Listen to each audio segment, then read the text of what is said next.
A very good morning, everyone. Very warm welcome back to Cherokee for the penultimate day here of the Ultimate Pool League Grand Finals, and it is a absolutely gigantic day, probably the biggest day in the history of Ultimate Pool USA, because tonight we will be handing out $100,000 to the winning team in the 8-ball championship. It's going to be a very, very big night. $250,000 in total are going to be handed out. We're at the quarterfinal stage of that competition. They are currently playing out around the grounds right now. We'll keep you updated on all the scores. This afternoon, though, we are going to be focusing on one of the most exciting events we have here this week. It is the National Pairs, which has taken an awful lot of interest, and we have some big names left in the draw. This afternoon, we will see the quarterfinals, the semis, and, of course, the final before we start getting ready for the big 8-ball later on tonight. Let's take a look at the lineup and where we are with the National Pairs and who we have playing.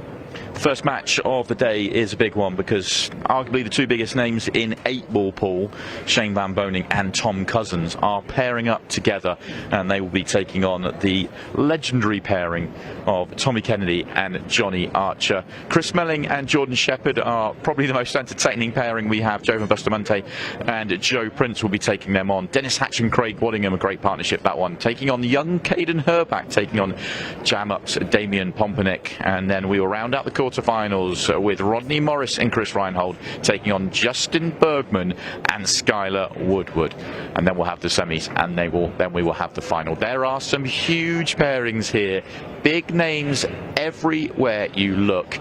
Anything can happen this afternoon. It's shootout rules, 30 minutes, races to 6, golden breaks, golden ducks in play.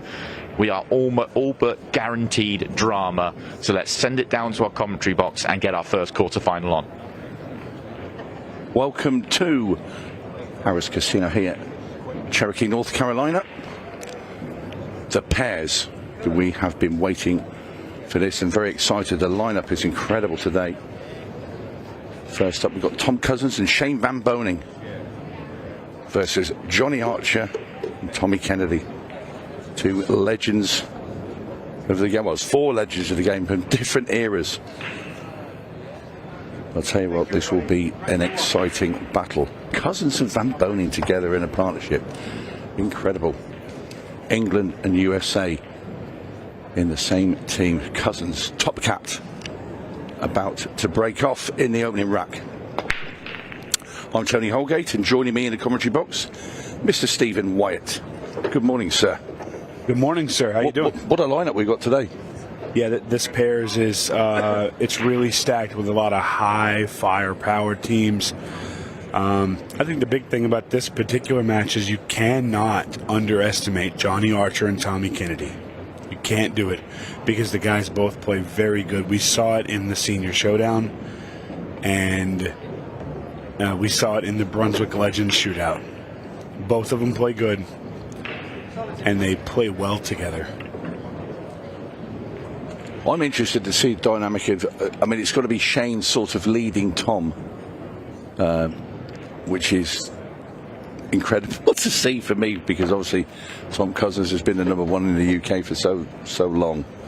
It's got to be weird, right? Yeah, it is weird. But then you've got the second match coming on, you've got Chris Melling and Jordan Shepherd, and there's another one there where, you know, I think Chris Melling's got the takes the lead, but almost with some sort of disgruntled sort of, well, okay, from Jordan. It's like, you know. Both of them are great players. Yeah. And, you know, I think obviously Chris being the lead there makes you know who described it the best? Declan Brennan. He said, you've got two head cases playing together. That's what he said. I think you have to let Chris lead there because he's been playing this game for so many years, right? But we'll get to see all that. Yeah. I think all the matches are going to be great.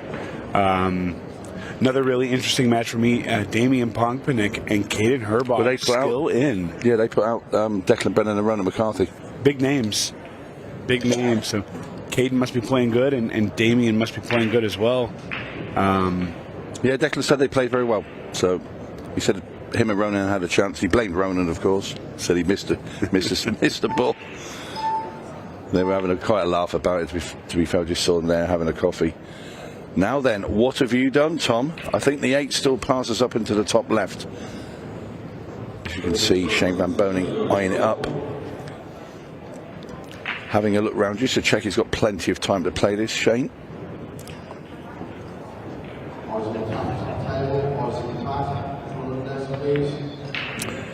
And what you'd expect in the middle of the pocket, unflustered Shane Van Boening knocks in the 8-ball and take the first rack. I'm curious to see the debrief, or if there is a debrief here. They're both okay, here we go. He said, where would you have played the 1? I said, not where you played it.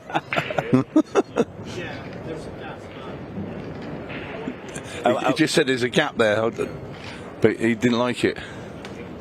I love seeing this dynamic because the thing about Tom is such a good player. You really don't expect him to ever say, what would you have done there? Anything like that. He can do that, but he's doing it in a manner as if he doesn't know what he's doing, right? And we all know Tom is an absolute champion. Listen, I'll tell you this now, and you can ask anybody that knows Tom. And he was playing on an outside table last night, and I went and watched a few of the matches. And, he took out one rack, and he said, well, you've gone that way. And he's asking me. I went, well, you went the right way. He said, no, and he's always thinking, was this correct? Was that right? Because I think within Tom, he always thinks you never stop learning. Yeah, well, and I can tell you right now, I've been around Shane long enough to know that he's always trying to be aware of something that he may not be the best at. Because he strives to be the best. He wants to be the best player in the world. He wants to be the best American that's ever played. And he strives for that. So he's always trying to learn. These pairs, when they're matched up with, two monsters together, it really is a very interesting dynamic. And I love to see it. I love to see it, Tony. Yeah, obviously, Cousins and Van Boening would be the tournament favourites. You'd have to say that. But then there's so many pairs that you look at and think, well, they could win it. And then you look at another pair and think, well, you could see them winning it. It's one of those. I mean, when I came in this morning, I thought, who's left in the pairs? And when I saw the lineup, I thought, wow, they've pretty much all got through, the big guns. Yeah, like you said, Declan and Ronan may have been one of those top teams that didn't quite make it through. Well, the thing is, Ronan hasn't had very little experience on these tables with these balls, so you kind of understand, that they might trip over, if you like, against obviously a very formidable pair in Caden and Damien. Well, this just goes, like we were talking about, how much Tom is trying to learn, because I've just been told that he once asked Aiden how he broke. I think that might have been in jest. We've all seen Aiden break. Big shout out to Aiden. Thanks for watching, buddy. Bless him. Hope your day's good. Miss you. Go on, you leave it there now. We all miss Aiden. We'll see him very soon. Back in the UK. It'll be his turn to go and get the food as well. I'm sure he owes me a burger or something. This 11 to 15. Asian food from somewhere. This 11 to 15 isn't necessarily tricky, but you need to play it right to be able to get to the 13, right? I think he's got to be, almost perfect. Oh, a little stall there from SVB.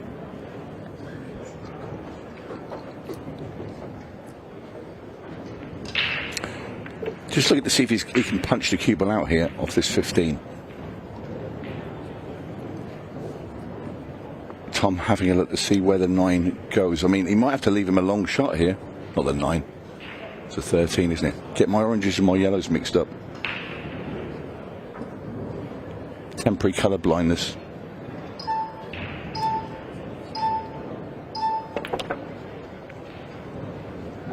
Yeah.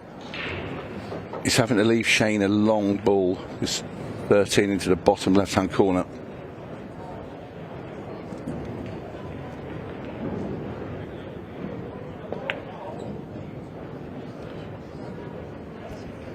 Good job Shane doesn't mind all these long pots, blind shots into corners. So this 8 ball for the second rack for Cousins and SVB. never in doubt.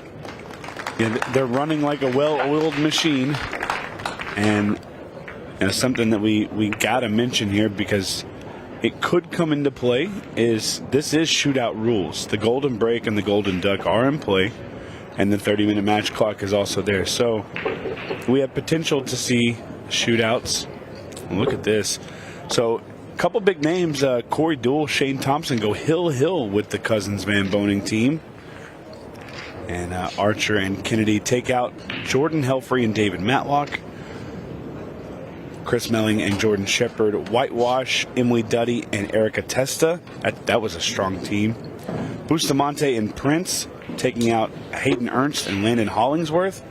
On the other side here, Hatch and Waddingham over Benoit and Dupois. Leading 2-0. And we will get another look at that here in just a little while. Look at this break. Needs a ball down. Got one.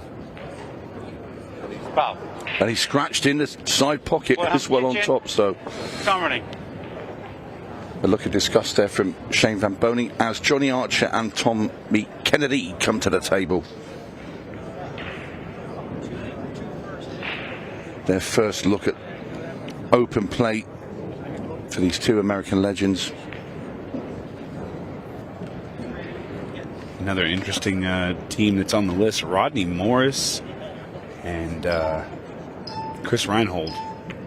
Young player, younger player, older player, different dynamics, different styles. They were able to take out Amy Beecham and Vicky Lomax to get here.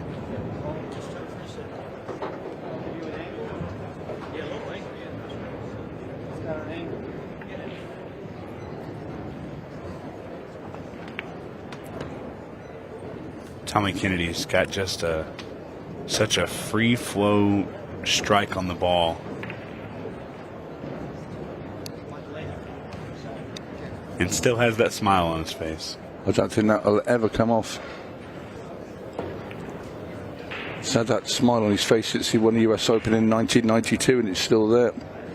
It went away for a little while the other night when Johnny beat him, but it came back. Yeah, he's a great guy.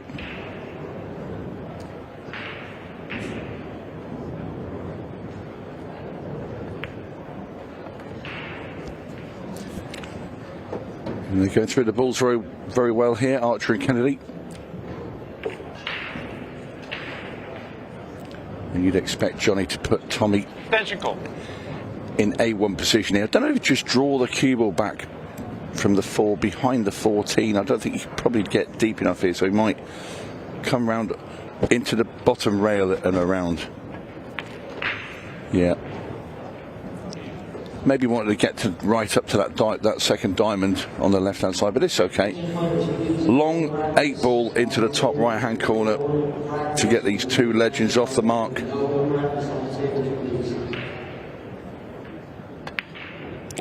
Never looked in doubt, did it? Kennedy slaps in that 8 ball, and it is 2 racks to 1. And it will be Johnny and Tommy breaking.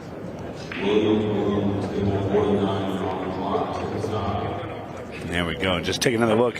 Hatch and Waddingham over Benoit Dupois. HERRBACH and PONGPANIK over Kevin Guimont and Joey Gray. As we talked about, Rodney Morris and Chris Reinhold over Amy Beecham and Vicky Lomax.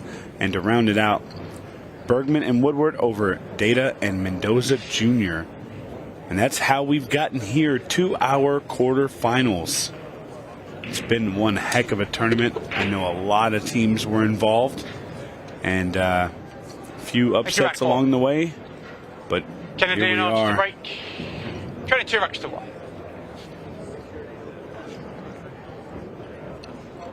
I'm anxious to see how Tommy breaks this, because he wasn't having a lot of success when we saw him last in the Brunswick Legends shootout, and he's breaking from a little bit of an odd position. You don't see many people breaking from this spot. I'm just wondering if he's going dead into the 1. Yeah, it's a strange one. Normally they're dead straight and go head ball, or you go right over to the rail, play second ball down.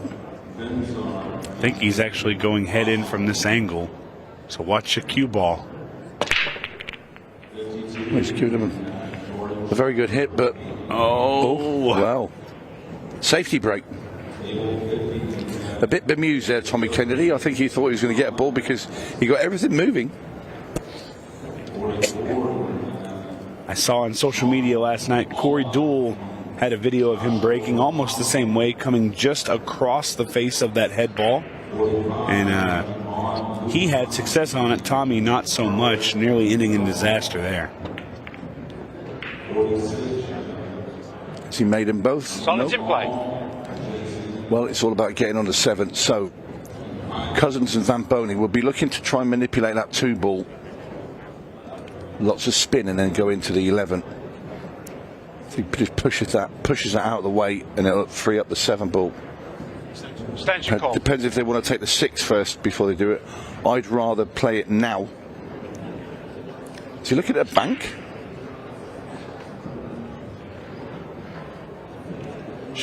Surely not. I'd rather go into it. It's all if they fancy the angle that's on the 2 now. So they obviously don't fancy this angle. Wanted it a little bit more shallow and go in now off the 2. So I think Shane's going to try and come in behind the 7 and kick it out. we just want to go into the 11 ball. That's okay. Now you've got to sort of plan in the 4 ball that's up there. Thankfully for them, the 13 stopped before it went and blocked the 3, which is right down at the bottom of the table. Do you expect him to play the combo on the 4-5? No. You know, play the 7, come back for the See, 5. the trouble with the combos from that sort of area is the second ball where it goes. These players like to just be pinpoint on every ball. So it's coming around the back. They're going to play the 4 now into the corner. Might even go down to the 3. There was a case there. Shane looked at it and then thought, no, because I'm coming back into 13, I'll stay where I'm going, which is the 4. Going to use this 14 to just hold the cue ball where it is. Now the 3 is available. Yeah, it's whether they can get back to be high on the 5. You'd rather be playing the 5 last and then come down and shoot the 8 ball into the side pocket. But I think they'll play the 5 into the centre. Take no chances.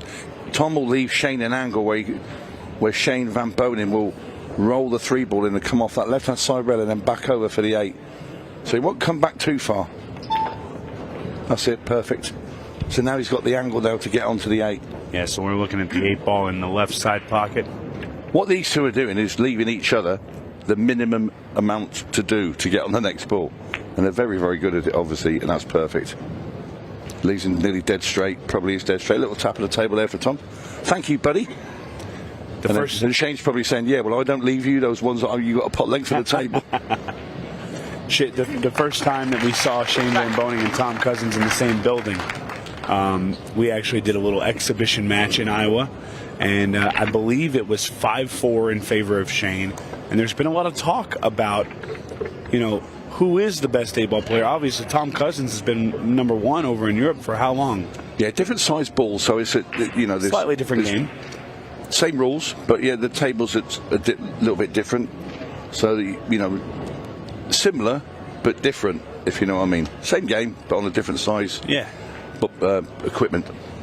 But obviously, Tom's made the transition well. He's a shootout champion. He's an open champion. He's a doubles champion. Well, you all have. But there are professionals that have come over here in the last 2 years since Ultimate Pool USA's been going. Have all adapted well. They come to the first one, they do okay.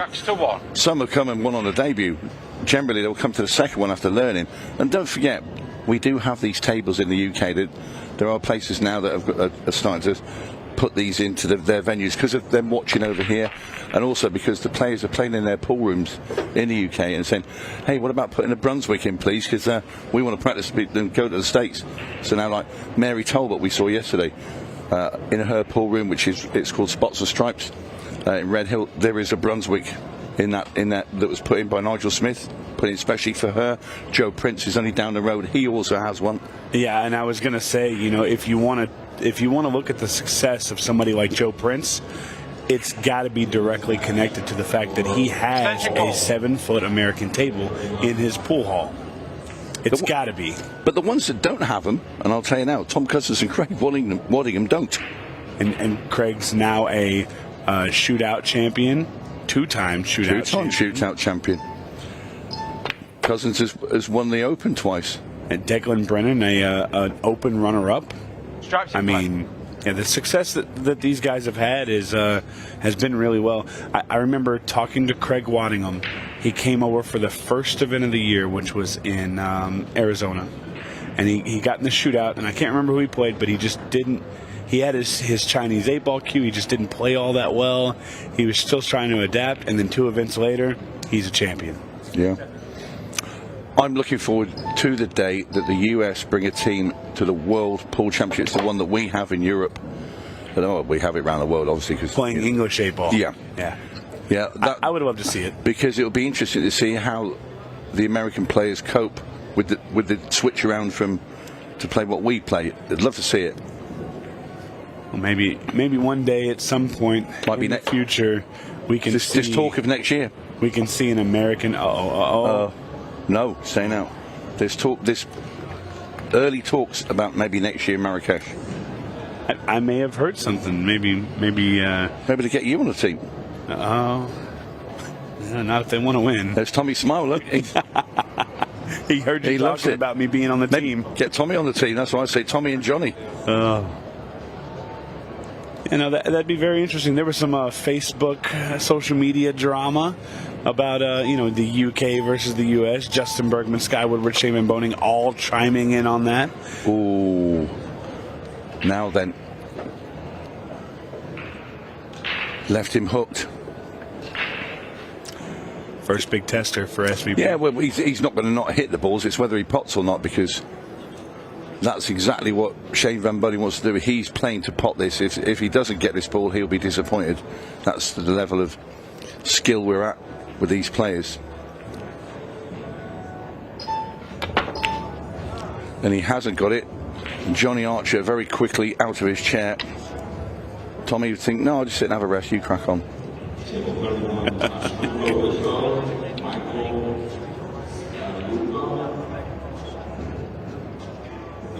I do like the fact that Tommy Kennedy, after his first match, felt implored to go by the Jam Up booth and get an Ultimate Pool USA jersey. He said, I got to get one of these snazzy jerseys you guys are wearing. And he went right over there, picked one off the rack, and it's been wearing it since. I don't know. I thought he would have got the same colour as Johnny. They could have had the team Archer Kennedy. But Jam Up have got some great shirts over there. They've got ones for the grand finals ones and all that, and all the other stakes we've been to this year. Makes the 2-ball. Has he left plenty of angle for Johnny Archer to get back down? Might be punching this one out, this 1 ball. That's where he wants to be.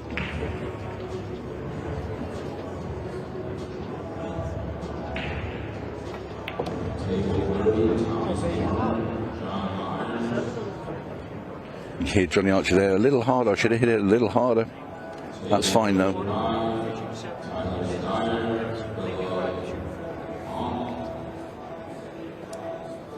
On him just to go to the rail, and I'll shoot the 4-ball in the bottom right-hand corner.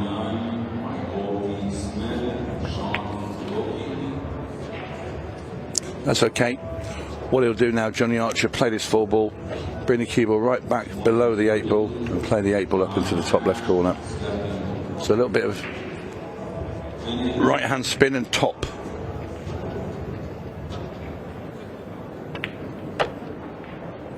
Perfectly played by the Scorpion. And you see in the background Dennis Hatch and Joe Prince having a short conversation. Joe Prince and Craig Waddingham, as well as Kobe Jab. Look at this 8-ball. Back. Nicely done by Archer Kennedy. A D up and a return back to their seats with their second rack on their side of the scoreboard. And there's a wave from Tommy. Hello, Tommy. Having a great time down there. And the 2 superstars of each side of the pond sat together, mulling over. Shane's probably thinking, why have I picked Tom Cousins? He's just hooked me behind that ball. And Tom's thinking, Shane's not too disappointed with me. No, I'm only kidding. That's not how you play. Scottish doubles, everybody, you know, it happens. Are you kidding? I never kid. Yeah, no, I am.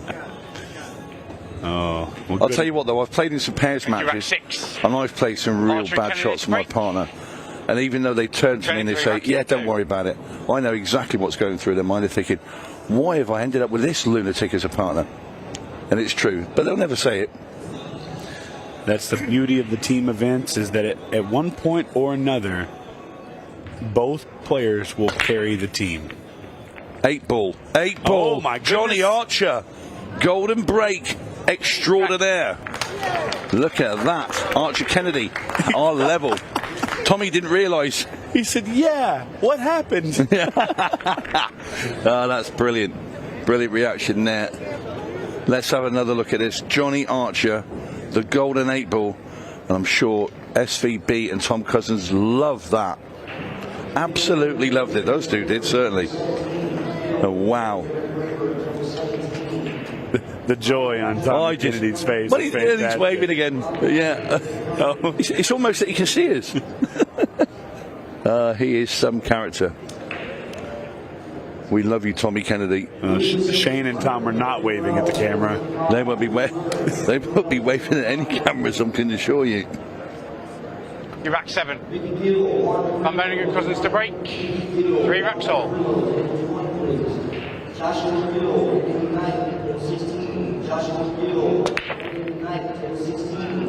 8 ball moving. Uh-oh. This is messy, messy, messy.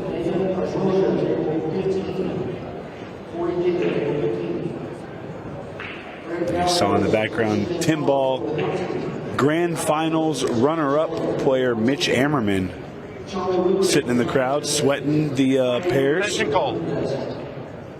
Congratulations to Kansas City's Chase's Baggage for winning the UPL Tim Ball Grand Finals last night. They're taking home 10 grand. You know what we get to see later today, Tony, and I'm excited for it. It's the $100,000 8-ball Grand Final. Yeah, that's incredible, and it's going to be some spectacle tonight. You don't want to miss it. History being made. Ultimate Pool USA. Look at the flags on his belt there. Look, I think he's been to all those countries, Tommy. I noticed that earlier. That's a really unique belt there. I like it. The Phileas Fogg of pool, Tommy Kennedy. Around the pool world in 80 days.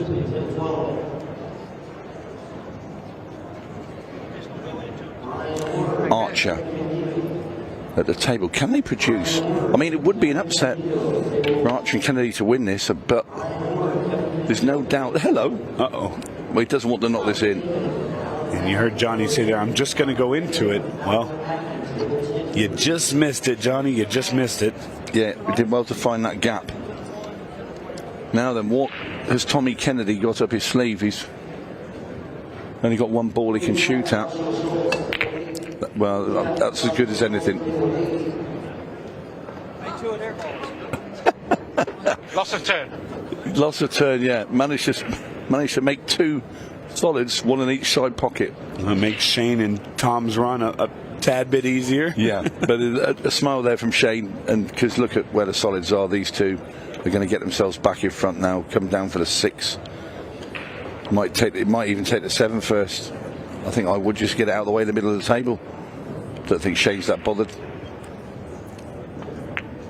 It's one of those where it doesn't really matter. Well, again, I'd have rather just took the 7, left myself in the middle of the table, and come up, and then you just put the cue ball anywhere in the middle of the table. You take your pick on the 5 and the 2. I think because of kind of where everything's at, he's kind of got a choice here. I like the 5 ball, putting the 2 to the 7 and the 8, but it doesn't really matter. But it's made him stand there and have a good look. If he went the other way, he'd have already made the shot, and we'd have been 15-second shot. Probably the 8 ball would have been down by now, I think. So now it's not going to matter, but I'm just being hypercritical as you do. Yeah. Well, now we're in an interesting situation. This is a race to 6. It's 3-3. So essentially, we are at just above the halfway point, right? And we're already into the 15-second shot clock. Now that will speed things up, but this could get a little interesting, you know, depending on how the games go. Could get a little tense. Well, one man that is used to the 15-second shot clock that never gets flustered on it is Tom Cousins.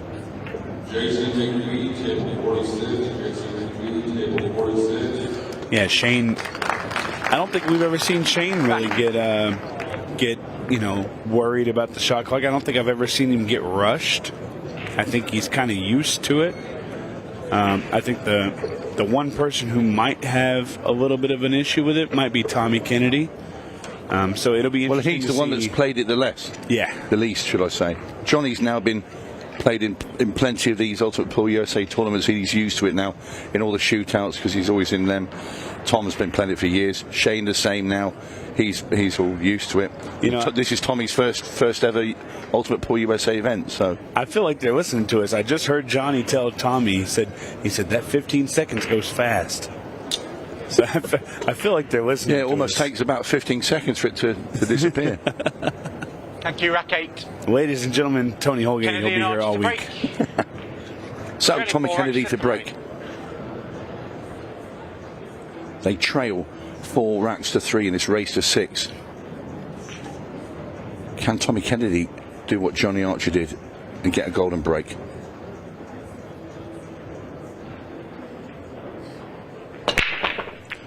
Well, he's give them an almighty thump. And he's dry again. That's his second break in this match. And I like the break. I like the way the balls move. And he's been dry twice, Tommy Kennedy. I think that's unfortunate. And ideally here, what do you take? I mean, there's problems on both sides. The 7-2 and then the 15-11. You like the stripes because the 11 ball goes up to the top right. Well, I think they're all free. So the 11 ball goes at the top. The 15 goes side pocket. 14's there. The 13's on its own on the middle of that row. That one wiped its feet. Used all of that. The 13's your problem. It might still squeeze in there, but you've also got a ball up there available to nudge it out as well. So just for the general, let's say, navigating the pattern, stripes are the better ball. Obviously, well, they've took them anyway, so there you go.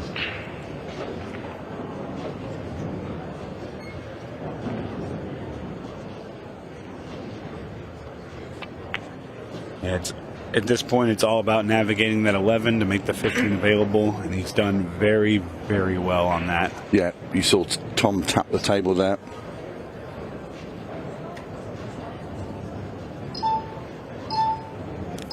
Talking about that clock.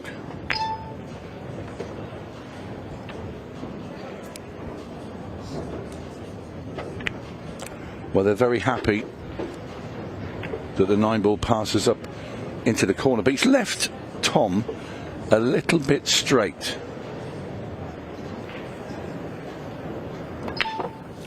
Very well done to punch that ball out. I thought that might be a little bit tighter squeeze than that. But this is going to be Tom Cousins and Shane Van Boening going onto the hill.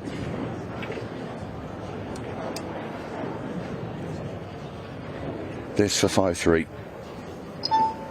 And on the hill they go. One away from victory. Cousins and Van Boening. And what was 3-3 quickly becomes 5-3 in favor of Top Cat and the South Dakota Kid.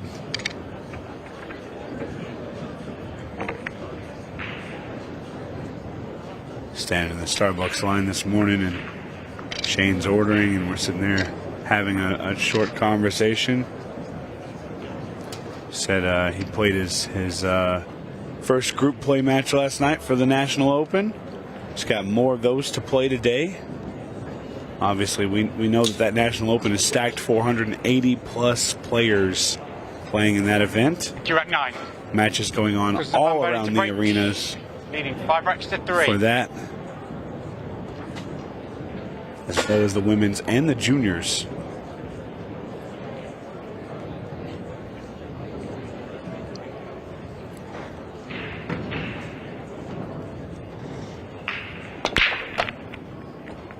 Oh, watch out, cue ball. Oh, and the 8 ball almost went as well. That would have been devastating.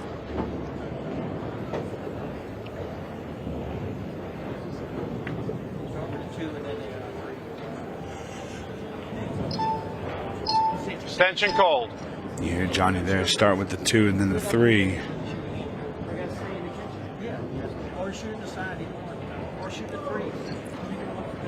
Tommy very smart there. He says I got to keep it in the kitchen, right? And he is 100% correct. International 8-ball rules states that you must stay in the kitchen.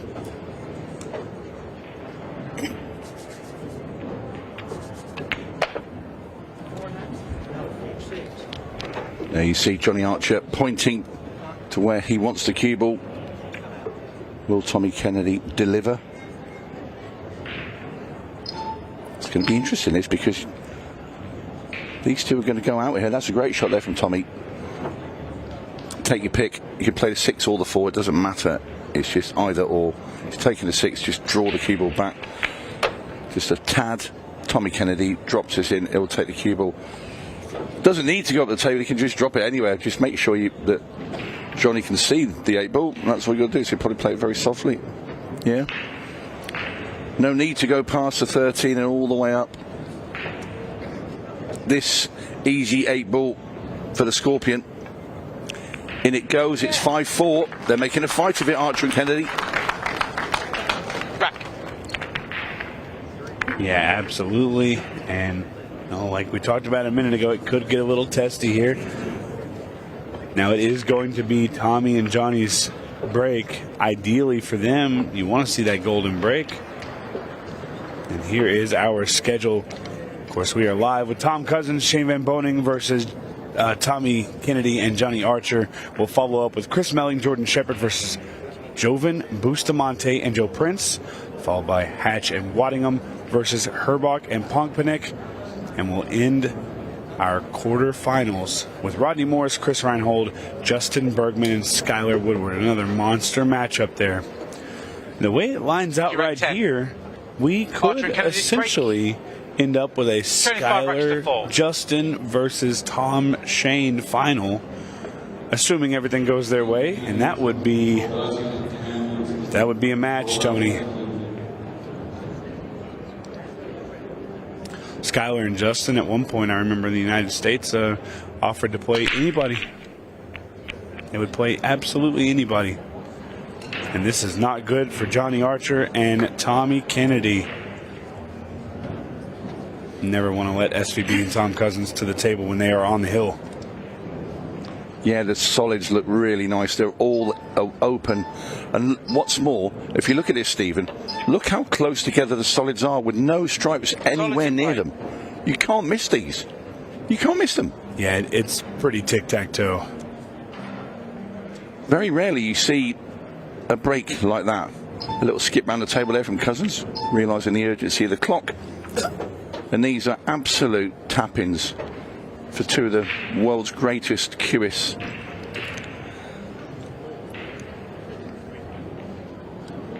Yeah, 6 to 3. They don't even have to direct each other where they want the keyboard. Just anywhere will do. Might shoot the 3 now. Yeah.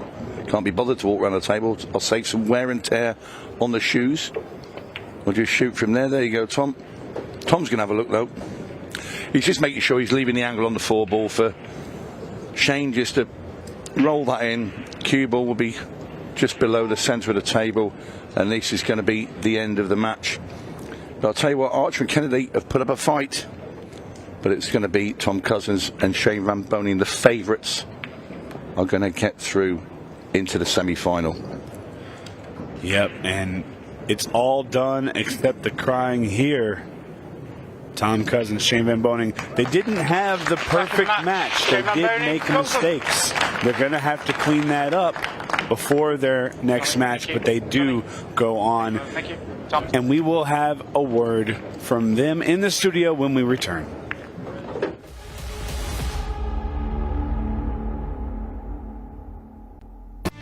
With over 175 years of billiards history, tradition, and expert craftsmanship, Brunswick is a name synonymous with our game, which makes it the perfect partner for Ultimate Pool USA's vision, a fun, fast, and exciting pool for the players all across the United States. Brunswick, Ultimate Pool USA's official table partner.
welcome back to the studio. The National Pairs has kicked off with a very good result here for the two-man to my left. Tom, Shane, congratulations. Tom, I'll come to you first. How was that? Enjoy the match out there?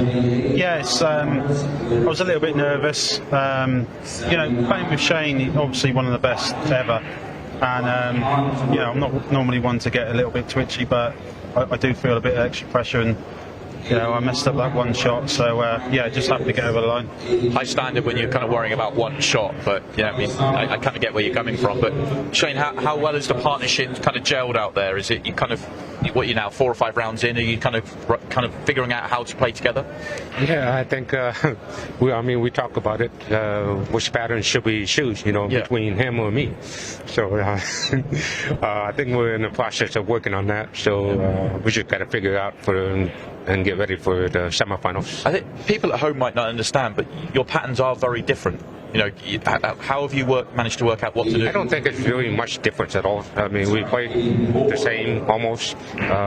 We just got to figure out which shoes, which pattern to do. That's the only thing we need to figure out. And then does one of you kind of take the lead on that, or do you kind of try and figure out like the debate on which way to go?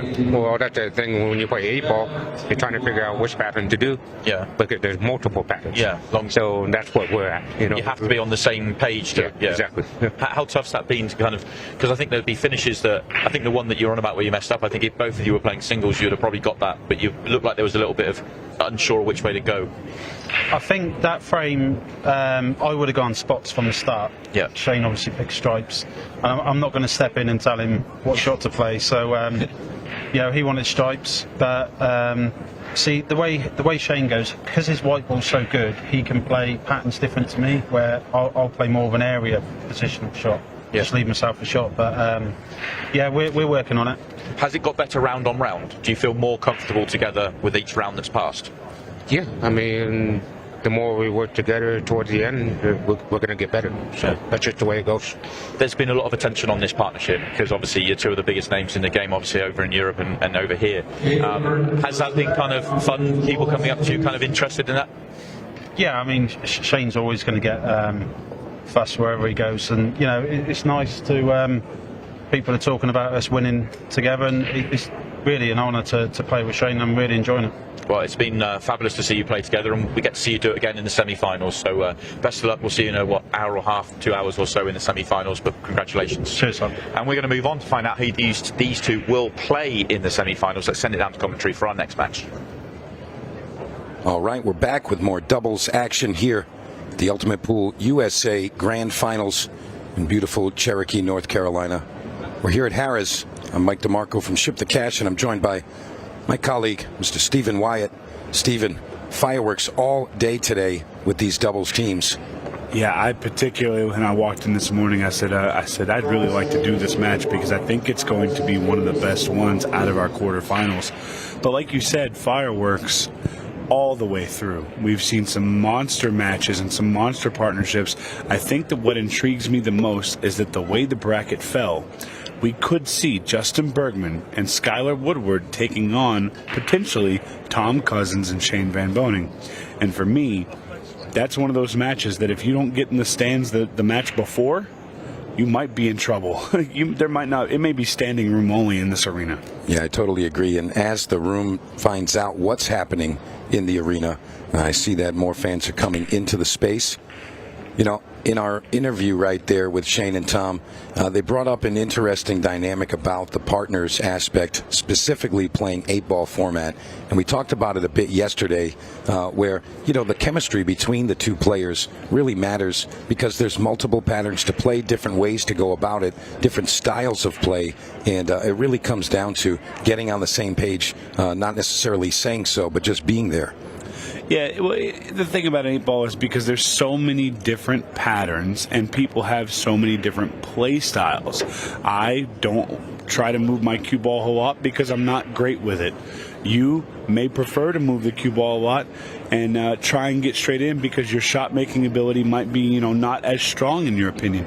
So everybody has this own play style, but when you play partners, you have to adapt your play style just a little bit to try and cover that ground, right? So it's cool to hear that, Tom Cousins saying right there, Shane's white ball is so much better, that his patterns are just different. And, we see those dynamic relationships. I think this right here is one of them. Joe Prince really does move the cue ball well. Jovan's firepower is very high. So it'll be interesting to see how that works out. And on the other side, of course, you've got the magician, Chris Melling. He can get out from anywhere. And Jordan Shepard is so good that it doesn't matter really where you put him. He's gonna attempt to get out. So these pairs matchups are always something that I look forward to because it's just such an interesting dynamic. I could talk about it for days, but that rack, it was very messy right off the break. Very messy. Yeah, and they've opened it up a bit. A couple of breakouts there, but Joe Prince and Jovan Bustamante. I mean, I'm not sure how familiar they are with each other, but I do think that it really comes down to chemistry between the partners and having trust in your partner to do their job. You know what's funny? You say that, and you talk about how much they know each other. And I think these guys know each other in such a way because of their history.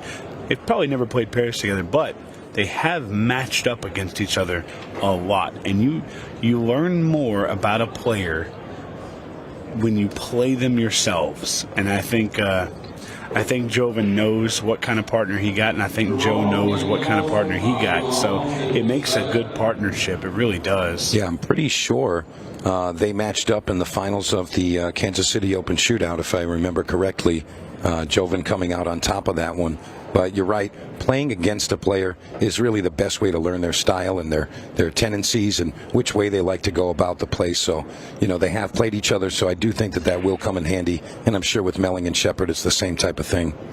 Yeah, probably the most infamous shot or clip that we've seen, well, maybe until last night, the Iowa Open, just Jovan Bustamante versus Joe Prince.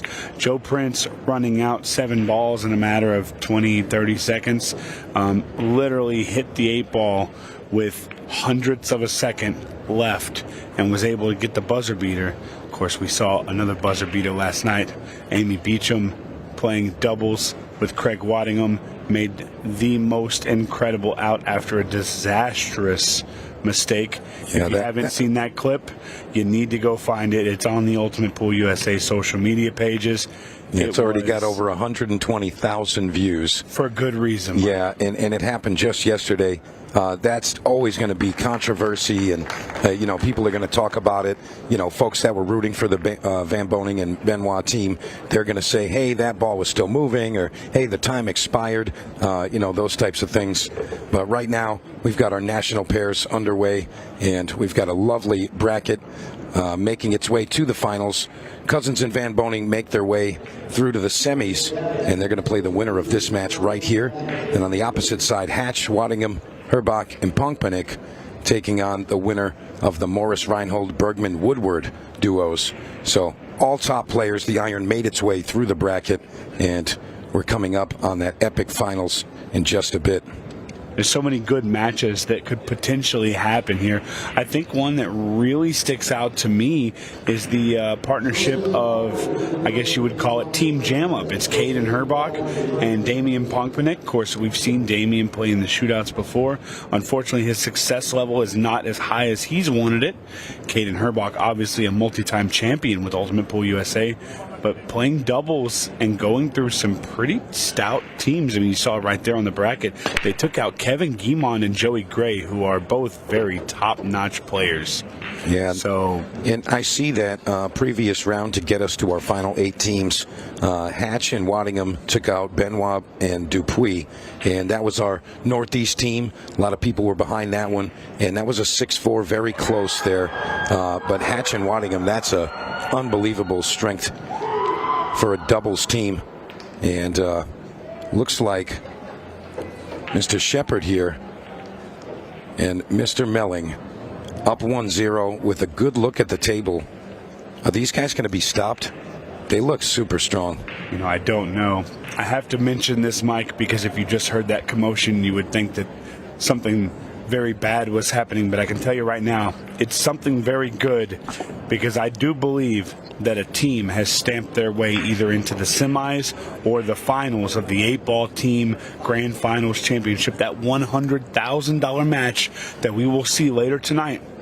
And, you know, something that's not talked about a lot, it's $100,000 for first. But, Mike, how nice of a consolation is it going to be for second place to take home $50,000 as well? Please don't give me $50,000. You know, everybody wants to be the champions, but can you really be extremely upset about taking home $50,000? I mean, Stephen, if you're guaranteed $50,000, you've already won. Oh. I mean, you don't really have to, you know, take into account the $100,000 at that point. You say, hey, we've already won. Now this is a double-up bonus. But what Ultimate Pool is set for a standard here with those types of payouts, and, you know, the promise to continue to extend that as teams build. I mean, this is the first year, Stephen. I can't wait to see what this is.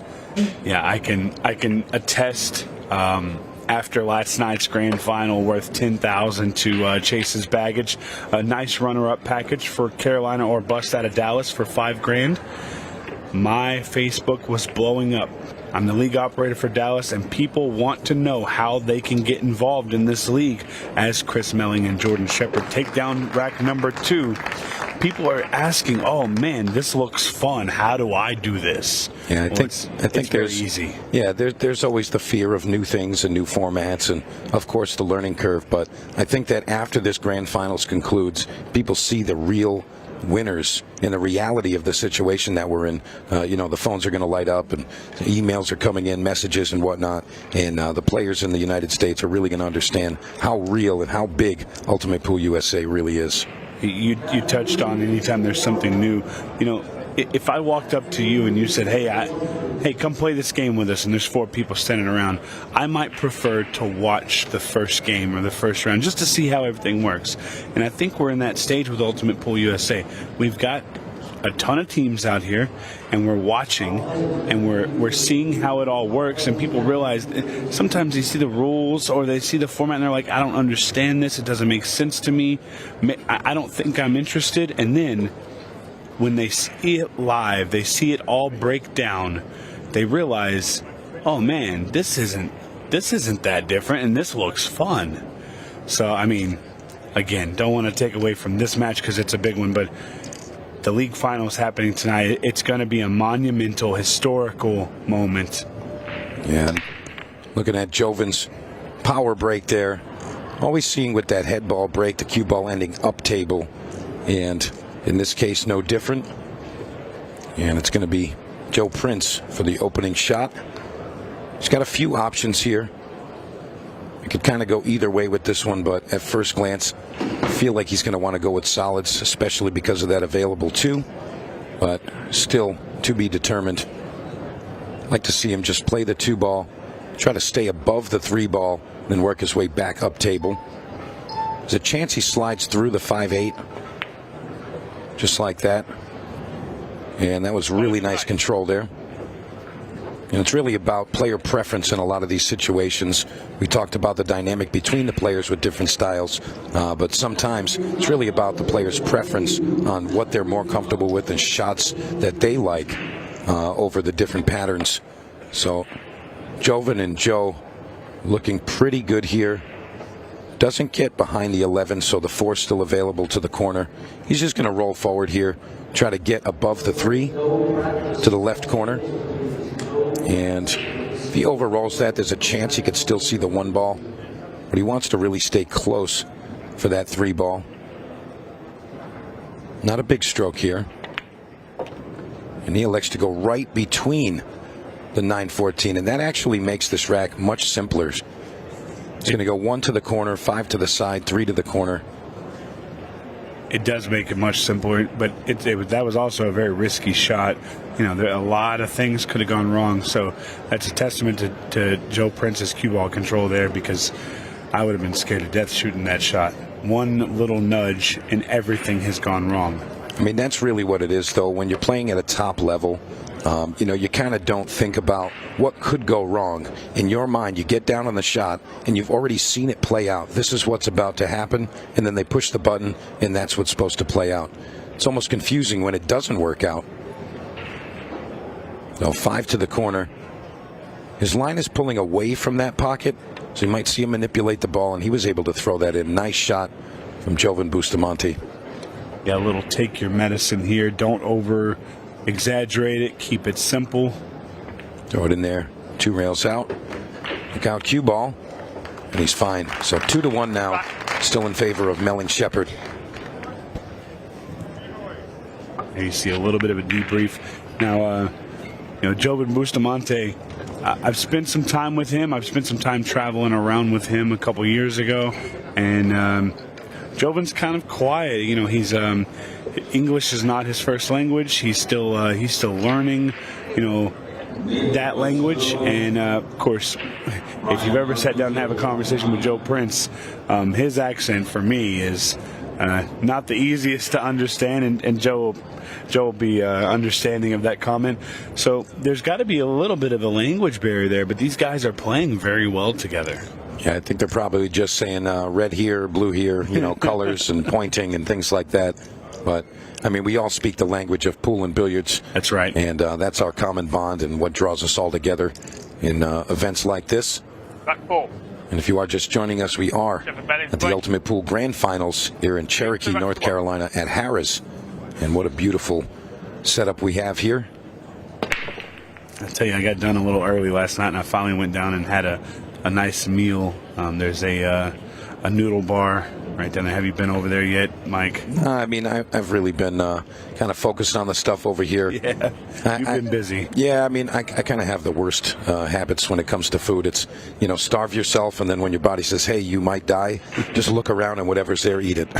I was close to that point, and I needed a good meal, but, man, I went over there, and it was great. If you guys have never been to Harrah's Casino in Cherokee, you should definitely stop by, and I'm going to tell you right now, if you're within a couple hours drive, just go ahead to hop in your car and head that way now, because the place is amazing. This arena is amazing. The way this building has been set up for our Ultimate Pool USA Grand Finals, I mean, there's 100 tables here, Mike, and they, you know, every single one of them has great play.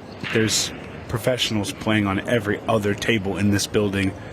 It's incredible. Yeah, you bring up a good point there, and a lot of the fans have expressed to me how enjoyable it is to see all of those top players out in the trenches, so to speak.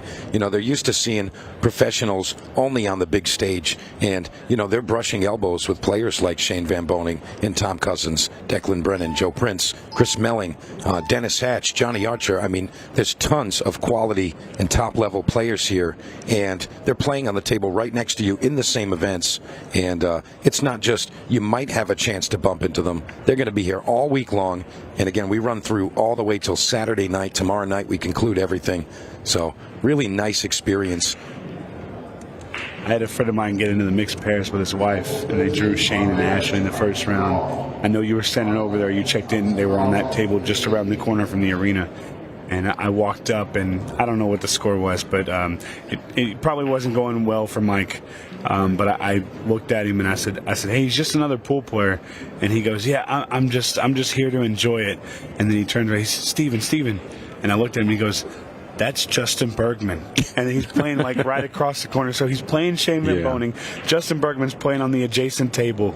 And that's the kind of reactions that you're going to get all week long from the fans, because you're literally playing right next to your pool idols. Yeah, I've seen that situation many times. You know, you get into these events, you get to play, you know, the doubles are always the most fun, I want to say, but even the singles, I saw a lot of situations where, you know, a tough doubles teams like Shane and Ashley, they were playing some teams, and, you know, they get drilled. It's 6-0 or 6-1 or something like that, and they're getting absolutely destroyed, and they're smiling ear to ear. And when the match is over, they shake hands. They're like, hey, can we get pictures and let's talk about it? You know, it's a great experience overall. It's phenomenal. Well, what's not a great experience for Jovan Bustamante is that lead that Joe just got him. He was trying to bump the 13 to just make sure the cue ball was open and free, and he got a tough touch on it. So now Jovan's kicking this ball. Looking for the bottom left. And good attempt there, but more than likely, the wizard and the magician are going to clean up. The Welsh wizard, they call Mr. Shepard. Sounds like a bad bar joke. Well, I'd like to hear the punchline. Yeah. The punchline is going to be, we're going to get out right here for Jordan and Chris. There's nothing causing any issues here. The table's wide open, courtesy of Joe and Joven. Yeah, if you bet against these two guys, you're going to go broke very quickly. And Chris Melling, that very unique cueing action of his. You know, it's really remarkable, Stephen. When I watch Chris Melling play, something about the way he plays and the way he shoots, you can actually see pool clearer. I don't know if that makes sense to you, but you can see everything that's happening there. The way with his pause, his follow-through. There's something really special about Chris Melling. You know, you talk about Chris's, unique stroke. A lot of times for us, when we're not slammed busy, if we get a little bit of time off, you can probably find us close to this arena. Keeping an eye on things. We can't stray too far. I like to go out in the arena and watch the match and maybe grab a bite to eat or whatever. But something about Chris Melling that I noticed beforehand, as you see the bracket and how it's all played out so far, you don't understand Chris's stroke until you see it in person. It really is incredible. Yeah, it kind of puts a perspective on pool. You can just see the game clearly. What's happening? The mechanics are kind of revealed. It's kind of like taking the hood off of a vehicle and seeing the engine. You can really see pool when Chris plays. You look at that lovely bracket. Again, we started today with the final 8 teams, and one team moves forward.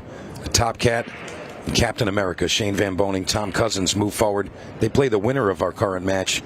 And I'll tell you what, we don't have a weak match here. No. We don't have a weak match. Not at all. And I want to give a huge shout out to a couple of teams. All female teams in this open pairs. You've got Emily Duddy and Erica Testa. And then you also have Vicky Lomax and Amy Beecham. 2 females. You look at the stack and you're thinking, that they might not get there. These ladies showed that they deserved it because they made it to the last 16. And that's a testament to how strong this field is and how good these ladies play. I'm actually extremely excited to see how the women's and the juniors championship unfolds tomorrow. Yeah, we really do have a great group of players here. And I know that everybody's having an enjoyable experience, myself included. Sleep not included, but enjoyable experience nonetheless. And we see that break off in rack number 5. And looks like Joven isn't really thrilled with this opening shot here. Looks like he's forced to play the 14 to the bottom corner. I think that's what he's looking at. A little close to the rail also. So that downward stroke towards the ball could add some swerve. Just wondering if there's a play here where he could have played a safety. You never want to play safety. Oh, well, that's going to count. Well, if the straight end's not available, go ahead with the 3-railer in the side. One of my favorite lines. Really is. And I'll tell you, because of where the cue ball was, there wasn't a great opening shot. He had to do something, that wasn't easy. It worked out for him this time. Nobody ever wants to play safe on the first shot, but there was definitely a call that, for a possibility of that. Joe Prince with an incredible bank shot there, holding the cue ball, and now it's all a matter of that 13 ball. Yeah, he wanted to take that on just to eliminate one of the problems early. I want to say he was a heavy favorite to make that bank shot, and cue ball position was relatively simple with that 11 hanging in the top corner pocket. So I think just getting above the 13 ball is really the case here. I think we might see a little bit of one pocket play here. And he tried to get over to that 13, I believe, but maybe a bit early. So Joe Prince going to follow with the 10 ball. He wants to come back across to shoot the other stripe in the same pocket, and that's going to be the determining factor of how difficult these final few shots will be. And I think he's given him a decent line here, a bit straight, but still, you can cheat the pocket just a hair, draw back. You don't want to overcook this. I'll be honest, though, from where he is now, it's not terrible to shoot it right now. You don't have to leave it for the end. I think I think there may be a little bit of, oh, he played me for the 9. I need to play the 9. He didn't have to because the 13 was accessible. Yeah, and this one's going to be a little tricky. If the 8 ball does pass the 4, which I think it may, that makes it a lot simpler. It's just going to float across. Wants the cue ball to come to rest right below the side pocket. A little bit of right-hand spin. That's beautiful by Joe Prince. Very, very nice control indeed. So Jovin's going to pocket this 8 ball, close that gap. It's 3-2 now. Just under 14 minutes remaining here. Still plenty of time for these guys to keep it close. Again, racing to 6. But in just under 4 minutes, we're going to get down to that 15-second shot clock portion of the match. And that's when all bets are off. And looks like some lighthearted banter on the sidelines here. Yeah, this shootout format is so entertaining for us as fans. Right here, this 3-2, midway through this rack, that is the halfway point of the rack race, right? 13 minutes, 56 seconds, a little less than halfway, a little more than halfway, excuse me. So, with the 15-second shot clock, obviously it's going to speed things up, but it usually puts Hill right around the 3 to 5 minute mark.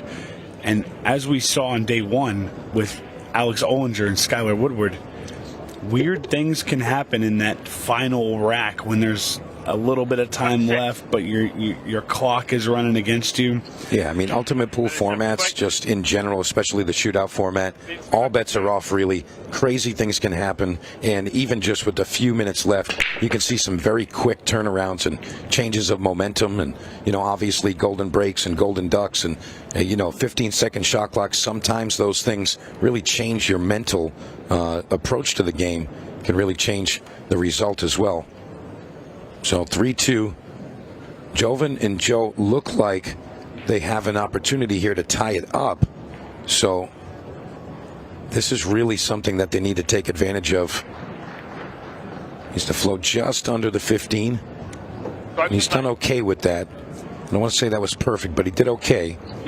I'd actually like to see him play this ball into the side and try to hold for that 13 on the side, on the opposite side, right under the 1. Yeah, those are really your two big issues.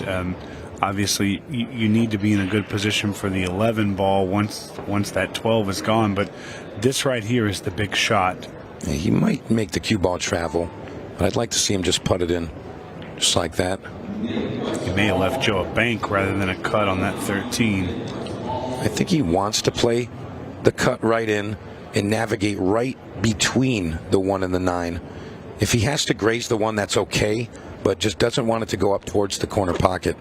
I actually think what I'm looking at here, he's going to play the 10, then the 9, and either maybe go for a bump or just try and get a better shot on the 13. I'm not really sure the thought process there. I mean, maybe he just wanted to be underneath the 9 ball, and that's okay, but I mean, from this angle, it looks like the 9 ball doesn't really pass to the top left, so not really sure about that shot selection. But again, more than one way to get the job done. Different patterns and different routes to get to that final 8 ball. Yeah, honestly, I thought he would just stay up top and shoot the 9 straight down to the bottom left. Maybe the 9 does pass, or maybe he just overrolled quite a bit. Hard to see from this perspective. The camera never tells the whole story. Yeah, and you see Joven using that cue ball control to just keep the shot very simple, bumps the 4, and holds for the 11 to the left side. So I'm going to go up table now. And I think that's where we're going to get that 9 ball to the bottom left corner. Really just center top here, all speed control. And I think he wanted to play a bit higher on the cue ball. Doesn't want to go into this one, so you might actually see a combination shot played. Doesn't want to lose the cue ball here. I don't know. I think he's going to play the 9, and I think he's going to have to go into the 1 and just try and control the speed. Yeah, knowing how the table reacts and how the equipment works, that's really a big factor. So he does play the combination, but loses the cue ball. Risk. Always the risk. It's like he made the shot, but it's actually a miss because position is definitely part of it. So he's going to play the bank shot here. He's going to go back cross side, and he's just trying to figure out what his line will be with the cue ball off of the 9 into the 1 to try to give position for that 8 ball. He'd like for the cue ball to stay close to where that 1 ball is. The 8 ball is still cuttable at that point. I think the 6 is blocking the 1 rail bank, so it's going to be interesting. Yeah, I think you just got to watch out for the 1 ball to block the 8 ball if it banks over there. And he's going to get a little help from the cue ball and the 1 ball, but still no open available shot. I think we're going to see Jovan, just from his style, jack up, masse, 1 rail kick, 8 ball right in the corner pocket. Well, they say the Filipino players kick like nobody else, and now we're going to get a chance to see it. That cut is thin off the kick. Yeah, he's going to want to hit this with a slow forward motion with lots of spin, so it opens up and grabs into that 8 ball. And he's gotten it over there. Shot clock is now in place. Oh, wow. But it does not block the pocket, leaves everything open. Missed opportunity there from this team. It was a great effort, and, you know, Joe shot the correct shot, and things went his way with the help, but, you know, the cue ball was always going to be the issue there. Yeah. Always. Yeah. Well, live and learn, they say. And right now, Bustamante and Prince going to live and learn with that mistake. So a missed opportunity there. And I'll be honest, I think that if Jovan had just a little bit more time, I think he would have made that. I think he's a favorite to make that type of shot from that situation. Although it's a tough shot to take on, I do think that he's a favorite. That's his style of play, and I'm sure he's comfortable with those types of swerve shots. You know, something to note, Jovan's played in our events long enough to know that when that bell goes off, that the 15-second shot clock's in play.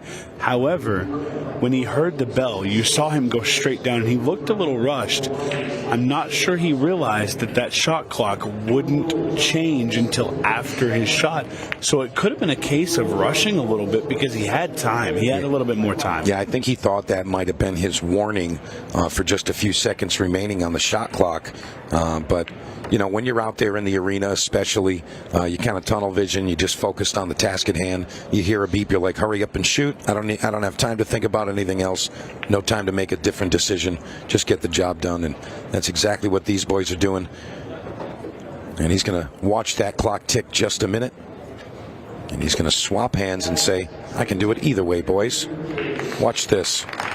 It's Chris Melling deposits 8 ball in rack number 6. They're up 4-2, and it's looking like Melling Shepherd will end up going forward to play Van Boening and his partner Tom Cousins. Yeah, barring a big comeback. Yeah, I mean, those things can absolutely still happen, but you always have to kind of like the team that's got a 2-game cushion and just 2 games away from that victory. They're going to break multiple times before the end of this match, so, you know, getting those boys back into the box multiple times, that's tough to fade. Alternate break format. It is. I think the one thing that helps Joe and Jovan here, and you know, we haven't really seen it a whole lot, but the golden break is in play. If they chose to try and, you know, go for that cut break to make the 8 ball, it's a very quick way to get a game on the board. It's also been a very successful break pattern. You know, a lot of people are going head ball and not making a ball, but it seems like while the layouts are a little messier, the side ball break is getting balls down. Yeah. And you get the opportunity to make the 8 ball as well. Yeah, second ball break has been the most successful, but Jovan's actually been doing well with his head ball break, and he's just got it down. You know, is usually figuring something out, but cue ball always ending up table and offers fewer type of options. But again, he's got a little kick on the cue ball there. He ends up down table this time, but certain players, they really just have a uniqueness about their breaks, and that's really the difference there. But second ball break seems to be the most effective this week. Yeah, and I was going to say, if this 5 ball goes, the solids are 100% the play, and I think it does go. He's going to have to take a tougher opener, but you're getting the better ball suit. Little tickle on the 14. Still leaves the 1 available. Not a ton of angle here. Doesn't have a bunch to work with, so... Oh, he's still got the 2 ball. I thought he might take the 1 there. Well, the 1 didn't have an angle, so it would have kind of limited what he could follow up with. So it's really about getting just below that 5 ball, and that might be the next shot we see here, and it's going to be. Now, do you play this and do you play it soft to play the 1 and move around for the 3, or do you try to just go straight across? You try to come straight across, but you just want to avoid the 11 ball. That's the key. Just keep an angle. He's going to come 2 rails forward, right between the 8 and the 13. That's the line he's looking for. Just smooth it. Come right between those 2. Wants to arrive nice for that 3. And he's hit into the 13. That was not what he was looking for. So we're going to see a bit of a power stroke here. He's going to draw over between the 10 and the 14. A little bit of left-hand spin. And he's going to try to come back across or underneath. Really, this is player preference again. And he comes underneath it, and he gets a look at the 8 ball. Nice shot from Joven. Great cue ball control. It's been a really, really nice run here for Joe and Joven. Very, very nice shots, very good plays. And, you know, obviously there's so many ways you can go about patterns. We've already talked about it, and I'm sure we'll talk about it again. The dynamics between teams is just so important with the chemistry and knowing what your partner prefers or what they like and what they don't like. Yeah, that's really the debate in partners, regardless of format. You know, you have to kind of weigh out what's the highest percentage way to go about it versus player preference and their preferred way to go about it. And if you can find a good balance, you'll find success. You know, a lot of the events that people like me and you play, Mike, it's going to be more of a you know, usually there's some kind of you know, handicap or cap involved where you can't always play with anybody you want. So usually it's a better player playing with a less experienced player, and in that situation, you know, the better players just trying to leave their partner straight in, and they're just telling their partner to make the ball. But when you throw this out there where you can team up with anybody you want, you can put the best players in the world together, it's almost like it just completely changes the dynamic of a Scotch doubles, of a pairs event. And you see that break off there. Yeah, totally agree with you there, Stephen. Nice break off there. Jordan Shepherd coming with the head ball break. I mean, that's got to be one of the best head ball breaks I've seen. Really effective, and the balls look wide open. So I'm thinking that we're going to see solids run here. Want to play the 7 to get on the 4. That'll be the opening 2 shots, and they're going to go with stripes here. It's kind of funny. The layout looks almost identical with the first 3 shots there. They're going to end up falling on the 12 ball here, I would think. High left-hand spin. And you see what we're talking about here. Multiple ways to do it. I don't really agree with going to the 9 right there. I think coming down for the 12 would have been a better shot. Kind of just more natural. You don't have to bump into the 3 there. But still, these guys can get it done with that type of cueing accuracy, Stephen. You know, you can leave your player a little bit funny and they can still get the job done. Just leave them a look at something, and more than likely they're going to finish up.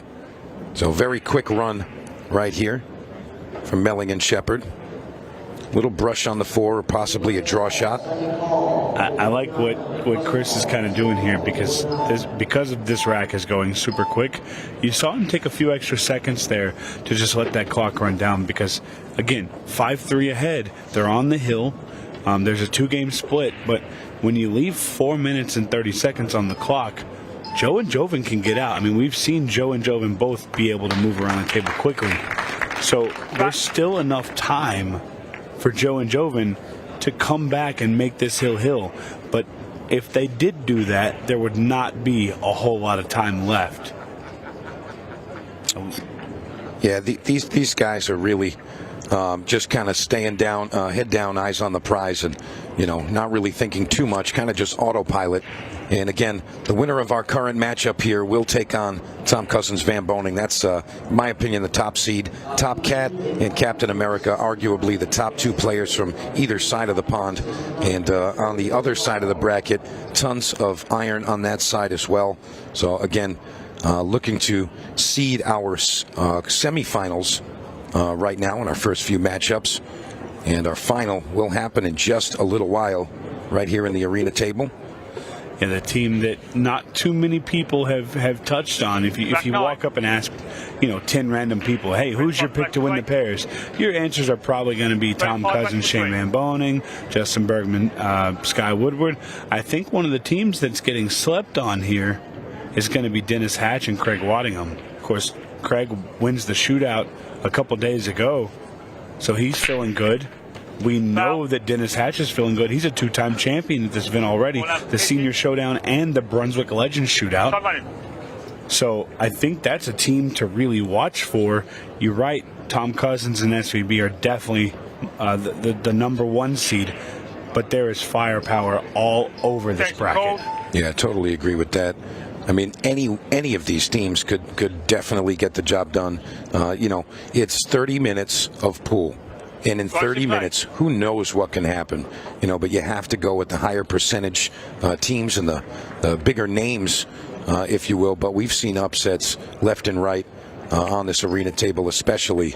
But as these teams competed, they were out in the trenches, so to speak, and, kind of battling with all the other players out there. So this arena table, a bit tighter, a bit brighter, and, of course, the intensity of the broadcast and the arena, spectators watching, all of those things are factors.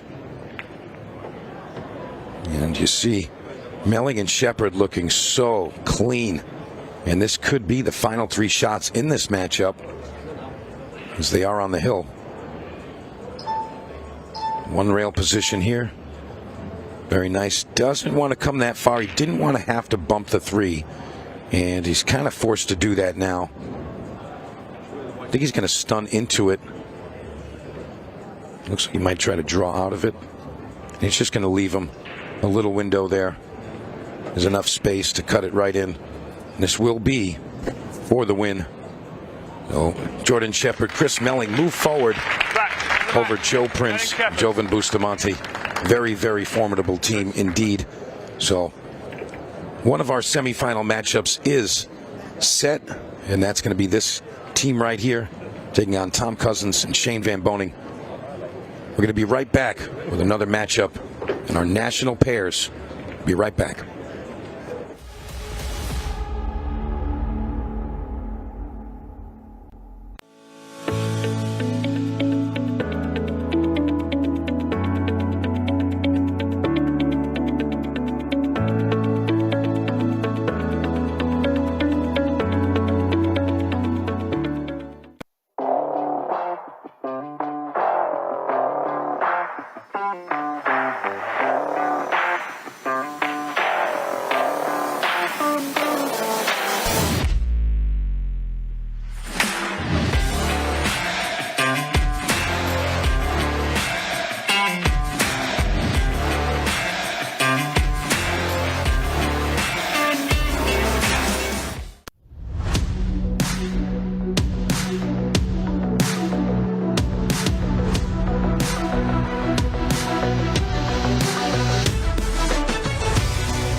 Well, welcome back to the studio. Let's get a few words with our latest winners. Congratulations, guys.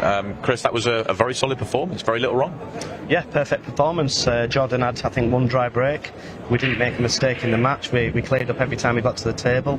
They was a little bit fortunate twice. They got lucky with 2 shots, but they didn't capitalise on them. So very pleased with the performance. Solid performance indeed. And Jordan, talk to me about the partnership, because obviously 2 kind of very inspirational players, shall we say. How easy has it been to kind of work your patterns and get that sort of communication right? All he said is just leave the white anywhere. That's all he ever says. Just go on, you'll be alright, leave it somewhere and break properly. Nah, it's good. We get on and give each other some grief while we're playing and stuff, and just have a laugh, really, and see what happens, you know. From the commentary box, I always sort of try and explain that you guys kind of, you play such a high level of game with your cue ball and the way you go and the things you can do that other people can't do what you can do, and your patterns reflect that at times. But do you see the patterns the same way, or do you see it differently? Has it been hard to work on which ways to go? Yeah, I mean, obviously coming from the English pool background and playing Chinese pool as well, your patterns have to be really good, especially Chinese 8-ball. They've got to be really, really good. On here it's slightly different because you leave long balls down the rails and things like that. But like I said to Jordan, when we was playing, he's been in Brisbane, he's been in China, he's been in Mexico, Colombia, he's been everywhere playing Chinese 8-ball. So your patterns are try and be perfect all the time. Yeah. Where what I've said to Jordan when we're playing is don't worry too much, don't think, just get on with it. You're not going to miss anything. I'm not going to miss anything. Yeah. You know, just leave the cue ball anywhere and we can pop. don't think, Jordan. That's the advice. That's basically what Tubber's been telling me. Just do what you want, basically. Don't miss. Tubber. Chris, I've got to ask you, we're going to tell the viewers about the fact that when the match before went on, you knew you had to play this quarter-final, and you said, I'll get my match in the Open done in 20 minutes, so I'll be ready to play. And I'm like, race to 6, 20 minutes, you were adamant you'd do it, and you managed to do it in 16 minutes. That's ridiculous.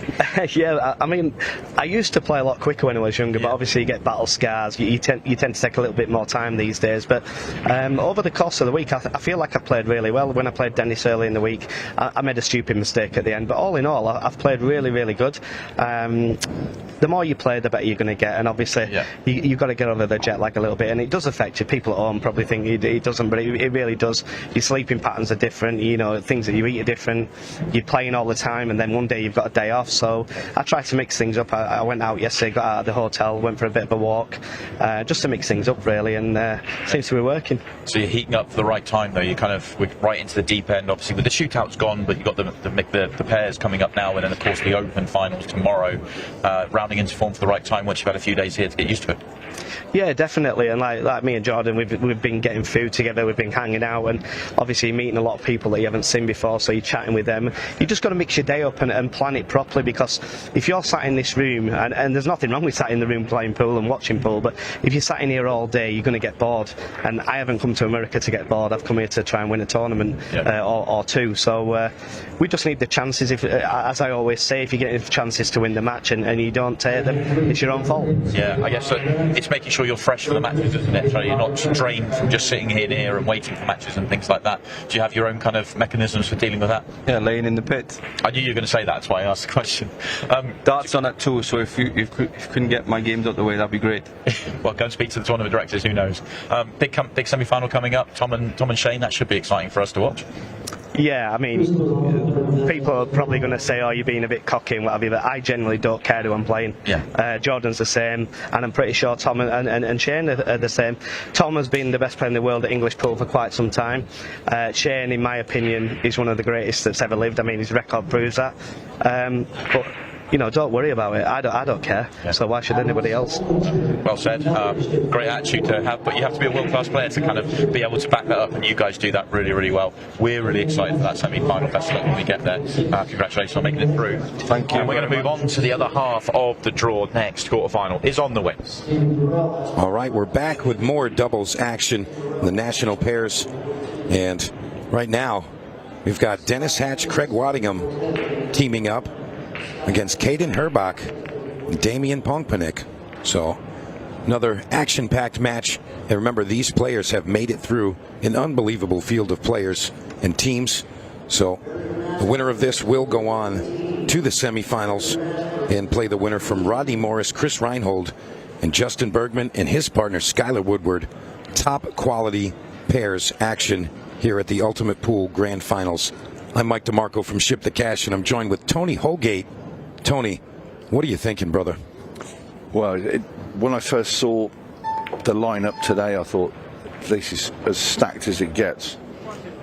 for players. I mean, it's incredible. You've got Dennis Hatch and Craig Waddingham playing together. You know, you've got Shane Van Boening playing with Tom Cousins. You know, what a mix and match of players from either side of the pond. Yeah, the fans are probably looking at this as a kind of a dream team type of situation where, hey, who would you like to see? And we've already delivered that. So really a treat for the fans. And I'm sure the players are enjoying the ability to match up and team up with some of these top seeds. Yeah, it's interesting. The Hatch-Waddingham partnership is... When Craig Waddingham first came over, didn't have a proper cue to play with, and since then he's become good friends with Dennis, and Dennis has sorted him out. Hence, now it's sort of the team are wearing the same shirt, and it made sense that they teamed up and played together, and it's an incredible partnership. And might find a bit of good fortune here. Well, the 9-ball does block the pocket for that red 3, so... Yeah, Caden was walking, then he thought he was going to get to shoot again. But yeah, we've been 4 days in on this arena table, 5 days in, and you know, the table is going to tighten up a little bit and slow down just a hair. So I think that maybe on day 1 that ball was in for sure. But right now, again, the slightly tighter pockets are actually biting a bit, as we see right there. Yeah. 5-ball hanging up. What I like about the Hatch-Waddingham partnership, you've got the winner of the Legends Shootout playing with the shootout winner as well, the main shootout. Yeah, that's definitely something to keep in mind. And you know, Dennis Hatch, I feel like this format kind of speaks to him, and he really enjoys it. And you know, when you're having a good time and enjoying the game, it makes it a lot easier to get the job done and really excel. You know, Dennis loves to go out there and show his stuff, and he loves to play to the crowd and, you know, give a little fist bump and a little yell now and again when he gets out in a tough situation. But I mean, this is something where you cannot predict who the winner's going to be here. Little carom combination. Yeah, nicely played there by Caden. It's all about the 13 ball for me, Tony. I think maybe get under the 15, play it off the 13, but I feel like you can't baby that. You have to kind of power it and get it out of there. Try to get it to the right side of the table, possibly for the right corner, or the right side, rather. But this is tricky. Very tricky. You know, the solids are essentially blocking most of the pockets. The 8-ball blocks the bottom right corner. So he's going to have him play off it. If he hits it very, very soft, yeah, that also works. But the thing is, if you hit it too thin, with the 15 connects, it could hit that jaw and just come back out. So it's a tricky little shot they're playing here. Oh, he's played it firm. That's not worked out at all. No, and I want to say that was a little bit unfortunate, bit of bad luck there. He did hit it with pace, but a couple of caroms there, and it kind of just stalled that 13 ball. But then there's the other side of the coin. If you'd have been on it, you'd have said, well, that was quite lucky because it's cannoned off so many balls. For sure. So going to get this ball moving here. Got to hit this with some pace. It's going to be a scratch from Damien. So ball in hand for Hatch and Waddingham. Yeah, in this type of situation, Tony, that's usually instant death, as these quality teams and quality players, if the balls are open, especially starting with ball in hand, it's very unlikely that they don't finish. Dennis Hatch with that swagger on the table. Yeah, this is going to be the opening rack to Team Hatch-Waddingham. These two great players. He's underhit that one just a bit. Yeah. Matching shirts as well, look at that. You know, I was always a fan of that, the teams having the matching shirts, and, you know, it's just an added element, and it's just, hey, we're here, we mean business, this is the real thing. Yeah, matching shirts, name on the back, love it.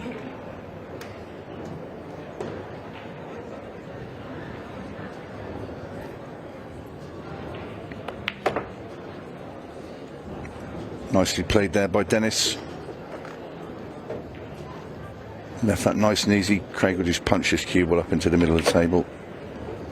And this will be 1 rack to 0. Oh, Hatch-Waddingham showing why they were able to win their respective groups. And they have not faltered just yet in this quarterfinal in our national pairs. And remember, the winner of this match will play the winner from our next matchup, which is Rodney Morris and his partner Chris Reinhold. And they're taking on Justin Bergman and Skylar Woodward. Tough American team right there.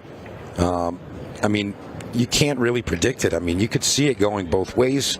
But in any case, those that are going to win 100% are the fans and the viewers, so enjoy.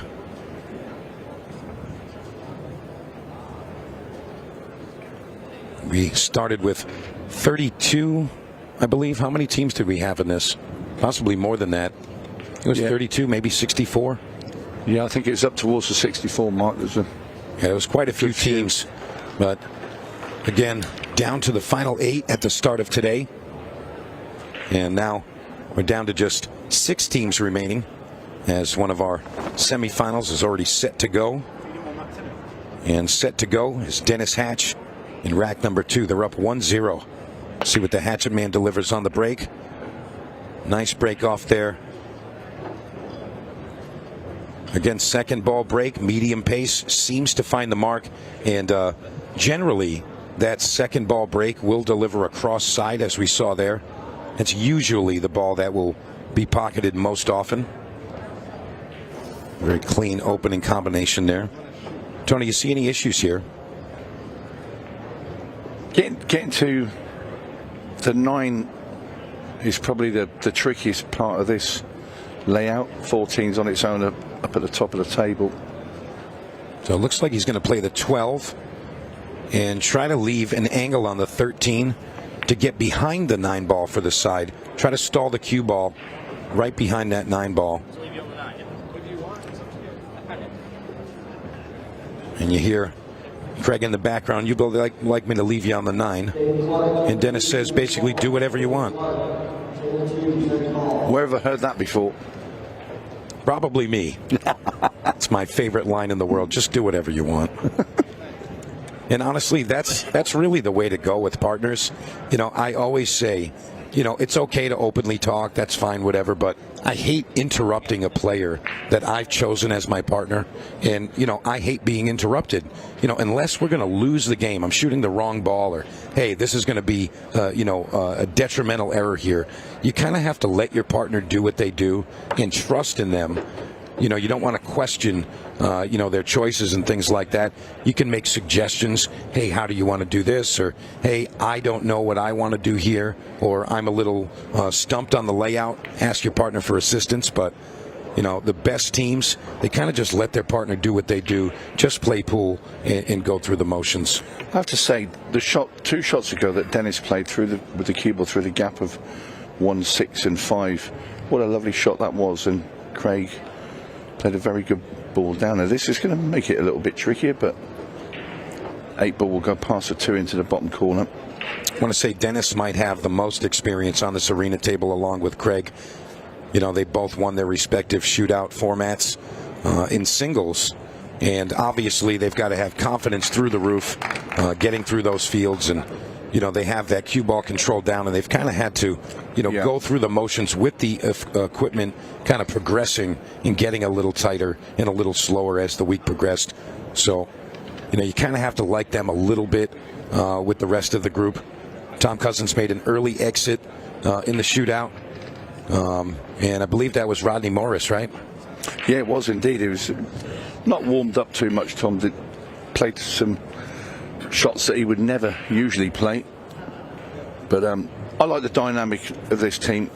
I do. They're just having a nice general chit chat here. Craig's such a great potter. Dennis is just a world of knowledge and a really good talker as well. If I could choose somebody to play with, I'd probably choose Dennis. Because he could guide me around the table. Yeah. I wouldn't want to be the one to say, right, leave me there, because to be fair, my cue wasn't the greatest. I'd leave myself in some awkward spots, but to have something like Dennis guide you as well. And sometimes just the decision itself and you see that same cross-side action on the second ball break one more time. But sometimes that's really the disconnect with the partners. You know, just the decisions can be a distraction. Whereas if someone's saying, hey, shoot that, leave me there. Now you have a task, and they tell you what they're looking for. Now you can attempt it. You know, kind of making those decisions as the shot clock ticks down sometimes can really distract you from the execution. So it is nice when you have one player that's kind of leading the team on the decisions and the pattern. And well, it's the personality as well. I mean, you know, yes, people say, well, why wouldn't you choose Shane Van Boening as your partner? And the reason would be because I think if I played a bad shot, he'd want to hang me. He'd just want to tell me off, and I'll be in the back of my mind, I'll be thinking, am I playing the right shot here? Am I going to make a mistake? Yeah, you don't want to have those thoughts. Is Shane going to give me a scowl? Yeah, whereas I know Dennis would still welcome me back to the chair with open arms. Yeah, absolutely. I mean, I don't know Shane is a violent person, but no, I mean, I don't think he is. I totally agree with you there, and I might pick Dennis myself as the ideal partner. Feel like it would just be a very fun experience. And just be like, hey, Dennis, whatever you want to do, I'm down. Just, make you feel comfortable. Yeah, exactly. As young Caden looking to pot the 15 in the side, wants to open up that 12. He doesn't really get it to open, but it does look like it passes to the bottom right now, so could play the 13 to the top corner and kind of split the 1-5. I think he slides into the south. I think he will go past the 14 here. It looks like he might be entertaining the combination. Maybe just roll forward. Got to be careful managing that. Got to make sure they stay open. Nice control, but he's made the 14 a bit tricky. It's okay if he can get high on the 14 now. The angle looks okay. He can just pull the cue ball straight back there. So he can. So Caden's looking. He can draw the cue ball back for Damien. And he wants to actually favor the right side of the 14. I think that offers slightly better position. He can always just bump the one ball to stall the white ball.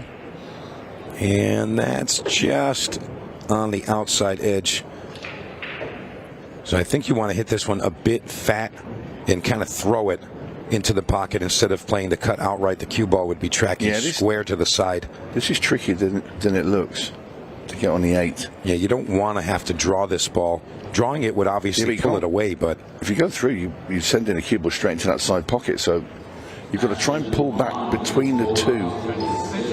Yeah, personally, and just come back out. But this is tricky. Yeah, personally, I like to hit this one. Again, you undercut this shot, hit it fat, and play some left-hand spin, slow speed, and throw it to the corner. They're going to be under the clock in the set. You're going to hear the beats because this is the time is ready. There we go. That's the thing. He's pushing the cue ball straight into that side pocket. Yeah, you can't play that line properly like that. You have to try and punch out. I know it's hard because if you put him back to punch out, you're going to clip that 2 ball. But you just had to go that way because you knew you were fouling or scratching going that way. Really tough. And look at the layout you leave. Yeah, last-minute decision from Damien. He's ball in hand for Hatch and Waddingham. And again, anytime you leave a team in this event, ball in hand, I mean, especially with the open table, you got to like them to get out. Spoilt for choice. Yep. Hatch and Waddingham. And this is going to be 3 racks to 0. And is this dynamic duo. And it's not Batman and Robin. Hatch and Waddingham are going to stretch their legs and pull away. I really love the way that Dennis is coaching his partner Craig Waddingham.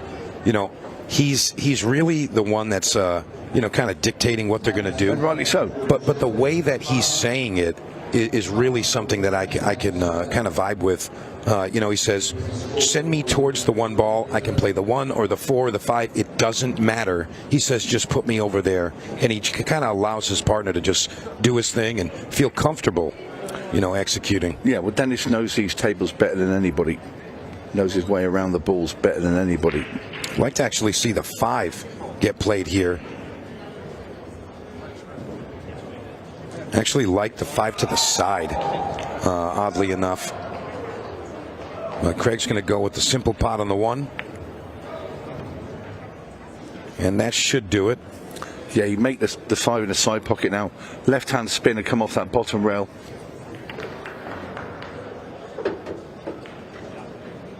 Grabs just a bit. Friendly bump on the 8. Yeah, that's one rail position, just come float right above that 8 ball, bottom right corner for the black ball. And that will be 3-0. It's the hatchet man on the 8. The hatchet man doesn't miss them. And absolutely not. 3-0. Hatch and Waddingham are striding towards the semi-finals. HERRBACH and PONGPANIK are going to have to dig deep to find a way back into this match. Yeah, it looks like these guys have great chemistry, and things are working very well for them. And we heard earlier when Shane was talking about playing with Tom Cousins, Shane Van Boening, of course, he was saying, Tom Cousins actually was the one commenting on it, but the different styles of play, English pool versus the American style. And Tom says, hey, Shane's cue ball is much different than mine and much better, because he's used to moving the ball around like that, where Tom has a more simplified version of pool where he's not really sending the cue ball around the rails. So he says, kind of lets Shane do his thing in that fashion.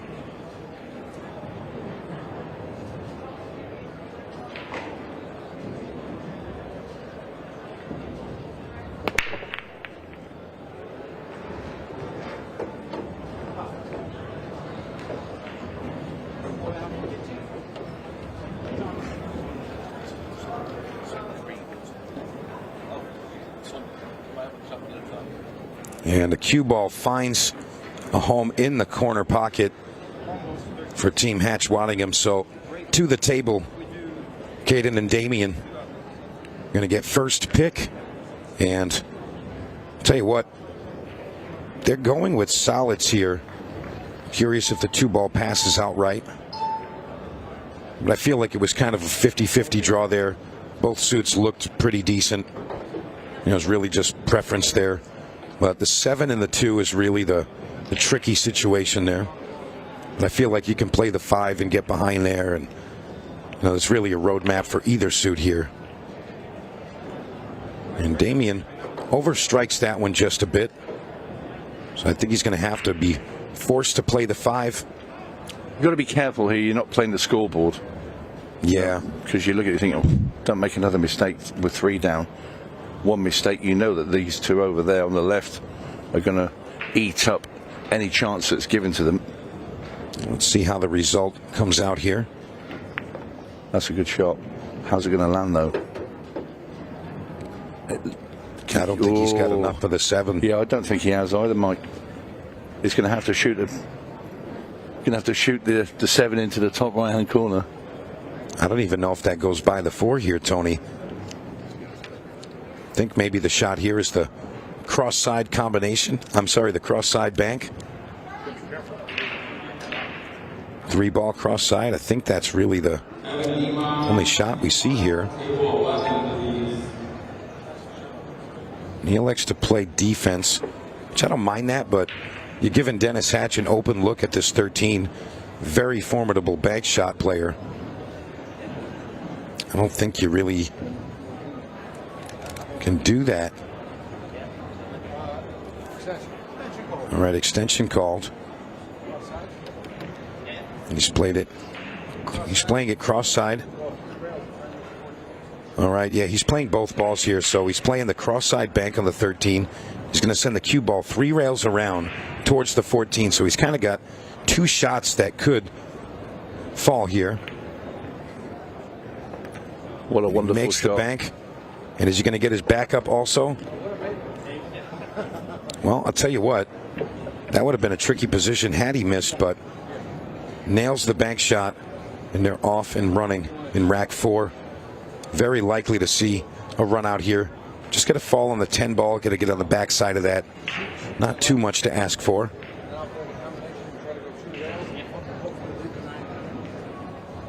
Very quick communication between these two.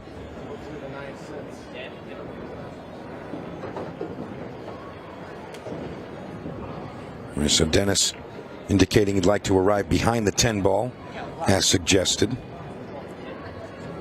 I really love the way that they're communicating with each other. We can do it this way or that way, do whatever you want. And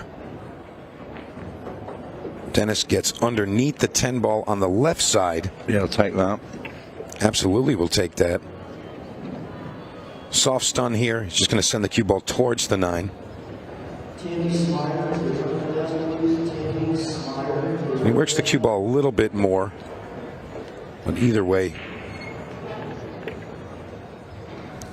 Now you see where they want to end up with the cue ball to attack the 8 ball. I actually like just the stop shot here, Tony. You stop it there, it gives you an angle to go around the top side of the 4. 2 rails and the 8 ball's right in the open, just like that. That's exactly where they're going. Yeah, Craig simple shot. Just put me there. So you play top rail, right top rail as well, come round in the 8 ball. That's going to be very nice indeed. Dennis, I think Dennis just said, you're about an inch out of where I wanted to be. I think he's taking a mickey. You're off by an inch. All right, here we go. 4-0 now to Hatch Waddingham. They are playing flawless pool right now. A couple of missed opportunities from young Caden and Damien. I don't want to say they're playing bad, but you know, you really don't get a second chance in these racks, you know, with the level of play we're at. If you get a chance to shoot out, you have to run the balls, or the other team is definitely going to take advantage and steal that point. So Hatch Waddingham continuing the onslaught here in the national pairs. And when this match concludes, we're coming at you with another of our final 8 teams. Rodney Morris and Chris Reinhold taking on Justin Bergman and Skylar Woodward. Really, really sick matchups. Pool fans, you got to love this stuff. I mean, I can't even remember the last time I've seen something like this, especially with these particular players involved. It's really a international type of event. Big break from Caden. And the cue ball is going to find a pocket again. Dry break with the cue ball in the pocket. So ball in hand in the kitchen. Again, remember, you can play a ball within the kitchen, which is behind that head string. However, extension call. You have to keep the cue ball within that area, but you can shoot a ball that's within that space. Just have to start in the kitchen. So extension called. Yeah, you should be able to spin it in. This lands right, I'll be able to shoot it forward. All right, here we go. Bumps the 6 out. That was problem number 1. Yeah, these two, I love the communication between them.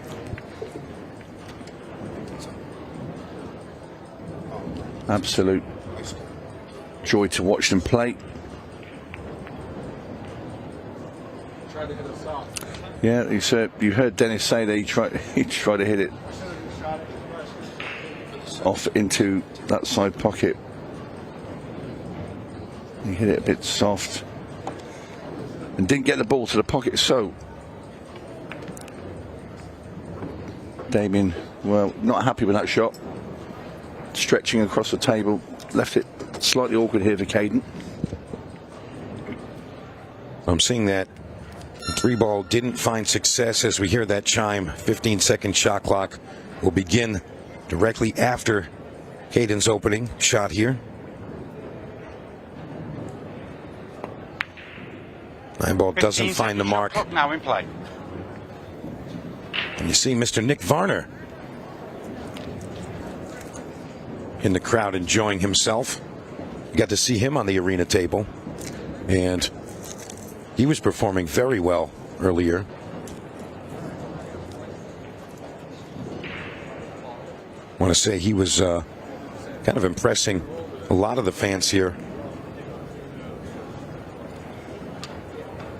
Craig missing that 2 ball to the top left corner. And Damien going to hang the 9 ball. I'll tell you what, the 9 ball's so deep in the pocket, you could shoot the 2 directly through it. He's going to open with the 1, plays it off the 4, and moves the two back to the other side. This rack just got a whole lot easier for these two. If they can finish this run out here, that'll put them on the hill. Great control there. 3-ball coming up.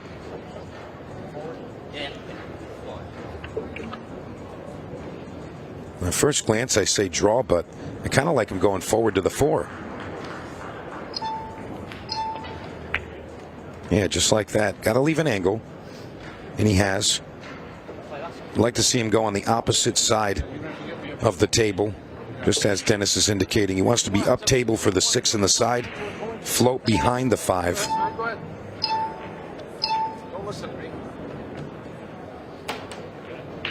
And you see the last second we changed decisions, but Dennis still has the 5 to the side.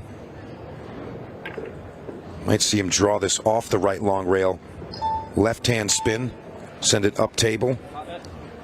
Very nicely done once again. Yeah, there's a little recovery shot there. They kind of changed their minds at the last decision, where Craig wasn't really comfortable playing position on the 6 from that bottom rail shot, but nonetheless they get the job done. 5-0 now to Dennis Hatch and Craig Waddingham. Call him the hatchet man, Dennis Hatch.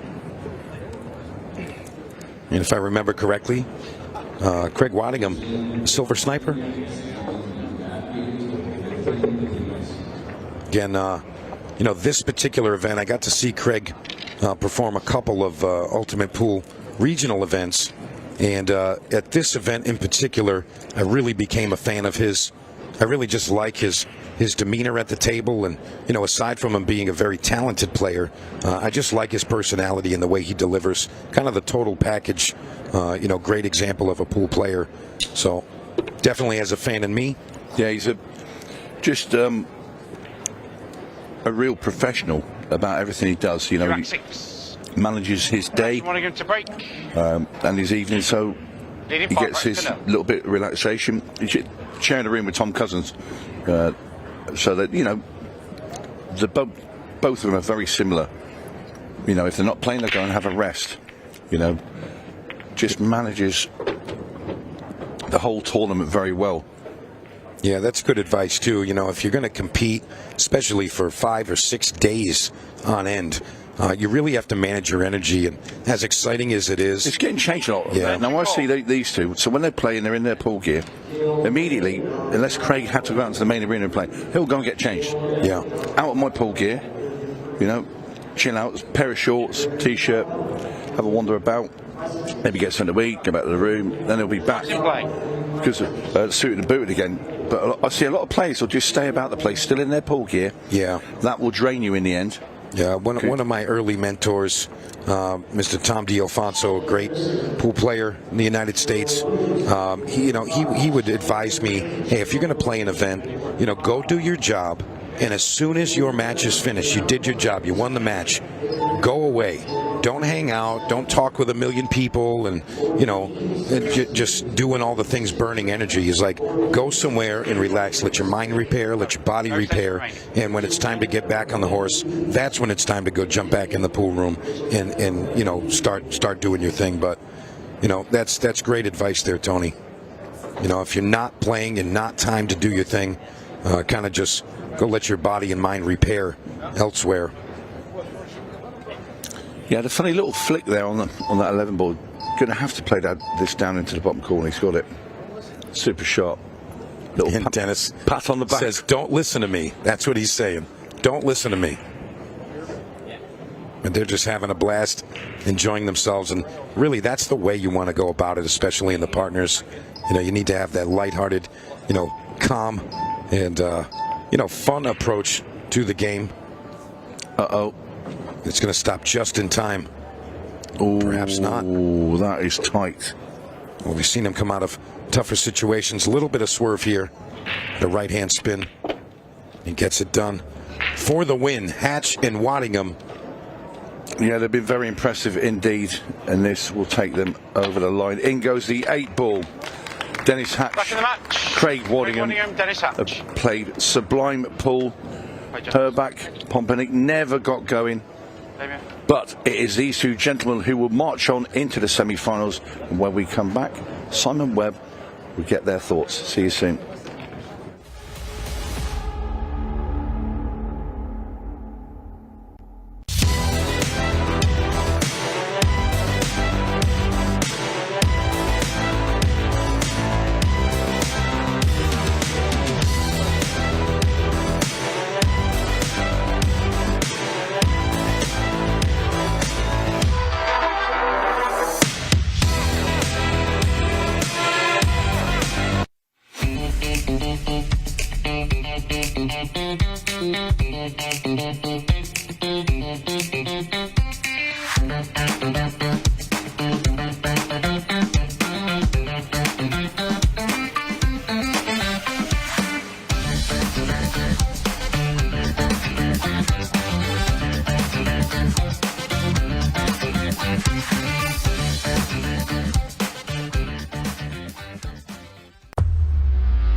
Well, welcome back to the studio, and we've got two very, very good players here that just got themselves through into the semi-finals. Congratulations, guys.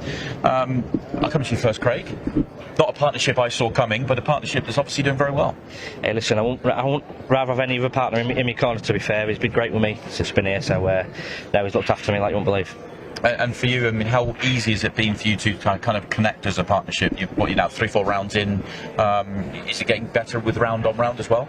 It's, you know, him and I just clicked when we first met. It was just like immediate, you know, I don't want to call it chemistry, but it was immediate chemistry. And we're both left-handed. We both shoot fast. You know, we both pretty much can make anything that we see. So we're both comfortable with each other. And I feel like as long as we play good, yeah. I don't, you know. You're feeling good about it. Are you two in sync as a partnership out there in terms of what you're trying to do, or is one of you having to kind of take a little bit of a lead out there? Well, I'll happy to take second fiddle, but we both just get on with it. And if one of us needs a bit of help, we'll just go, what are you thinking? And then, but 9 times out of 10, we just get on with it and pop the balls. But it's got to be really important, though, to be in sync, because if you're thinking one way and he's thinking the other, then you can cross yourself. But is that happening at all? It happened a little bit there, but you know, if he's at the table and he's the one shooting and I say something, I'm like, you do what you want to do, you go ahead. So if he says, I think I can do this, I'm like, just go ahead, just do it. I don't want to try to change his thought process and his shooting ability. If he's comfortable with a shot, just go with it, because, you know, I don't like to make him second guess or make him want to do something like the way that I would shoot it. I want him to be comfortable and him to shoot what he wants to shoot, because I have faith in him. He can make anything. And his cue ball's great. So. Does that dynamic change, though, now that you're into the match clock? Now you've got to the quarterfinals, because everything played up to the quarterfinals was all as much time as you want, essentially. It's an unofficial 30-second shot clock, but, you know, you can. There's boundaries there, but now you are kind of strict to 30 with 15 in the final 10. I think it helps us even more, because I think we're fast players and we're quite fluent and natural, so I think 30 seconds or 45 seconds later, it shoots us down to the ground. Yeah, well, it's obviously working very well, because you're into the semi-finals, and we've seen plenty of you this week, Dennis. We're potentially looking towards another trophy, and we've seen plenty of you as well, Craig, looking towards another trophy as well. Could be another one on the way for both of you. Yeah, we're having a competition to see who can win the most, so... right, I'll take it 3. Listen, he's been fantastic in every event he's played, so I've been watching him, supporting him, so now he's looking after me. Really, really good. Yeah, no, it's been great to watch. Looking forward to seeing you both in the semi-finals, which will be coming up pretty soon. So, congratulations. We'll see you again shortly. Thank you. And we're going to move on to find out who these two will be playing in the semi-finals. We're going to send it back to commentary for our next match. Thank you very much, Simon. Yeah, those two guys looking very classy indeed. But next up here, we will have Rodney Morris, Chris Reinhold, taking on Justin Bergman and Skylar Woodward. Promises to be big, big game indeed.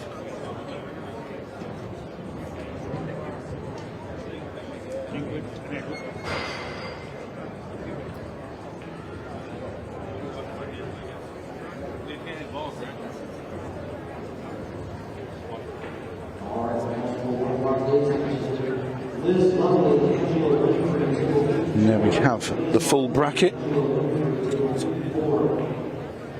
That's how these players got here. See that first semi-final will be coming up after this, which is Tom Cousins, Shane Van Boening. They'll be taking on Chris Melling, Jordan Shepherd. We just saw Dennis Hatch and Craig Waddingham make it through to the semis. And this is our last quarter-final. Rodney Morris, Chris Reinhold taking on Justin Bergman and Skylar Woodward. I'm Tony Holgate. Joining me in the commentary box, a man we've just seen out in the arena. Bit of a tough time out there, Damien PONGPANIK. PONGPANIK. Yeah, PONGPANIK. It's just spelled, or it's said phonetically. Yeah, phonetically indeed. Yeah. How was it out there? It's a horrible question to ask you. Oh, it's fine. It's fine. It's cool. You know, you win some, you lose some. We didn't play the way how we wanted to play. I had a hard time getting my cue ball under control. It seemed like every time I was trying to shoot the ball with top spin, making it go forward, it was just not getting the reaction I was wanting. So we kept coming up short and then, we didn't get a couple rolls our way, when we on some breakouts and things like that. But it happens. That's cool. That's just the way how it goes. Yeah, it's a bit of a nightmare because, like I said before, we was on commentary earlier, once you get 5 balls in or 4 balls in, you're committed to actually go for it. You drop out of position a bit, and you know full well when you leave an open table when guys like Dennis Hatch and Craig Waddingham, there's nothing you do, and it just the match sort of passes you by, and yeah, it's hard. It's a hard place to beat. Yeah, when it doesn't go your way, you get a couple of rough breaks, and that's how it is. It's a cruel game. Yeah, it is what it is. I'm very proud of our finish. That we finished quarterfinals. Me and Caden. If you would have looked at us on paper, you would have thought we would have been out in the way early rounds, and we. Well, you took out Declan Brennan and Rona McCarthy. Yeah, then we took out Kevin Guimond and Joey Gray. Yeah, massive. And we played well all throughout the event. The tables out there in the main room are slightly different than in here in terms of the cloth. They're a lot faster out there. Well, that's the thing, because Caden's been out there a few times. He played for the USA Juniors. He's had a couple of games out there. Also played in the shootout. But that was your first visit into the main arena in tournament play. So, it's kind of hard when you, like you say, when you switch from in the main arena to come into the TV table. You see that beautiful Brunswick Tournament Elite. It's a great table. I'd love to play on it more than 5 minutes like what I did out there. So you're still in the Open. I'm still in the Open. Well, we might see you again. Yeah. I'm playing good, not despite what you saw. There's a couple people that haven't seen in the spotlight for a while. Rodney Morris. Obviously, I don't say a couple people, but someone who I haven't seen in the spotlight for a while. This is wearing our awesome new Jam Up design. Oh, yes, Jam Up. Yeah. Never heard of it. Yeah, never heard of it, yeah. No, there's some great shirts out there for people to buy. And you do a great job with those, and all the pros have got them over in the UK as well. Yeah, it's been a big year for growth for us. So it's been great to see, and it's a great partnership between Ultimate Pool and I couldn't be more thankful. But kind of going to the match here, Justin. Justin and I used to, when we were younger, we used to go on the road together. Did you really? Yeah. Didn't know that. Yeah, him and I, back in our playing days when I actually used to play pretty good, but... you still play good, don't beat yourself up. I played better. I was young and a little fearless back in the day, but, now, raising kids and working, so I don't play as well. But, yeah, I've known Justin since he was just a kid. Like I said, we traveled all over the United States together, and... he never stops amazing me on his talent level. Oh my word! He's made the 8 off the break, and that counts. How about that? That counts here in the pairs. That does count here in the pairs. That is 1 rack to 0. Wow! Bergman and Woodward.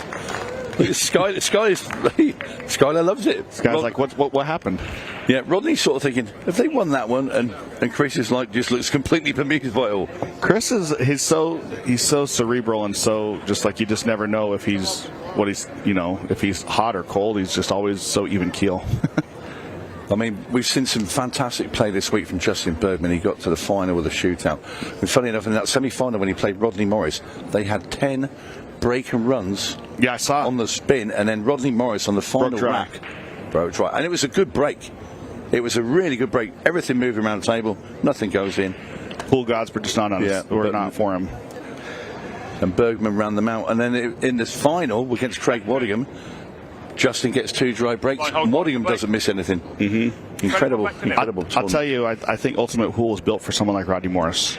I mean, he has the name the Rocket for a reason. He was just fast and loose and just fly around the table and just run out from everywhere back in the day.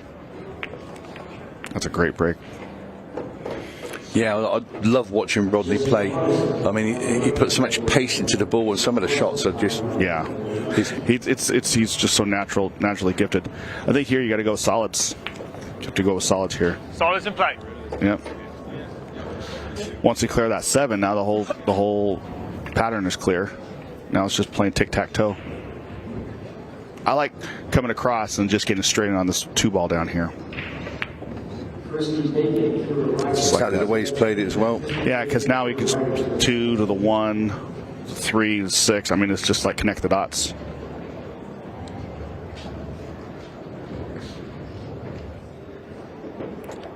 Just want to make sure you take care of your cue ball here and don't get behind the 14, which probably no chance of doing, but see some amateurs do that. Yeah, this has been clinical by these two. This is going to be 1 rack each. Not quite as quick as Justin Bergman's golden break, but it's not been very slow either. I mean, look at the clock. We haven't even hit 2 minutes of the match, and it's 1 each. Well, you got the Rocket out there. Yeah. Great guy as well, Rodney. Oh, yeah. It's a lot of fun. Yeah. He's always smiling, always laughing, always joking. Never takes things too serious. No, I mean, I spoke to him yesterday, obviously, about that incredible match he had with Justin. I said, I really did feel for you when you went dry, and he just laughed. Well, that's the game, just completely, having a laugh and a joke. And he had some fun out there as well in the shootout when he's quite a character, isn't he? Yeah, he's a lot of fun. If you get a chance to just go hang out with him, he's just a fun guy to hang around. Yeah. Yeah, and he's wearing a jam-up shirt there, look. So you can't really see it from here, but if you get up close, those are all pool balls, cues, and there's a couple of pints there as well.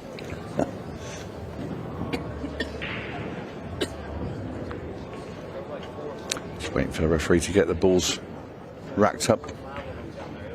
The next game. So back when Rodney was young and coming up playing, there was that time period. It was like right around when Johnny was in his heyday and all those. Now, from the UK, did you guys pay attention to pool back in that time when it was on the 9-foot tables with Johnny Archer and Efren Reyes? I mean, were you guys very focused on English pool? I was over here in the 90s playing in a few of the tournaments with Johnny and Efren, and I played in the 9-ball. I played Dennis. I won't say I beat Dennis, but I did in Las Vegas. But came over 93, 94. It was sort of tail end. Jim Rempe had just sort of going down a little bit, and Johnny was coming through. And some of the great players like Kim Davenport and so we watched all the American pool. Yeah, because like we're as Americans, we're getting more familiar with who your guys' top players are, because the English game and the U.S. game is very different. But I've always been curious. Did you guys pay attention to the 9-foot pool? Yeah. I came over and played. It was 9-ball that I came over and played. To be fair, on several occasions. Just found it fascinating playing over here. The difference in the weight of the balls. Oh yeah. I had my pants pulled down a few times as well when I came over. I can assure you. I remember playing a match against a guy called Tony Robles. Oh, Tony. Yeah, Tony plays great. 10-1. That wasn't as enjoyable as experience that I've had. Yeah. He'd never missed a ball. Great guy too. Yeah, great player. I think they're going to take stripes here, Tony. Or no, it looks like they're going to play solids. Yeah.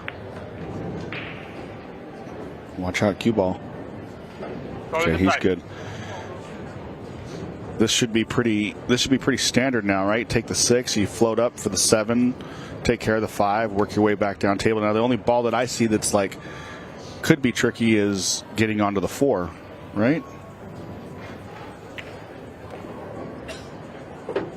Yeah, that's one. I mean, the 2 I think will slide past the 4.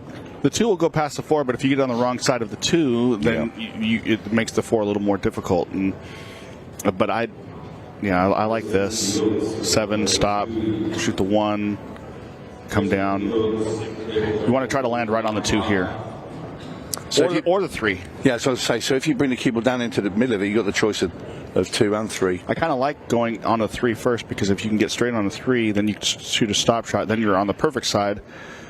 Now he's going to have to work here. Yeah, he's gone a little bit too far to the left. This is what I was talking about a second ago. And it's easy to say up here. I mean, gosh, I mean, it's... Why do you think I'll sit up here? Yeah. I'm not going down there. Yeah. He's got a couple options. One, he could stun the cue ball down, shoot the 3 in the side, has to stun down. You got to hold the line. You got to hold the line. Watch out, 14, and he got perfect. Great shot. Now it's just easy. He just pots this 2 and just slides right into the 15, and he's out.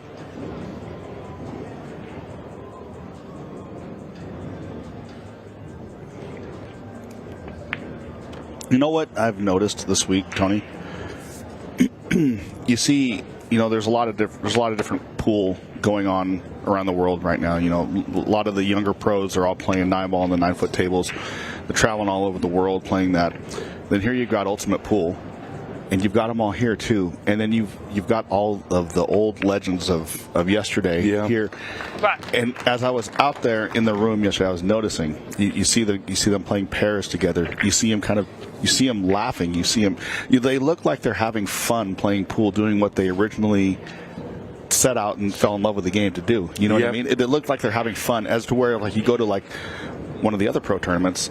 It's just so stuffy, and it's kind of fun to see, to be honest with you. Yeah, well, I'm always out there, and I chat with everyone, and it's such good fun to be around the guys. And I've got to know Dennis and Johnny, and all them, and Tommy Kennedy. I mean, guy never stopped smiling. Well, when he won the US Open in 1992, I remember that smile on his face then, and it's still there. Yeah. But he just said, "What fun this is!" It's sort of like, man, I forgot how much fun you can have on a pool table. And you've got this match clock and the shot clock, so it never gets stale. It keeps the game moving swiftly, but you're always on an edge because it's so short. Yeah. And I think that's what makes it great. For me, it's kind of unreal to see. I mean, I've been around these pros most of my life, and it's always so serious. You go into a tournament room and it's just quiet, and everybody, it's like you're in church, Yeah. And like I said, I was seeing out there, and I was seeing out in the room yesterday, like Johnny's playing doubles with Tommy Kennedy. They're high-fiving, and Roddy's out there having a good old time. Even Shane Van Boening, who's like, keeps to himself and very quiet. Yeah. Him and Tom looked like they were having a good time. Absolutely. I mean, I found it amazing when I saw that they were paired together, and I thought, wow. So you got the number 1 from that end of the pond, considered the number 1 over here. He's our best American for sure. Yeah, I mean, it's just fascinating to see. And what I said when I was on the comms for that match is because Tom's been number 1 over in the UK for 2-3 years. To see him being directed around the table by Shane, because Shane's took the lead, it's amazing. You think, and rightly so, because Shane's such a good player. Shane's a world 8-ball champion. Absolutely, yeah. But for us, it's quite funny to see somebody of that stature saying, "Okay, Tom, you play this over here." And then Tom just takes the direction. To be fair, the first 2 racks he left Shane a couple of sticky shots, and Shane just knocked them in without didn't make any fuss, just knocked them in. But it's quite funny. He's in a tough spot here. They got to make sure he gets. Yeah. Okay. This is hard because it's new cloth, so it slides. So like the natural angle, you can come here and you can come off this side rail, and like where he's pointing, and the natural angle will put you straight on that 13. But because the cloth is still so new, it's sliding. The angle takes wider. So you have to manipulate the cue ball a little bit.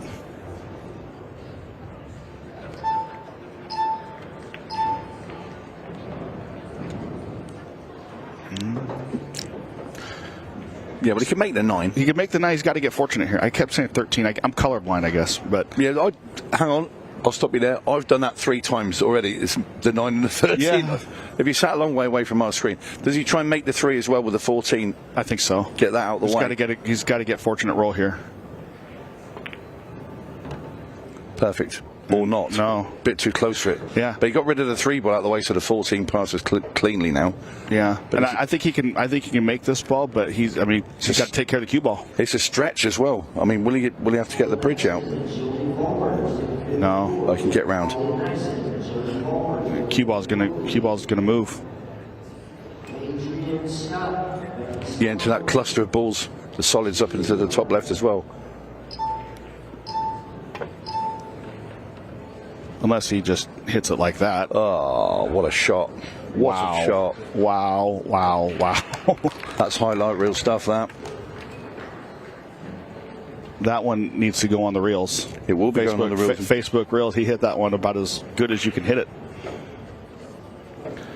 I do have a spreadsheet on my phone here for certain shots, which I'm just marking that down. Just to let you know, because that was fantastic. Such a great look at that. That's unbelievable. You know, the likelihood of that ball not coming in contact with one of those other balls is so against him. And so, I mean, like the check he put on it. The favorite, yeah. And he stretched. That was an unbelievable shot. I tell you, it's good to see Justin playing again this last year. He took a little hiatus for a couple of years, but in my opinion, he's our second best player here in America. And I said this for a long time. There was a period of time where I thought he was the best player in America after the break. He could never keep up with Shane's break, but after the break, I thought it was pretty even game. When I watched him play Kobe Japp in the quarterfinals of the shootout, and then again, obviously against Rodney Morris, and those 2 matches there, his cue ball was incredible. I mean, it was like on a 50 cent. Every time, every shot was on a piece of string. Justin's an unbelievable player, unbelievable talent. He doesn't even try. He doesn't even practice. He doesn't even practice. He's some player. Yeah, he's just incredible talent, and he's so talented. I think he's one of the few players that like could go across the pond and play on your equipment, your rules. And it might take him a little bit to figure it out, but I think he'd figure it out, and I think he'd do really well. Yeah, I was actually saying in the match before when you were out there in the arena, myself and Mike DeMarco, and I said it'd be fascinating to see some of the US top players come and have a go and how they would adapt. I'm going to have a go this April. I'm going to come to Wigan. Oh, you? Yeah, I'm coming over there for the business. But because your good lady Mindy, she said, I remember saying that, what's Wigan like? I said, yeah, it's different from America. Yeah. But that's brilliant that you're going to. I'm going to give it a go. I'm going to try. I'm probably going to go 2 and out, but I'm going to give it a chance. Get there a couple of days early and get on the table. Yeah, I'm going to do that. I'm going to get there a couple of days early and go see a football game. Oh, okay. Yeah. Who do you want to go and see? I'm going to go see Liverpool. You don't want to go and see Manchester United then? Well, Danny Balshaw said he's going to take me to Liverpool. Okay, yeah. Yeah, Danny's well known in those parts. What's he going to do with that 8? Is he going to shoot the ball up there off of the 8? That's got to be the plan, right? Well, it's got to be moved. Simple as that. So I think what Justin will try and do is try and get him straight on the 12 ball. He can find. He has to play it now. You're not going to leave it till later. So it's all about the angle here. So he's going to play this off the 8, make the 12 ball. The 8 then pops out away from the 3 ball, and obviously it will leave Justin on the 9. That'll do. That's enough. That's all they need. Just get the ball back out to the center of the table.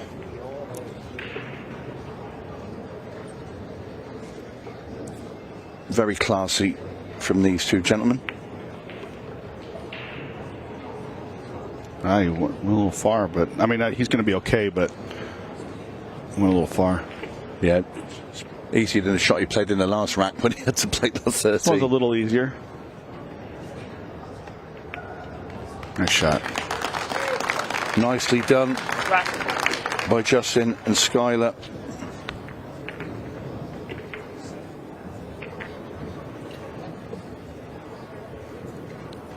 And they've got themselves ahead for the first time. Rodney and Chris there, much to ponder.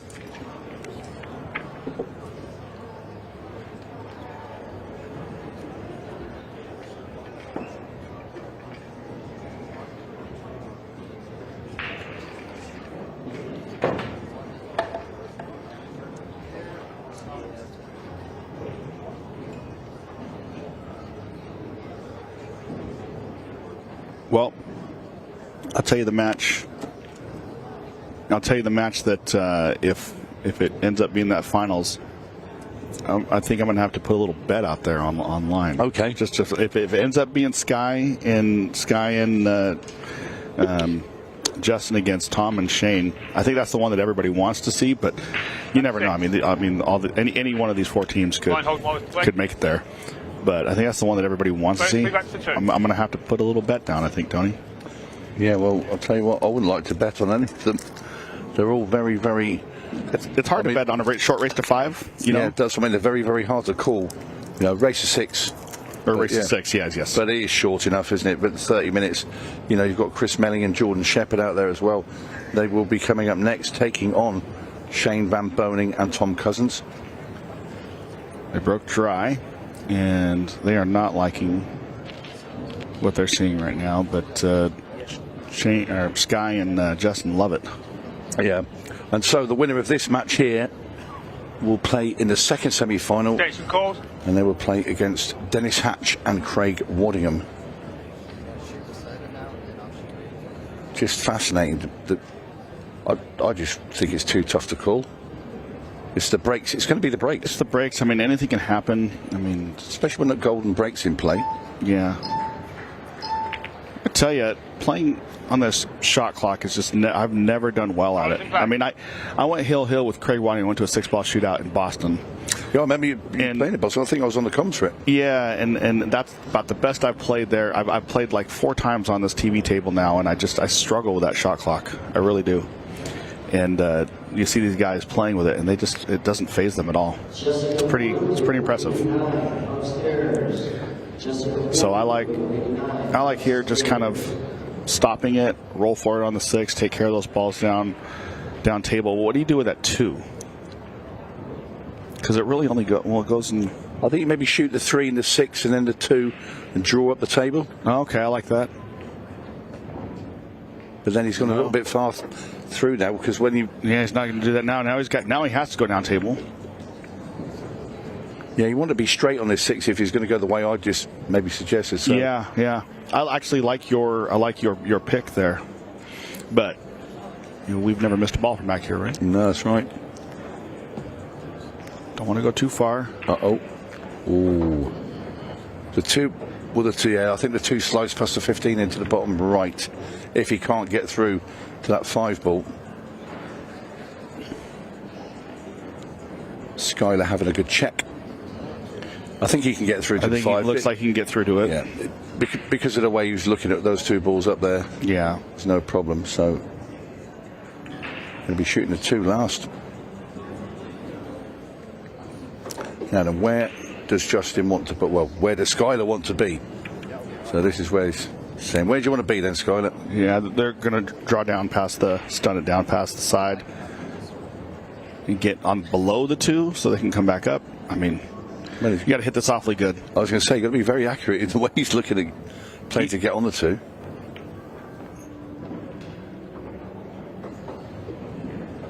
Ooh, 50-yard line. Yeah. Do you guys, what would you guys call that in soccer? The halfway line. The halfway line. Yeah, you can see Skyler eyeing up this 2-ball into the top right. Yep. So it's what you call a blind shot, because you're looking at where to strike it. You can't see the pocket in your eye line too much. So he's trusting it to where he's pointed, he's picked. And of course, Skyler, being a class player that he is, plays it perfectly for his partner, Justin Bergman. And this is going to be 4 racks to 2. This is, I don't know if you know this, but like our table pool is Skyler's favorite. I mean, that's what he grew up playing. Right.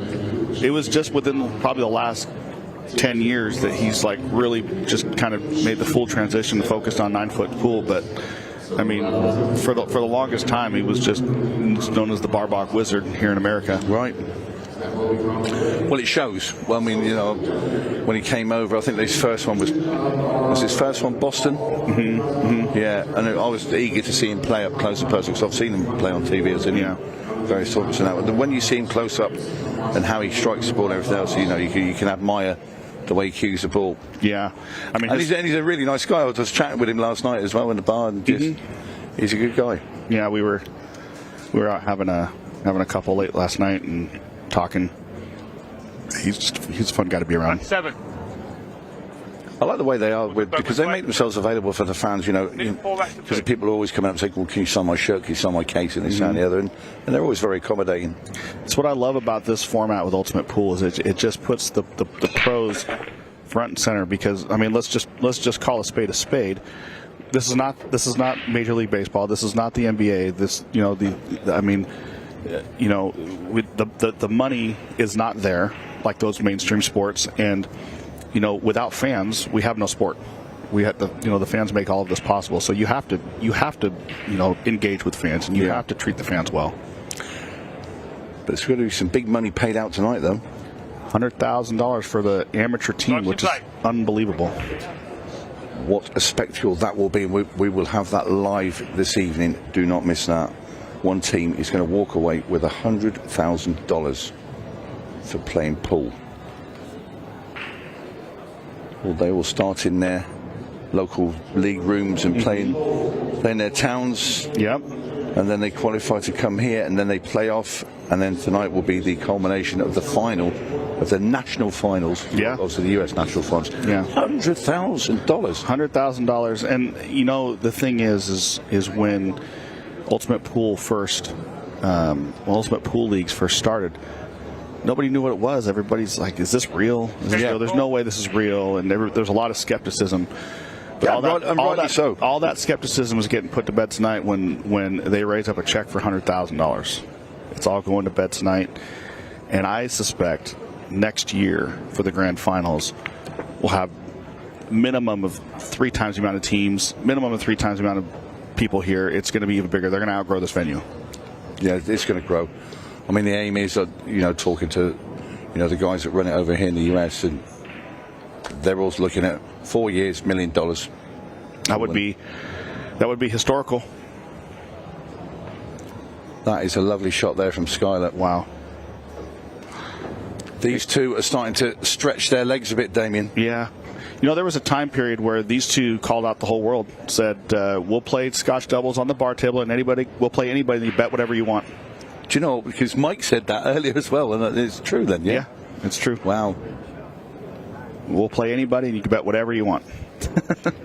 That's a bold statement, but they've got plenty to back it up. Yeah. Yeah, that's nice as well from Justin. Lovely control. Wow. Using the 7-ball and the spin to come back, leaving Skyler with the 11-ball into the top left corner. The choice here, he could just run it in and come off the top rail, or he might just... No, you're going to stop it. Yeah, then he might just slap it and stop. Slap and stop. I've never heard that one. Slap and stop. Slap and stop. I might have to integrate that one into my vocabulary. Slap and stop. But it's been poetry in motion from these two. I could see some amateur teams using that as a team name if that ever caught wind there.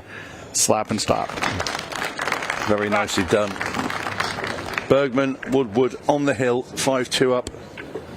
And really just Rodney Morris and Chris Reinhold just can't get to the table. They're having no table time. You didn't get that much table time. When you did, you was always in an awkward spot. It's just one of those, isn't it? But I play bad. These guys play great.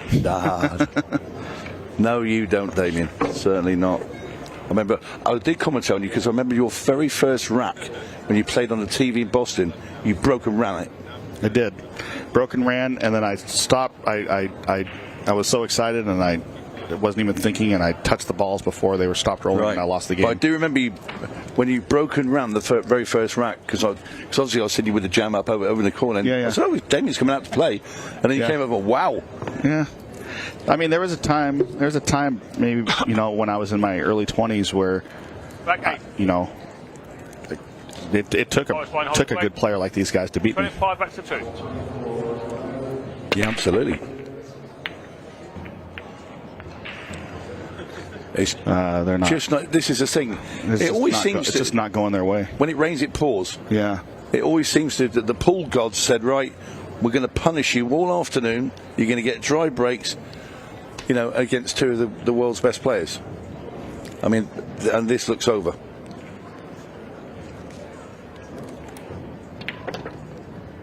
Want to hear something funny? Go on then. Justin's. If you look at the butt cap of his cue, it's broken. It's been broken for. Is it? It's been years. There's a chunk of wood missing out of it.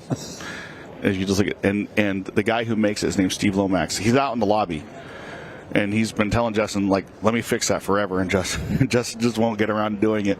The guy who's making it, the guy who makes his cue, is out there in the lobby and you know, doing tip work and cue work, and it's driving him nuts. I bet. Station call. They're looking at the combo. I mean, I don't think you need to shoot the combo, but it's tricky to get from that, because if you shoot that 14, can you not get around the back of the 6? We went into the 6. That was obviously what he's worried about. And of course, with the buzzer coming in, you have to make a decision. Did you shoot, else you? It's so hard. It's so freaking hard. Now they're going to have to shoot the combo. Here comes that shot clock again.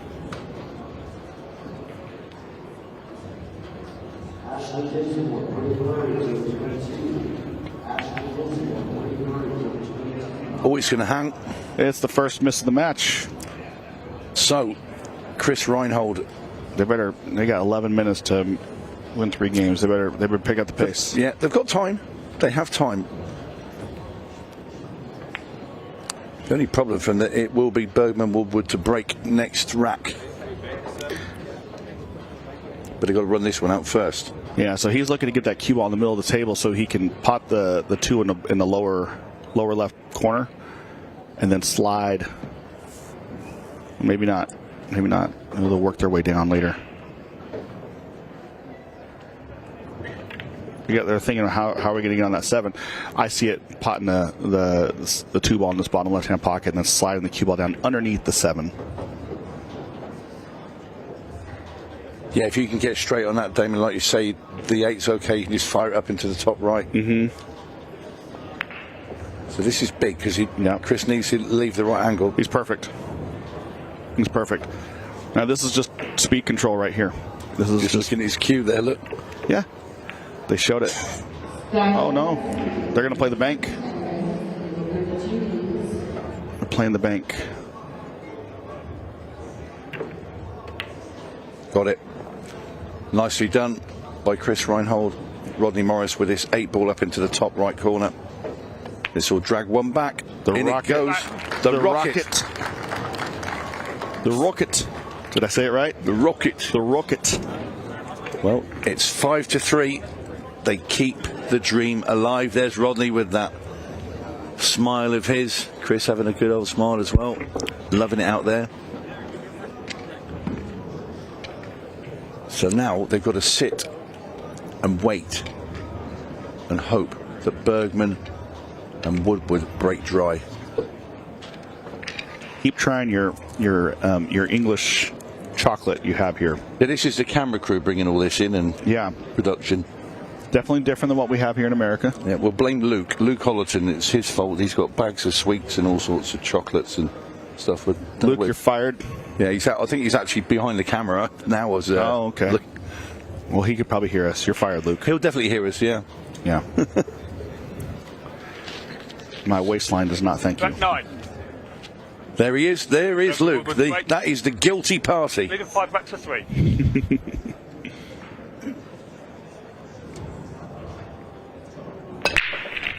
8 balls moving. Are they going to win it on a golden break? Oh, well, Justin started with a golden break. I know. He would have got 2 of those that match. That would have been unreal. If you're Rodney and Chris, you can't ask for anything better than this. No, and we're all down to now 15 seconds of shot as well, Damien. Yeah, and he came a little short. It's not what they wanted. What was a pretty easy run out is now they have to do something. Extension called. Take your extension. That's going to hang. So solid. Talk about an opportunity lost. Yeah, big time. So where'd you go here then, Damien? Because it's not a basic run out here with solids. No. You gotta clear that 2 out so you can shoot the 5 down table. Once you do that, Extension called. yeah, I mean, they're talking about possibly following one of the balls in after the 9, but I don't like that. If you can get over onto the... Well, they're leaving very little option but that shot. Yeah. All right, well, now you have to. Only Chris Melling can pull the shot off. Yeah, Chris does have an amazing array of shots. Lost a turn. But what's he left? Nothing. But the 7 and 5 look a bit sticky there, don't they? They've tied back up. Surely he's not like a 3-ball combo into the top left, is there? Yes, there is. Wow. wow. What a shot.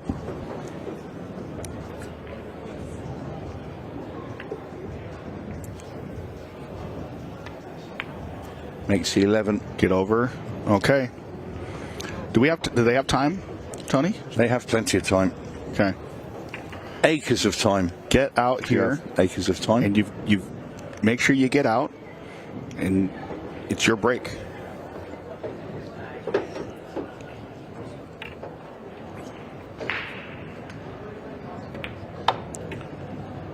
Great stuff from Morris and Reinhold.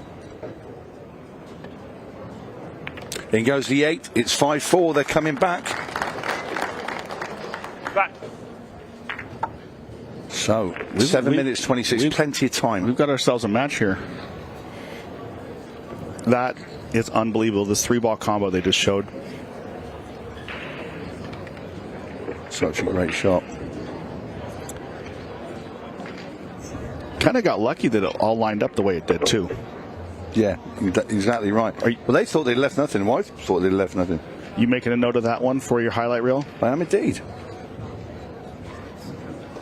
It'd be criminal if you didn't. That's why I don't want to get myself arrested, so I've definitely done it and put it on the highlight reel. They'll put you on the no-fly list. You won't be able to come back to the States here for the next tournament. Yeah, don't do that, please. So they've broke dry, breaking head-on multiple times now. So are they going to switch over? Break from the side? Nope, they're still going head-on. Do you put more speed? Do you take less speed off? Let's see what he does.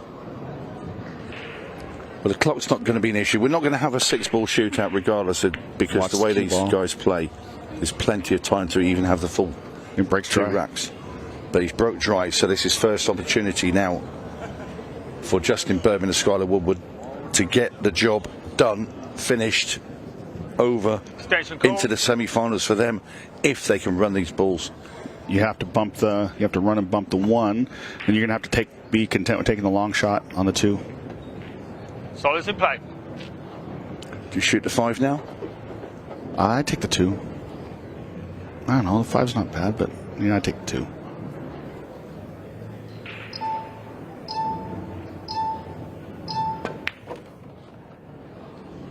Hits that well.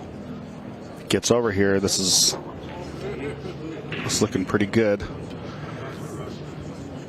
He's got a little work to do with the 1 and the 5, but you always have the combination in case you don't get well. Right, the 6 is going next. So where will you try and get now, Damien? It looks like I think they're going to try to get into the 1 now.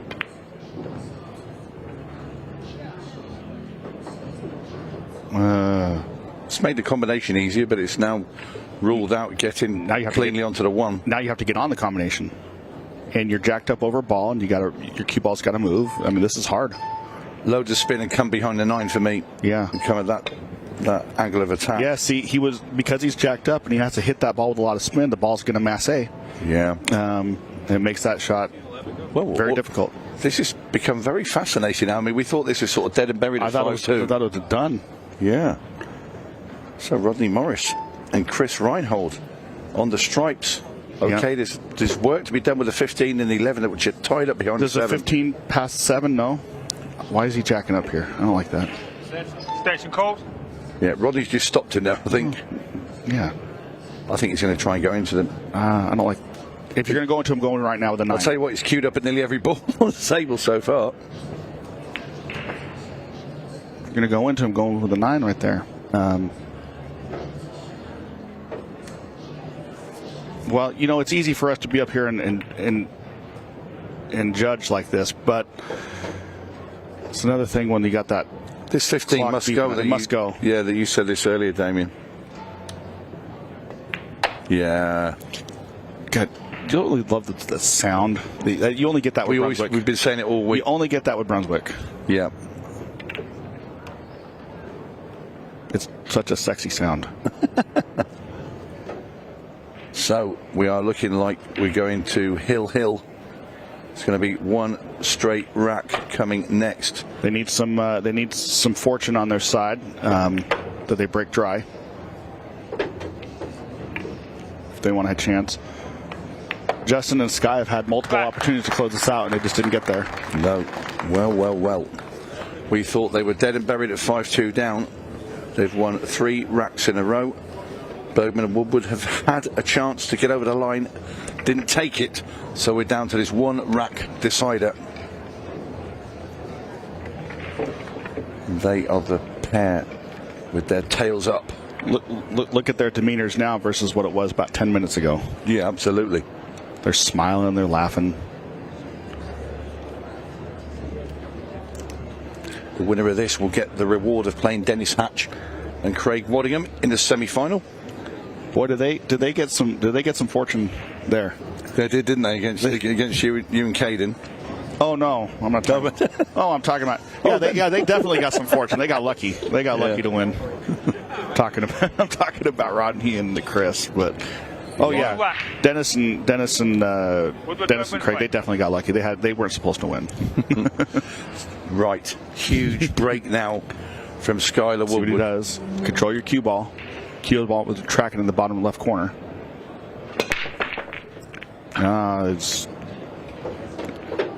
Wow, what a break. That's but there's work to do. What's that up in the top? There's work to do. Corner. There's no good way. Okay, so he's gonna have to make this, and he's gonna play the bank right now. He's playing position for the bank. Stripes in play. And Skylar's, I would say he's like a 70%, 80% favorite to make this bank or more. So we've got a crowd in the commentary box now. I can tell you Jordan Shepard and Chris Mellin are here as well. Oh, is that what that smell is? Watching with interest. Don't forget, everybody, they're about to go up next in the first semi-final, taking on Tom Cousins and Shane Van Boening. He's made it. He's made it. Where's the cue ball going? It's not going to rub off the 6 and hook. It has. It is. Okay, they still have life. They still have life, but he has to queue up. He's got to queue up with inside English and come down. Yeah, I didn't spot the 11 ball left on the table there. Got too excited. Okay, I think they're okay. I was firmly transfixed on watching the cue ball come down the table, thinking they were going to. Well, they had to get on these 2 balls.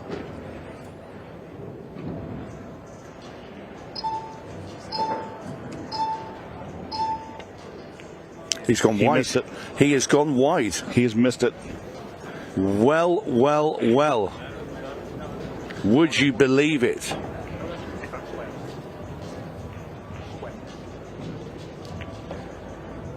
So Rodney Morris and Chris He got Reinhold. funny. He got funny. It's got funny. What a chance this is to win the match. From 5-2 down. Rodney Morris, Chris Reinhold. He's on the wrong side of the ball again. Now they got to shoot funny shots. Luckily, it's, you know, a 7-foot table. These guys are amazing, but still. Rodney doesn't seem to mind those. He just hits them in, doesn't care. Well, that's the difference when you watch guys like Tom Cousins and Craig. I mean, they take such good control of their cue ball on these 8-ball patterns that they're not shooting those shots. Well, they can only look on. Justin Bergman and Skylar Woodward are about to depart the pairs shootout. Rodney Morris puts the 8-ball in. That is the end of the match. And what a comeback there from Rodney Morris and Chris Reinhold. They trailed 5 racks to 2, but it is Morris and Reinhold who get over the line and will go into the second semi-final. When we come back, we'll have a word with Rodney and Chris. And don't forget, our first semi will be up. That will be Chris Melling, Jordan Shepherd taking on Tom Cousins, Shane Van Boening. Do not go away.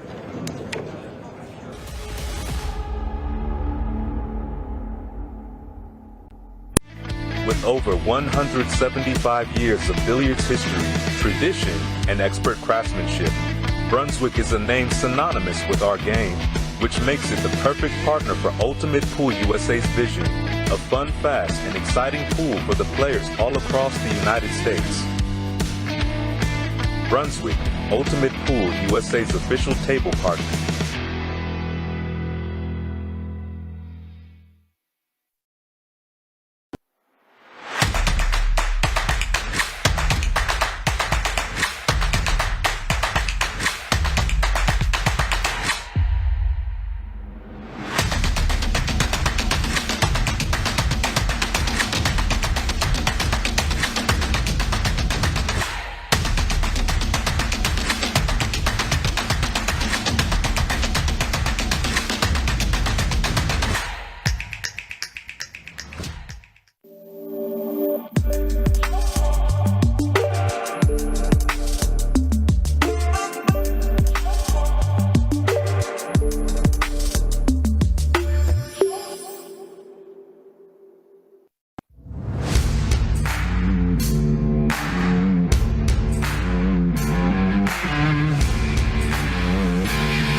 Well, I told you that there'd be drama this morning, and there certainly was there in that quarter-final. What a turnaround at the end. I'm now with our winners, Chris.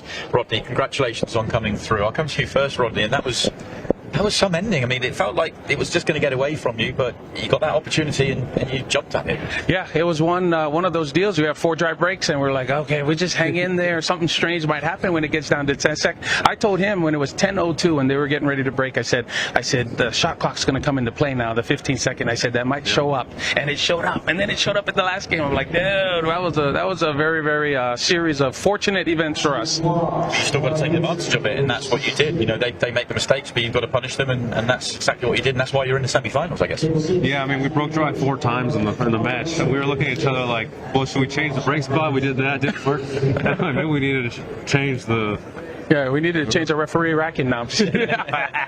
Like, we rack them ourselves, please? No. Yeah, no, that was good. It was good, and like you said, we got to punish them at that point too. So it's yeah, the pressure was all on them to lose it, you know. So yeah, they kind of not gave it to us, but you know, we took our chances and we took our opportunities and we did well with them. So hopefully we can do that in the next match. It certainly was exciting for the crowd watching on, and for me at the back there. It was nice to see it kind of get tense at the end. I like watching great players under pressure, and it certainly felt like that in that last rack in particular. I like playing like that too. That feels good. Yeah. You know, it's not as boring. It's just, you know, it keeps everyone entertained. Yeah. Rodney, I know this is your first event here, and we've seen you out there plenty of times. We talked about it a bit, Chris. We've seen you a few times in fewer events before, but is there something you like about the sort of match clock, the different environment? It's a sort of different style of game.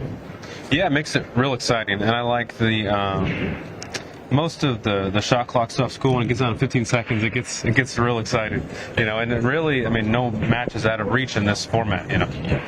can always turn it around. There's always something you can do. One thing I like about the fast shot clock, it doesn't give you time to really dog it. Yeah. So you just got to get down and do it. You can't even think. No negative thoughts can creep in, right? Got to commit. Go with what you do. You said before the tournament started that 15 seconds was loads and loads and loads of time. Now that you've had some good experience of it, where do you stand with it? I definitely have a newfound respect for that. The difference, obviously, you're well known as a very quick player, but the difference between playing at 15 seconds a shot, but having to and having, because if there was no clock, you'd probably play at 15 seconds. But when you have to, that's the problem. That's the one. Yeah, you got it. Yeah. So and I love it. And I told him, I said, I haven't played in a shootout yet, and I don't intend to. Well, you never know. We've got the semi-final coming up with both of you, and maybe the final. Yeah. Never know. Yeah, it was going so fast, and then he said, shoot the 3-ball combination. And I just trusted him. I guess it's dead, and I hit it.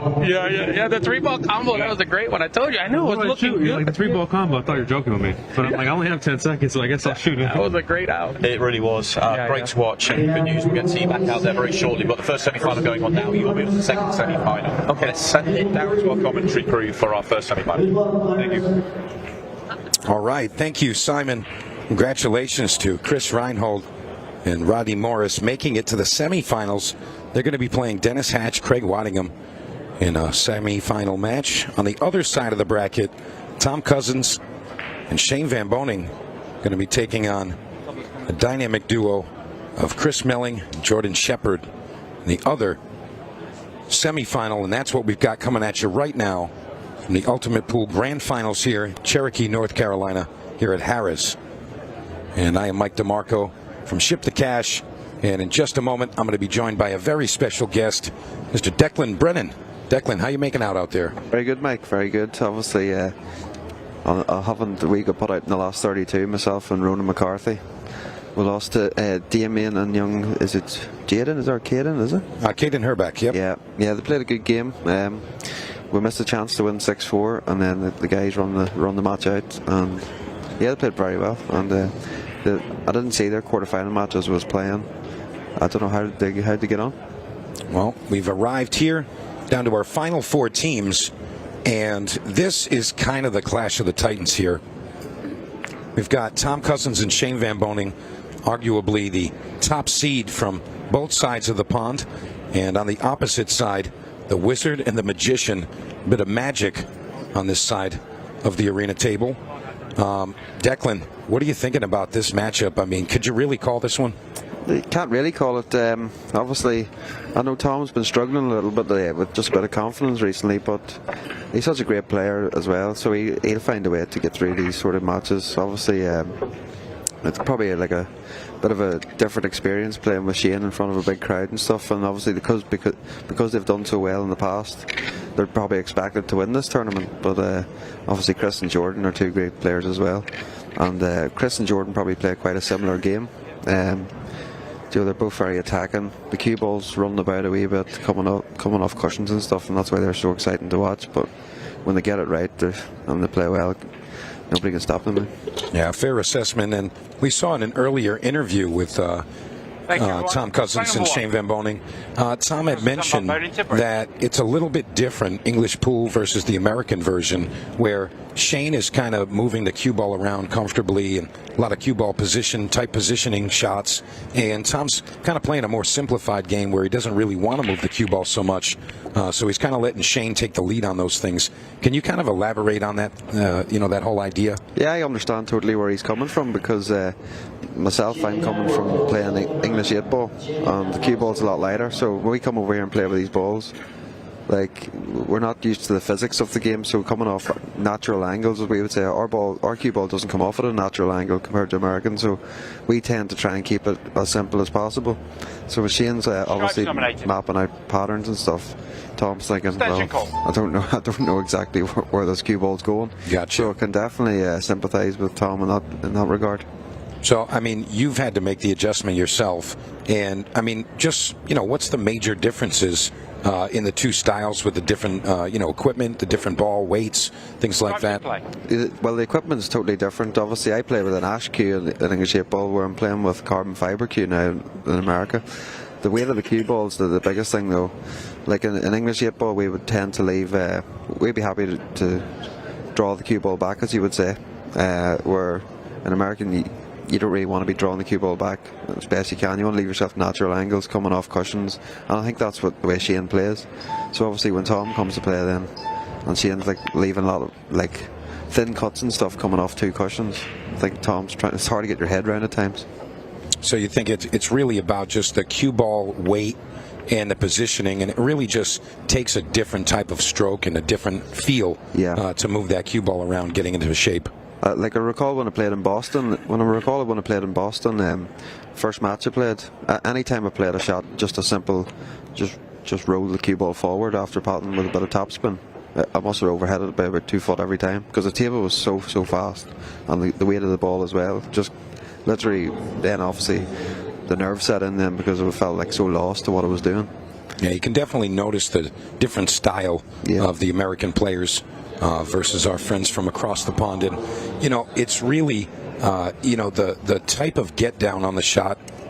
And you see them kind of keep a standard cueing. They're not really going to the outsides of the cue ball so much, and you know, just center, top, bottom, maybe a hair of outside when they need to, you know, run the cue ball or whatever. But you know, it's more of a simplified game. So really interesting to see a duo like Tom Cousins and Shane Van Boening matching up together. Yeah, I think it's interesting pairing, obviously, and it got a lot of people talking whenever the draw came out, which was great for the game. And I think for the likes of the two guys playing together, like I'm sure there's things that Shane can learn off Tom, and likewise, you know, see the game differently. That's not, he's lost the cue ball there. Yeah, he overhit it there just a bit. Yeah, and this is like sometimes whenever Tom wants to simplify the game. When you simplify the game, things like that doesn't happen as much. You know, obviously Shane's a great player and stuff, but when the cue ball's travelling on these fast tables, you can always get it a little bit wrong, which he has done here.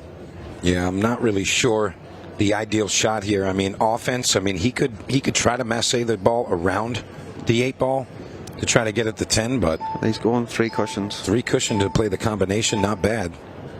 It's not a terrible idea. He's unlucky. Hold your hand. Yeah, so Time running.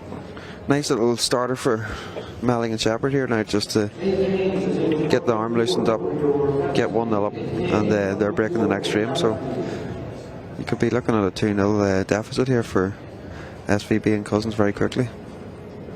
Yeah, this opening rack is always the toughest, just to kind of make a statement and get your rhythm on the table, get that feel back into that back arm.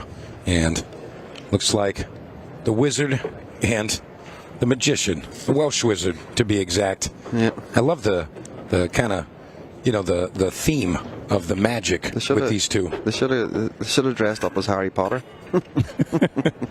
Not a bad suggestion, Declan. Well, Jordan Shepard's halfway there. He's got the glasses. Yes, he does. He just needs the lightning bolt tattoo, the scar on his head. But Chris Melling and Jordan Shepard looking very good to take rack 1. And they would be following with the break. So have a chance to compound that and double up. The thing with Jordan and Chris is, like, they're such a dynamic pairing together. Like, the match could be over in less than 15 minutes the way they play. You know, it's like, it's crazy what they do on the pool table, these two boys, with the speed they play at and also the precision as well. Yeah, it's really nice to see some of these newer names for the American fans. You know, they have these extremely talented players, and they're coming to the United States. And now the American fans can kind of learn players like yourself and kind of just, you know, gain some new fans and kind of, you know, connect with these new groups. And, you know, one player in particular for me I've really taken a liking to. I like his game, and I like his presence at the table, is Craig Waddingham. You know, like, I met him over at the Boston Open. That was my first introduction. And, you know, right here at the Grand Finals, definitely got a fan in me. Really like his performance this weekend, winning the shootout. Yep. And still doing well in the doubles, too. Yeah, partnering with Dennis Hatch. Yeah, that's a good pairing as well. When I've seen that pairing, I thought they'll go close as well, because obviously I love Dennis's energy and around the table, and you know, you can't not. He's a crowd favourite the way he gets on, and I think it's been rubbing off on Craig a little bit this week as well, because I've seen Craig getting a little bit like that too, which is good to see. Obviously, the game needs characters, and Dennis is definitely one of them. And plus, he's a great player as well, and I think it actually helps like obviously I played with my friend Ronan, and like we play everything together, English 8-ball and stuff. So we just decided we'll play again. But I definitely think it's a nice little touch for a couple of the UK players playing with the Americans as well, because that's just a little different dimension to the event. So I'm unfamiliar with Ronan, and I've heard his name mentioned a few times. A couple of guys in the Open and other events, they're like, hey, this guy Ronan just beat the hell out of me. You know, he played absolutely flawless. Who is this guy, and what's his story? Oh, Ronan's, well, only for Ronan I wouldn't be playing pool, to be honest. In Ireland, like, I would have played like local leagues or something just for a bit of fun with my friends, but I would never have taken it too serious.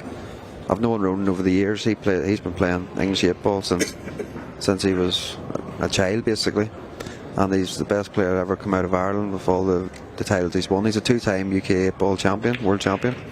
He's won that in the last 4 years. So he is a top level player. He's top level. He's 56 now. He hasn't played in the tour this year, so he's just been having a little bit of fun. So he's come over here. He's likes a bit of poker. He played a bit in the casino, and we just thought we'll have a bit of fun. So we played the doubles together. Don't know why I keep playing doubles with him all the same, because he keeps losing me money. But no, he's only for him I would never be playing properly pool, or never be playing to the level I am playing at. So he was one of those players that you looked up to, kind of like fancy in the game, and now you've been introduced to the game and can really kind of follow in his footsteps, if you will. Yeah, well, he was the only player I could look up to in Ireland, basically. Like it was only him that was really playing to a professional standard, and I was lucky enough to be able to practice with him regularly and stuff. So quickly started getting the hang of it, and any tournaments we play together, we room together, we're best mates. You know, whenever we're here, we give each other a hard time. Yeah. It's all in good spirits. Yeah, sometimes you need a little stress on the road, and I definitely know that perspective. Yeah, but I would have, when I seen a few of the American parents, I thought, you know, it would have been nice to play with one of the American guys, just for something different, and obviously because I'm still learning the game a little bit as well, it's good to pick some of their brains. So if you were to choose your ideal partner, one of the American players, who do you think you would choose, and why? I don't know, I like Bergman. I like Justin's game. Kind of, he plays, out of all the American players I've watched, I think he plays the most UK style game, where he's like a bit like very strategic in his patterns and stuff, and he keeps it more simple than others, I think. So I think it would probably match up the best. But I really like a lot of them. You know, SVB, there's so many good players. Rodney Morris has impressed me this week as well. First time I've seen Rodney playing. Obviously I remember playing him in the Moscone, but he's had a good week so far. Yeah, he has. And as we're watching on, Melling Shepherd missing the opportunity, missed shape on the 4-ball. So Jordan Shepherd had to kind of take a flyer on the 4. And we've arrived at what could be the tie-up in this matchup. Remember, this is the semifinals, and the winner of this going to make their way to that final match. Yeah, well, Chris and Jordan's just returned the favour of Shane and Tom from the previous frame. So yeah, it's kind of going to be a back and forth here. I don't think either of these teams are going to kind of blow out the other one. It's going to be pretty tight. Yeah, it should be. I didn't expect 2 mistakes in the first 2 frames from these groups, though, so a little bit surprising. You know, I want to touch back real quick on what you mentioned about Justin Bergman and his style kind of being separate from a lot of the other players. You know, it's odd, but Justin kind of stays in his own lane in the American pool scene, and he's very particular on the events that he'll compete in. He doesn't kind of just follow suit. Everybody's going there. He goes. He picks what he wants to play in because that's what he wants to do. So it's kind of like Justin Bergman and then everybody else. So it's interesting that you chose him and singled him out with a unique style too. Because he does the same thing with his decisions. Now obviously I'm only basing that on the amount of pool I've watched, obviously, and you know, obviously you can't not love all the Bergmans as well. They're all behind you, they'll be in your corner, so that always helps. Most definitely. That always helps. Absolutely. As well. Got a great team and a great support system. Yeah, 100%. I don't really follow the 9-ball or 10-ball sort of games in America at the minute anyway, but as I get to know the guys, I'll probably probably follow that more, and who knows, I might even enter a couple of the events. Yeah, I think that would be a good idea. You know, it's kind of connecting everything and connecting the the different communities and different groups. And I do think that Ultimate Pool USA is kind of leading the way in that idea. You know, just kind of connecting all of the different talents, and this is a great stage to do it on. Yeah, I can't really base many events in America. Like all I can go off is in the UK. And what I can say is this event here has blown my mind in terms of, one, the atmosphere, two, the excitement. Like, I've never seen anything like it in pool in my life. The mixed pairs match was yesterday. Amy and Craig beat Shane and Ashley. Yeah. Like, I don't think you might never see anything like that ever again. Like, no, I don't think so either. That was sub 1 second. Like, they had to double check and triple check to see that there was still time remaining. The cue ball had completely stopped. I mean, it was literally, you had no time. And it was like the unintentional deliberate foul to make it even 5 get each there. Yeah, was like, I was sitting watching it live, and I near jumped out of my seat 3 times. Yeah, like what just happened there, and then hey, what just happened there, and but like, this is the thing with Ultimate Pool is the format. It's never truly over. The format, like the time matches, the 15 seconds, it creates drama, and like, it's horrible to play on at times. Like, people will be like, oh, I don't like, but what it does do is it gets you on the edge of your seat. Most definitely. As Chris Melling, Jordan Shepard continue this rack number 3, going to try to peel off that 6. I don't see any issues here, Declan. No, this is done. They'll try and, depending on the angle, he might just drop down onto the 8. Oh, he's going to just take the 1. That's okay, I don't mind that. The only thing is, it's a little bit more. I would rather leave the 1 ball to my last ball for the 8, but it's up to the 2 guys. They'll definitely want to get rid of the 3 next now. It looks like they're going to go back down table first. Yeah, so he'll just draw the 3 ball over to the side rail. Just back and forth, get back above the 8. The 4 and the 8 in the same pocket, likely.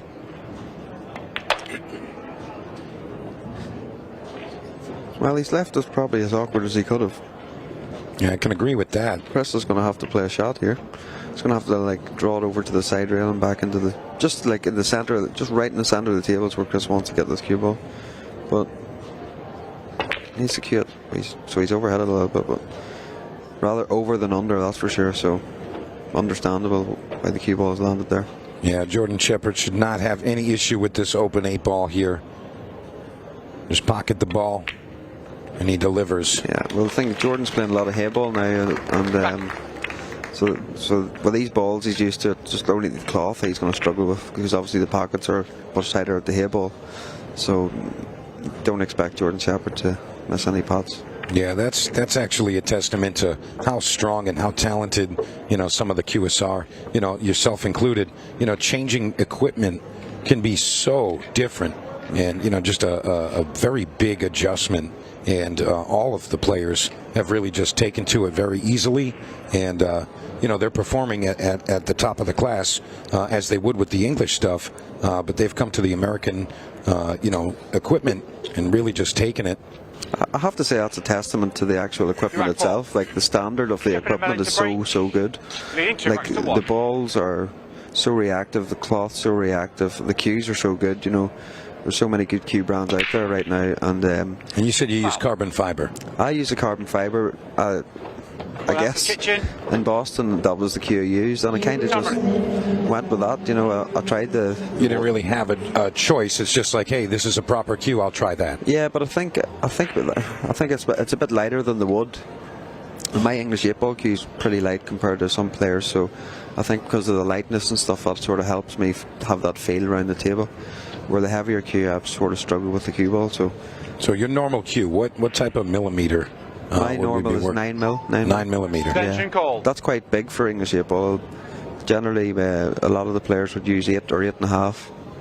And the American cue's usually between the 12 and the 13 range. My cue's less than 11.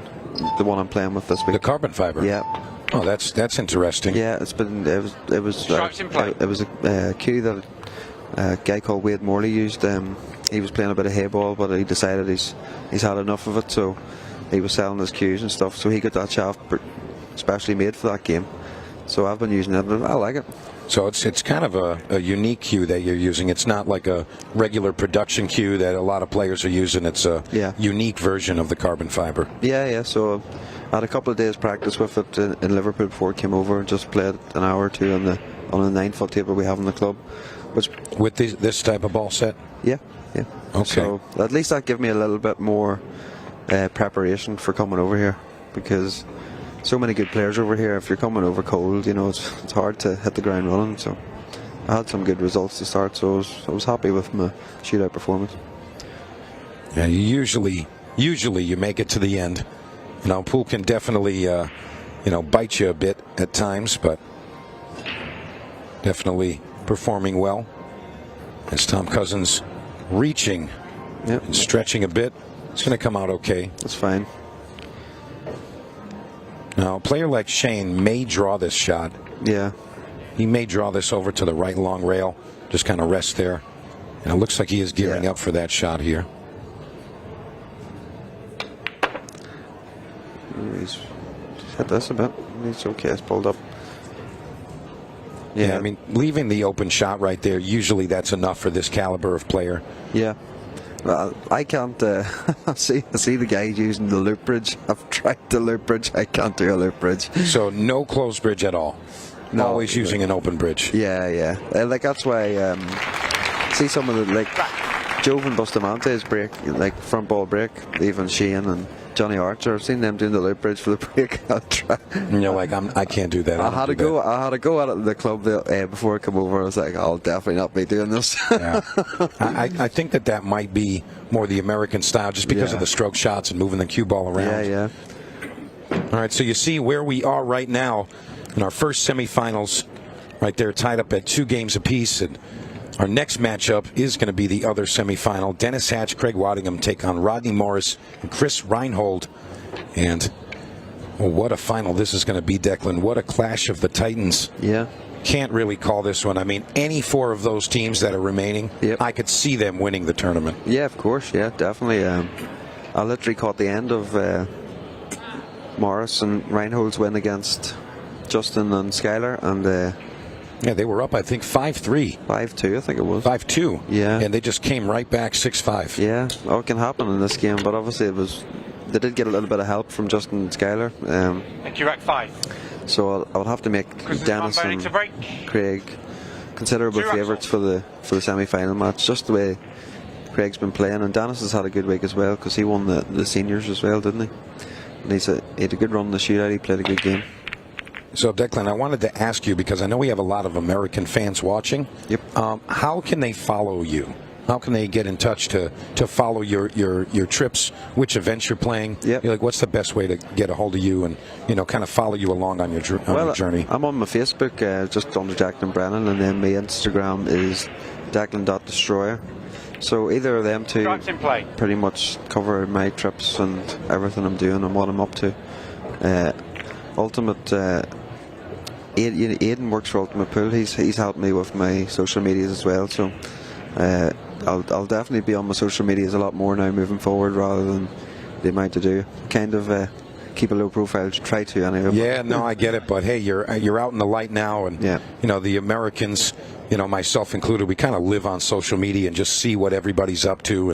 And I know a lot of the fans want to see what you're up to and kind of follow your journey with you. So no, it's great. Obviously now, because I've come over to America and met a lot of the players and stuff, it's nice for me. I can click on there and follow, see what they're up to as well. It's the beauty of social media.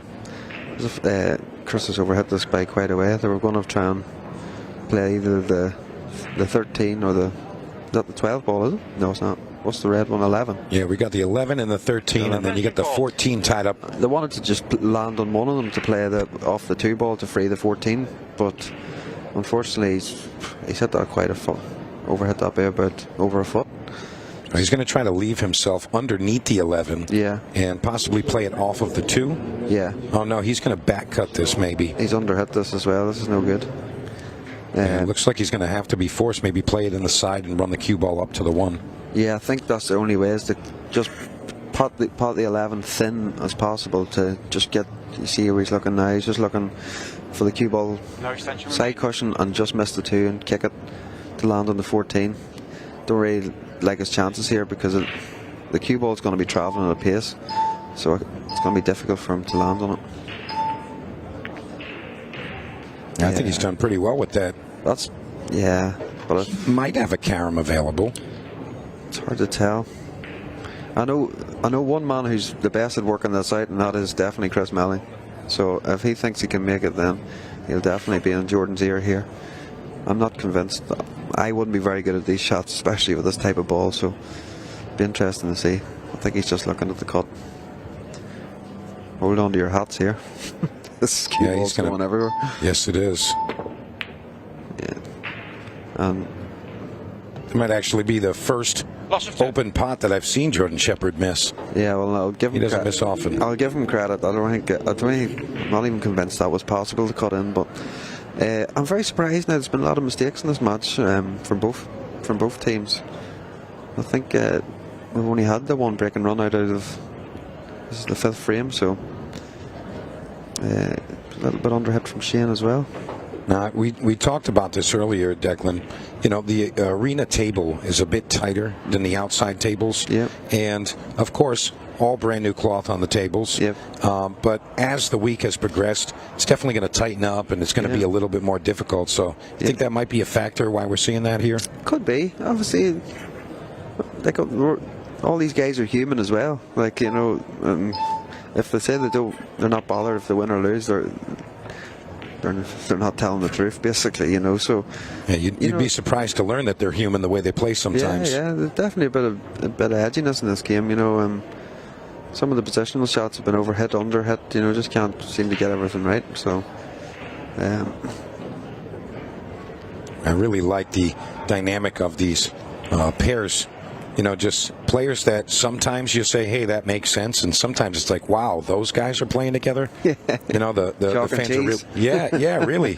It's just like, you know, just an odd pairing and a great group, and, you know, again, a very unique situation that Ultimate Pool USA has put together here, and, you know, the people that are winning are the fans. Yeah, absolutely. Really enjoyed watching this, you know, kind of play out. And I mean, look at these teams right here. Unbelievable. Yeah, of course, yeah.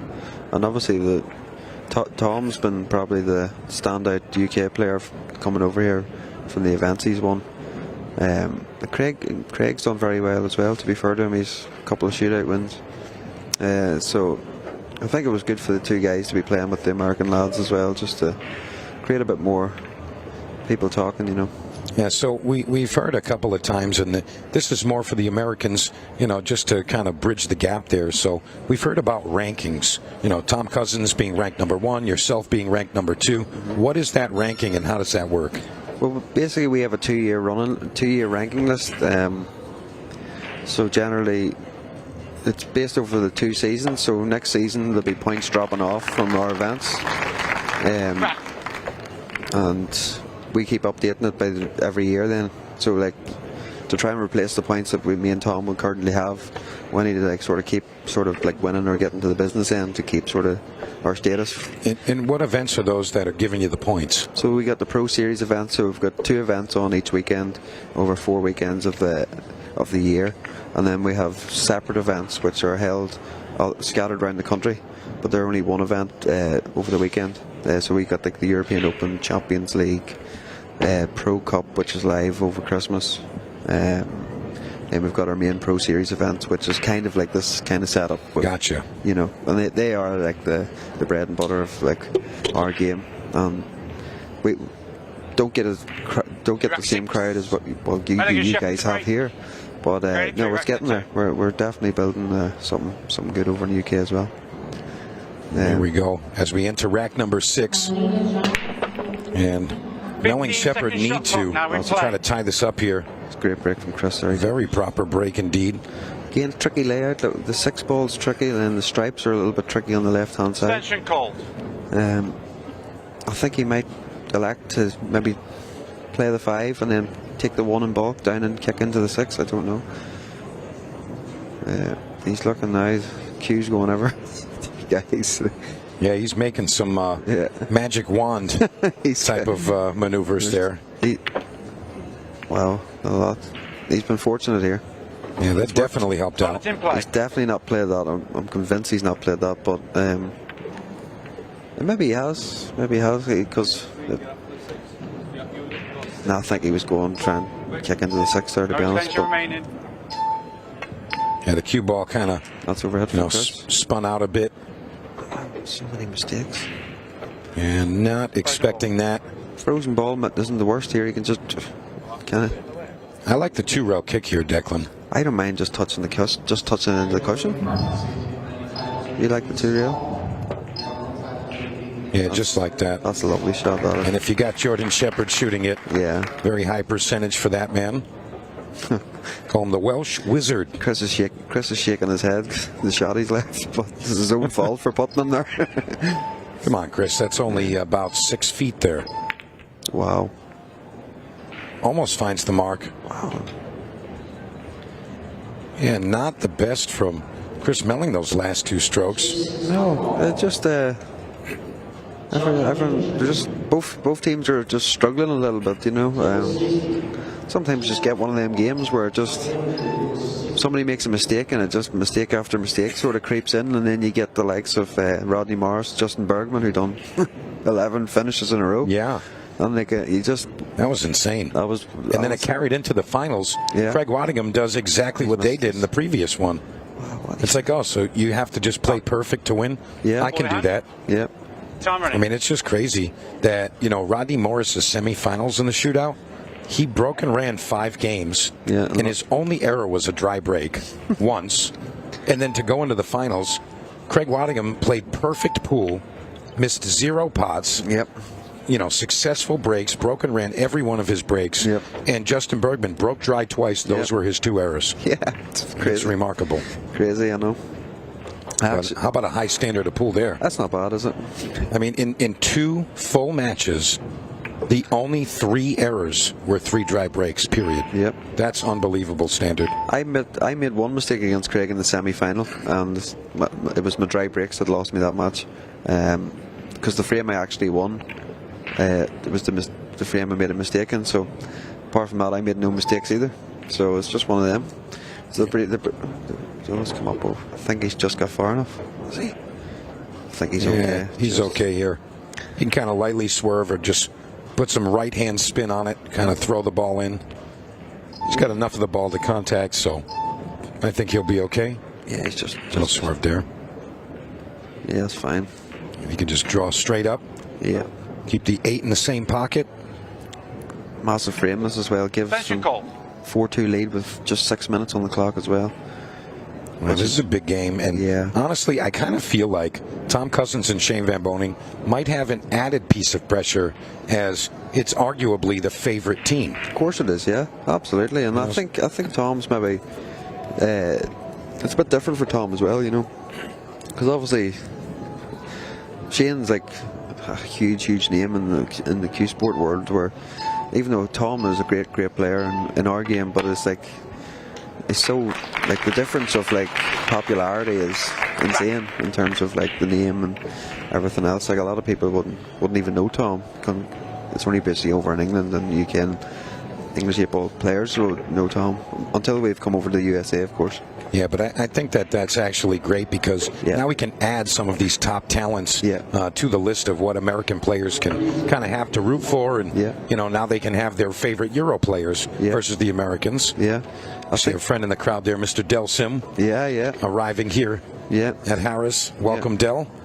I think there has been a chat about a UK v America Moscone style match for the I'm almost guaranteeing that happens. Yeah, I think guaranteed. I think it needs to happen, just for, like, imagine like the 30 seconds, 15 seconds team sort of environment. Oh yeah, that most definitely needs to happen. Pairings, playing pairs and playing singles, and I think I don't know, who would your money be on?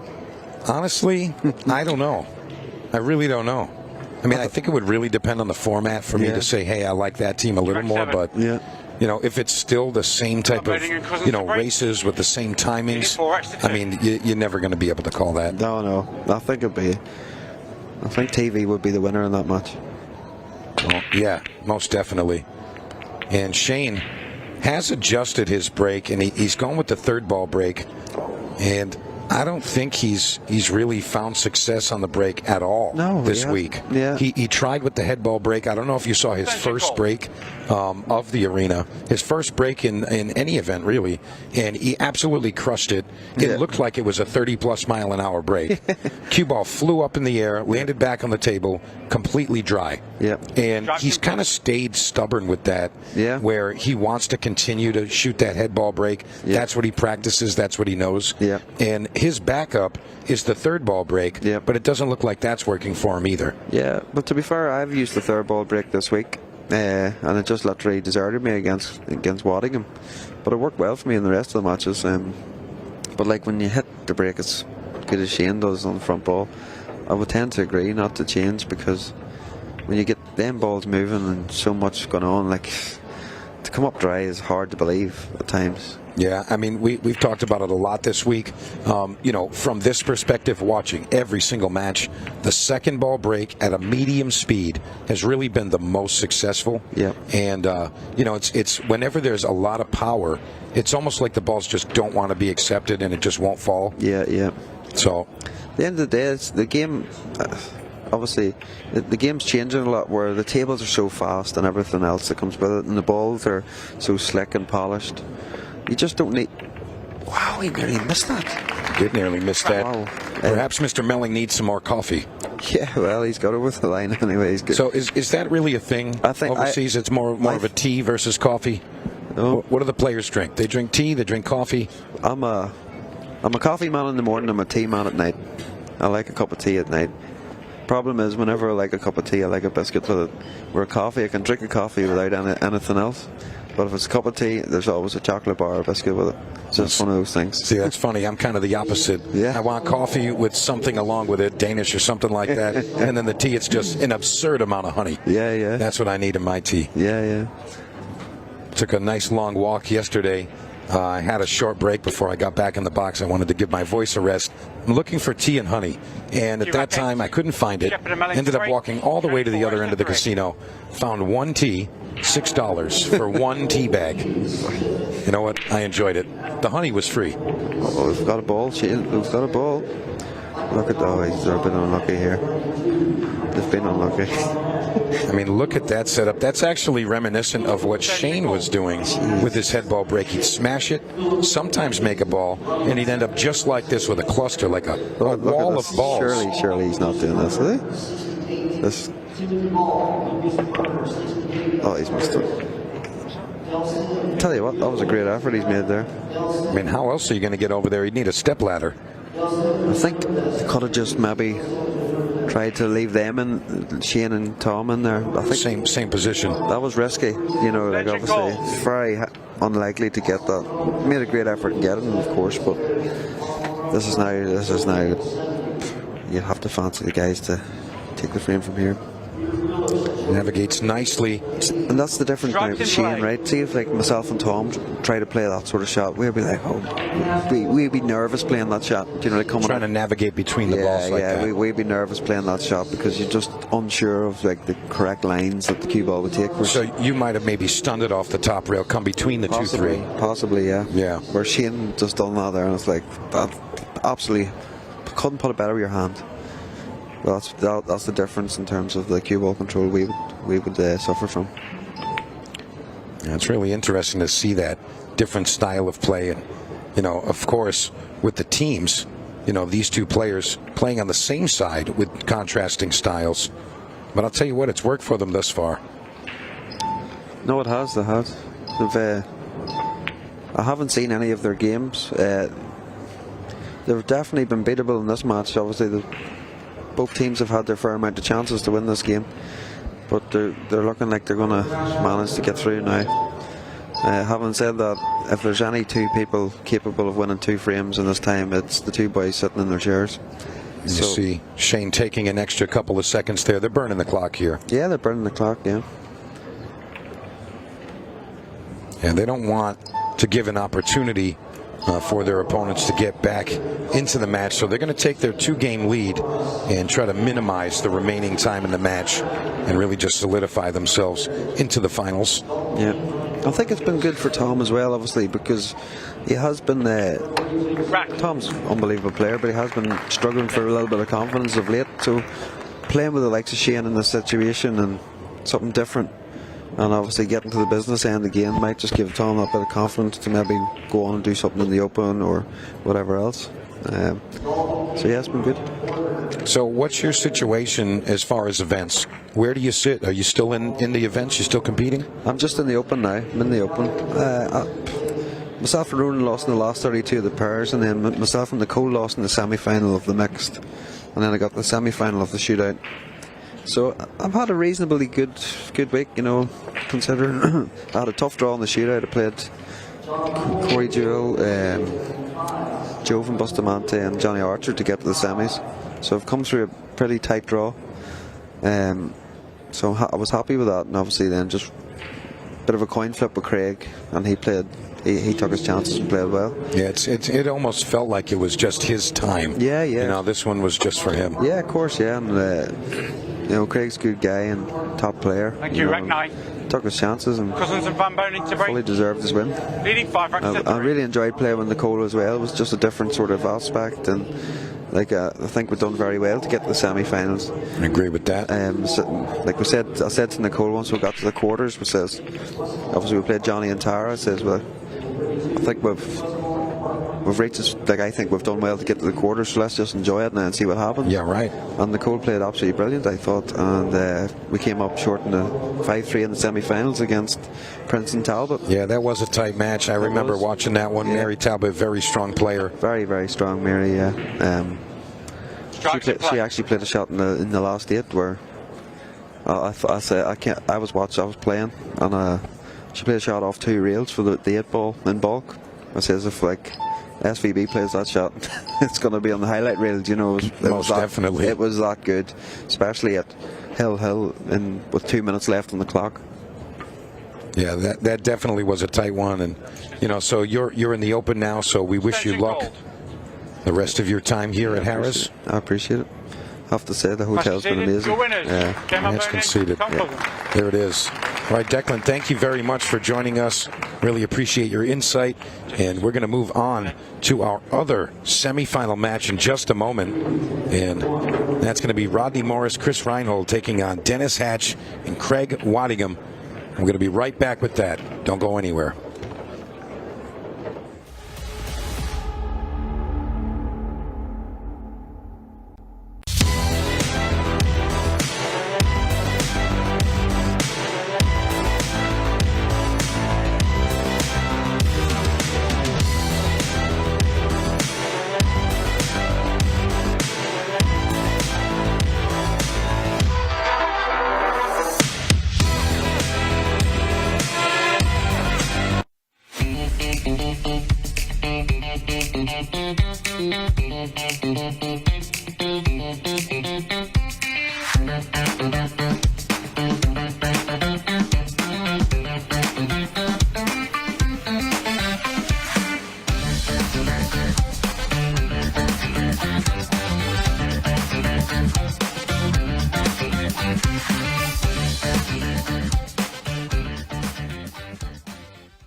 Well, welcome back to Cherokee. It's heating up very nicely in the national pairs.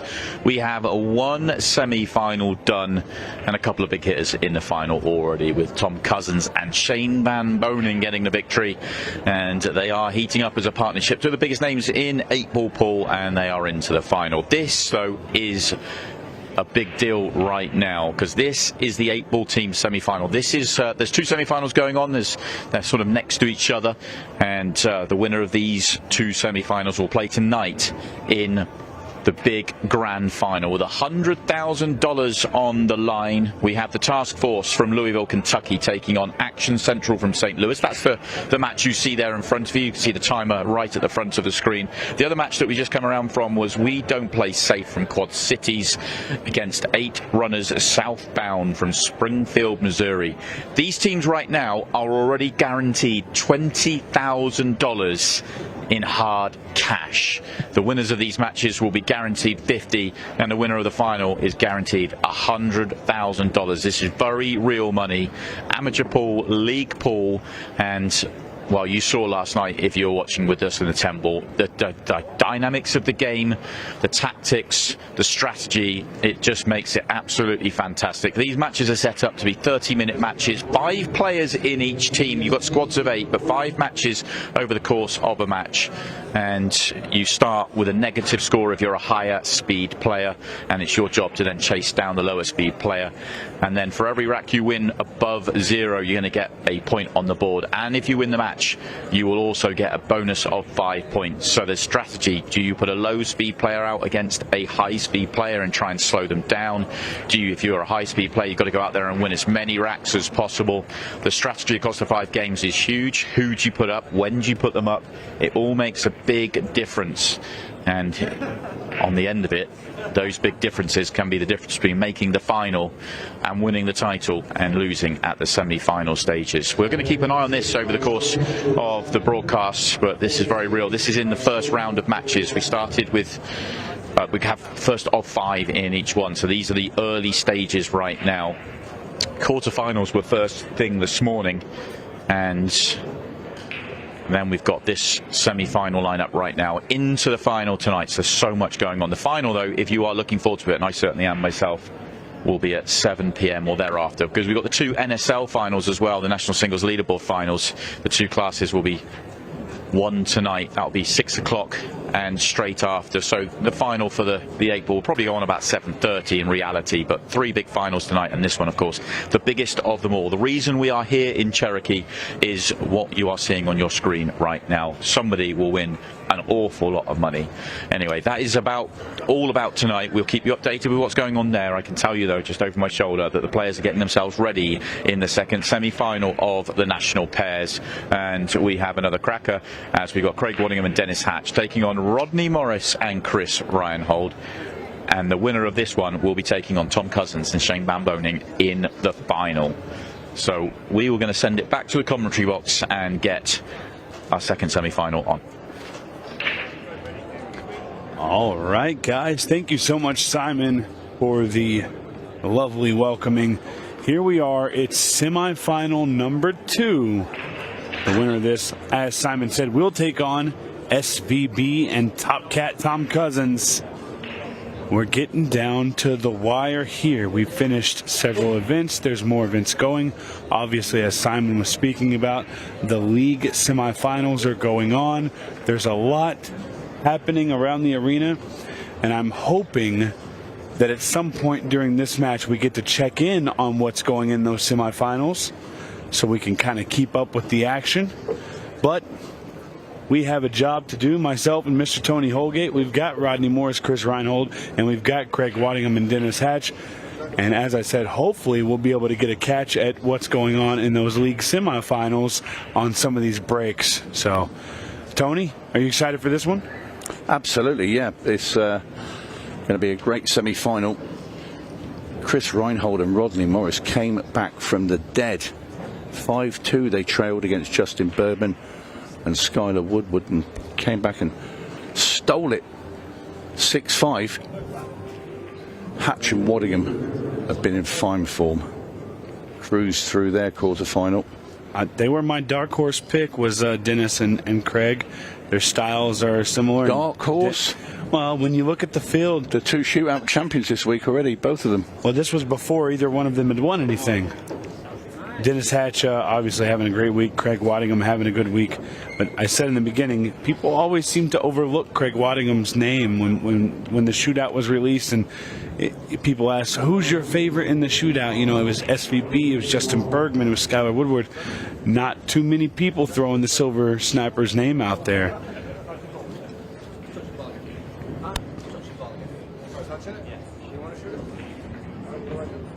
Well, a little bit of tactical play in the first rack. I don't know if you heard that. Craig said it's a touching ball. And Dennis said, I don't know what to do. Do you want to shoot it? Craig says no. That looked like a foul to me, and it will be ball in hand.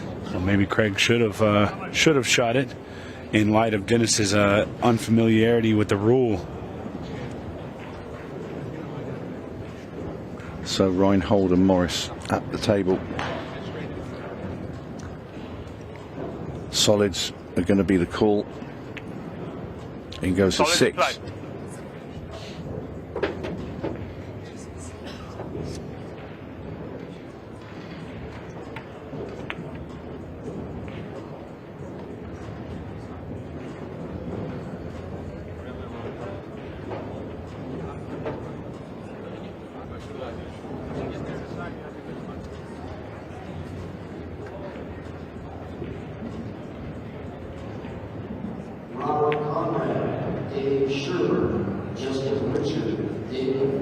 Reinhold leaving Morris 2 ball into the side pocket.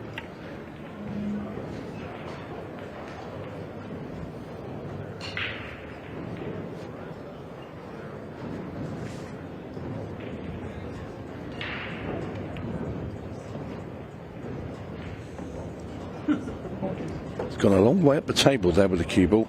Yeah, might have rolled a little further than he wanted on that one, Tony. This is a tester, because you've got to play this at pace.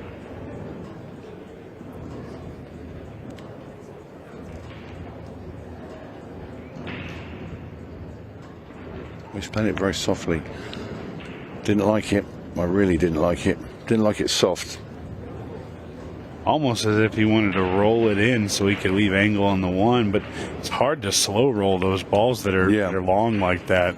Yeah, very easy to misunderstand the angle. Yeah, never liked rolling balls myself anyway, but that was a tough one. You've never shot a ball underneath 100 miles an hour, Tony. Not normally. So, golden opportunity here for Hatch and Waddingham.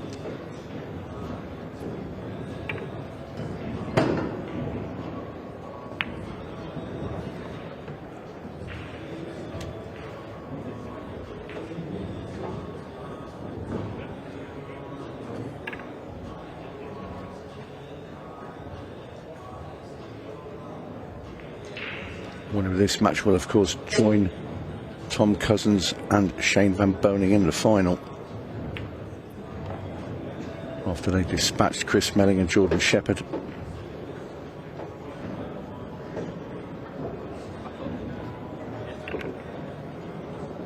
Craig just discussing there with Dennis where Dennis wants a cue ball for the 8 ball. That looks pretty good to me. Right on the spot for an easy 8 for Dennis Hatch. In it goes, and it is Hatch and Waddingham who take the lead. I love seeing the pairs here. I mean, we've had so many events this week. Did you watch any of the Tim Ball last night? I watched the start of it, yeah. So did you see the Rochelle Ditko match? She played for Team Dallas. Yep. You know, for a second, I almost thought she was like your protege or something, because on the back of her jersey it did say Lady Tiger, and you are Tony the Tiger. So Tony the Tiger. I thought maybe there was a relation. Break. She shot very well, so if you know, I thought there was a relation. Yeah.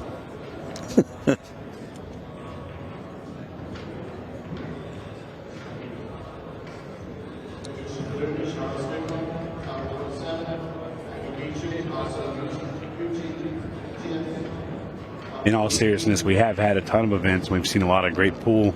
We're going to get to see more tonight with the 8-ball finals. And then, of course, we have the National Open, the Women's Open, and the Junior Open all concluding tomorrow. Back two. Like Simon said, we also have our NSL singles. That's our singles league finals. Leading 1 back to nil. I think we'll have 2 of those matches tonight, Tony. We'll crown 2 champions for singles and then a champion team. So it's going to be a fun night.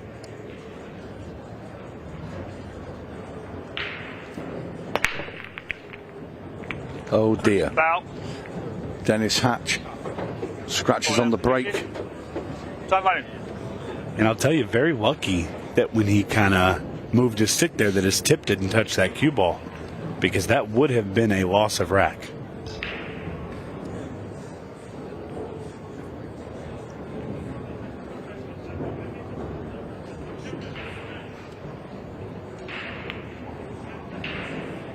Stripes in play. Nice easy finish here on Stripes. So this will be 1 each, you'd think. Tina Hall, table 73. Tina Hall, table 73.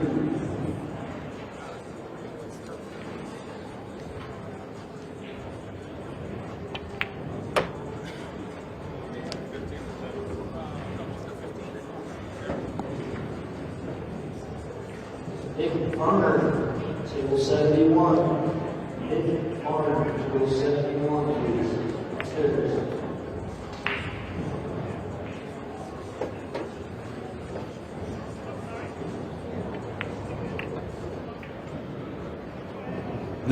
This Rodney Morris Chris Reinhold partnership looks pretty steady. I haven't got to see them shoot much. I was off the last time they played, but they look like they're playing pretty well. Yeah, they got let off in that semi-final. They were all but gone. Back. But they did fire up well to come back and win that game against Bergman and Woodward. But Justin and Skylar will be ruining missed chances. Sounds like it was a heck of a match. Yeah, went all the way to the wire. All right, and as we look over here, we're just going to take a look as we see our teams here. I see Timmy Bly. I see a face I recognize. That's Mr. Timmy Bly. I haven't been able to keep up with it, but I think I'm going to go ahead and see if we can get a look at that bracket to figure out where we're at on this, because if so, Timmy Bly could soon find himself in a position where he's playing for a lot of money if he is indeed in this match. He's there, you see on the sideline, Landon Hollingsworth as well, a name that we probably aren't too familiar with in the Ultimate Pool USA arena. But look at this 8-ball. Oh, look at Rodney Morris do the shimmy shake. We need the slow motion on that one. Oh, Rodney trying to will that ball into the hole.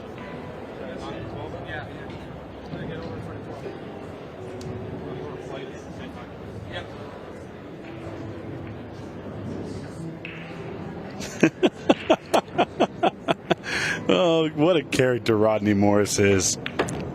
That guy is absolute gold. Nice shot there from Chris Reinhold.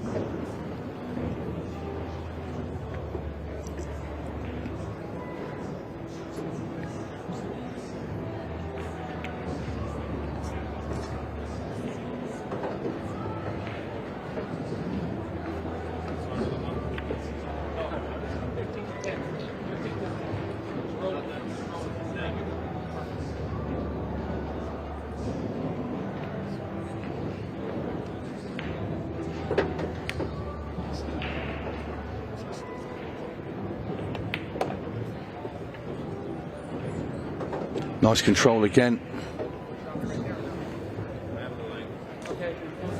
Morris and Reinhold have really turned up for this semi-final.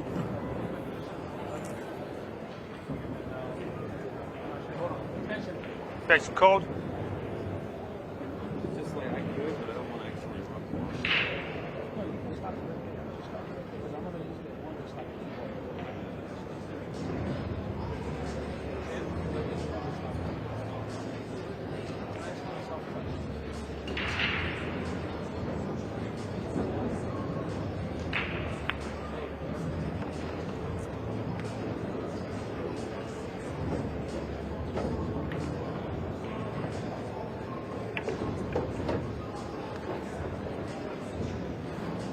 He's got to be careful with the cue ball here. I mean, yeah, cut into the side pocket.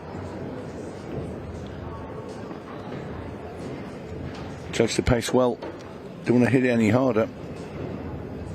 Yeah, thank goodness Rodney Morris is a lefty, otherwise it could have been a little bit of a stretch. 2-1 then, Morris and Reinhold. And where we're at on the score line, we've killed 8 minutes on the clock. It's 2-1. We're averaging just a couple minutes a rack. And here again, you see the semifinals for our 8-ball teams grand finals. One of these teams is going to find themselves fighting out for $100,000. But let me tell you, the consolation prize isn't too bad. Obviously, you want to win the $100,000, but if you make it into that arena, you're guaranteed $50,000. That's life-changing money. Yeah, it's not a bad pickup. I just, you know, the pressure that these teams are under has got to be immense. And I do have some information here, so this is great. We have 2 semifinals going. We have Action Central from St. Louis, Missouri, taking on the Task Force from Louisville, Kentucky. And we have We Don't Play Safe out of the Quad Cities playing 8 runners from Springfield, Missouri. So Louisville, Kentucky, St. Louis, Missouri, Quad Cities, Illinois, and Springfield, Missouri, all right there in the middle, the central U.S.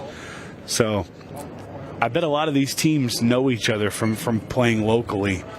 It's going to be an interesting dynamic, but, you know, one of those teams is going to be winning $100,000.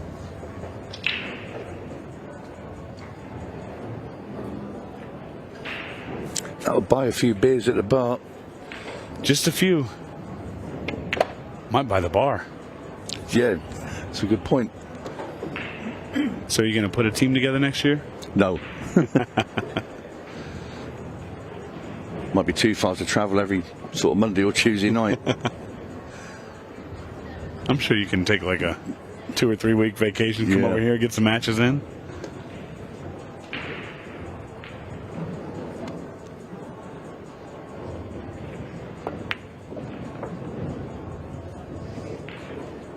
What am I talking about? Every day's a vacation for you, Tony. Wow.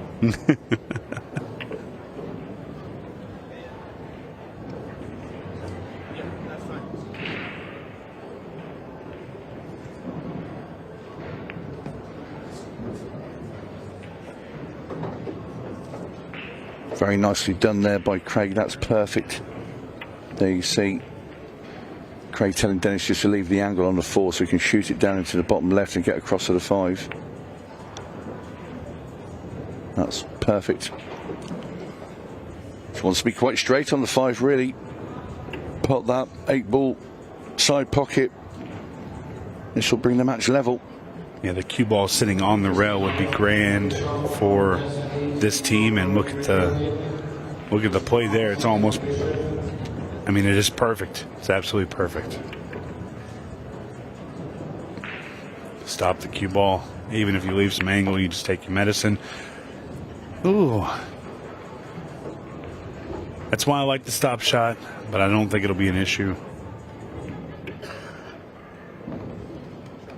And 2-all it is. As Craig Waddingham knocks in the 8-ball. That rack only 3 minutes long. Here you see how we've come out to the national pairs. Shane Van Boening and Tom Cousins going through Corey Deuel, Shane Thompson, Tommy Kennedy, and Johnny Archer, and then most recently Jordan Shepard and Chris Melling on the other side of this. Several big matches. Hatch and Waddingham taking out HERRBACH and PONGPANIK, and Morris and Reinhold taking out Bergman and Woodward on their way to the semifinal. As we saw Shane Van Boening and Tom Cousins clinching their spot in the finals 5-3. Which one of these two teams will meet them there and crown our very first ever national pairs champions? Beautiful view out there of the Harris Casino. Reinhold miles to break. 2 racks all.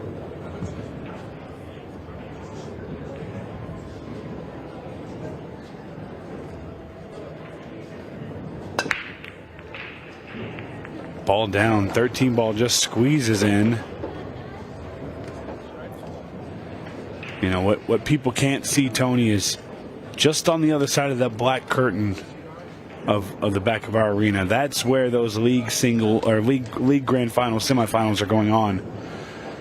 So if you hear some commotion, I'd likely expect it to be just on the other side of that curtain. And I guarantee you, when one of those teams wins, there will be some commotion. Guaranteeing yourself a spot on this final stage inside this arena with your friends watching. The spectators will be absolutely glued to their seats, not able to go anywhere because there's so much on the line. Oh no.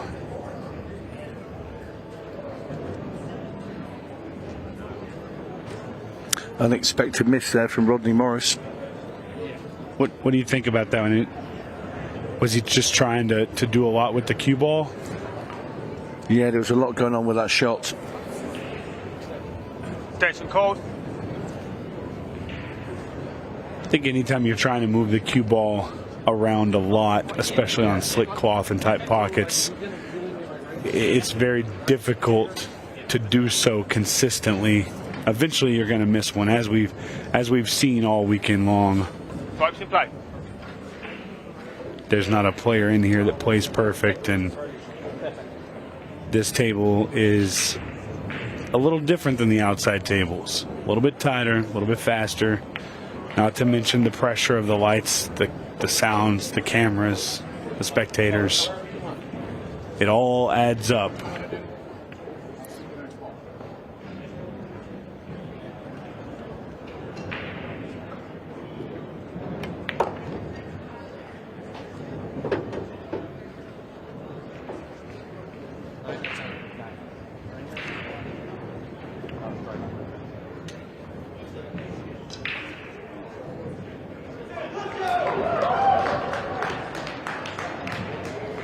There you hear another big cheer. That means somebody else has won a game.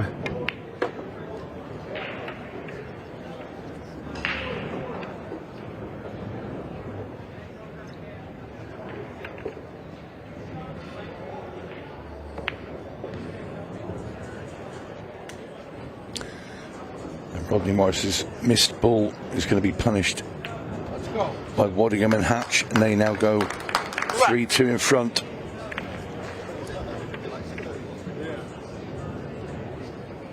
A little laugh, a little debrief from Dennis and Craig. 3-2 with 16 minutes and 45 seconds left on the clock.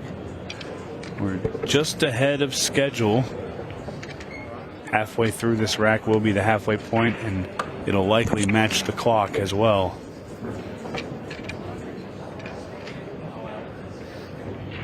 Very different dynamic with these two. Dennis and Craig are just kind of, they're talking, they're cracking up, and Rodney and Chris are both very stone-faced, looking straight ahead. Different demeanors, but the intensity on the table is all the same. They've come here to win. They want to get in that spot where they can play that finals match against Shane and Tom. Hatch ball into the break. Leading 3 racks to 2.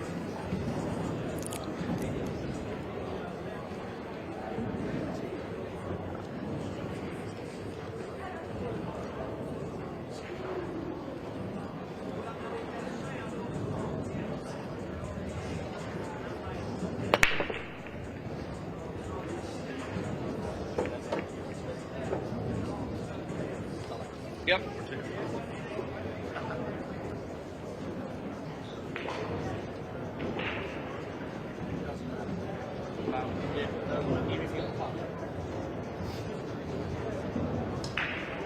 There you hear Craig asking.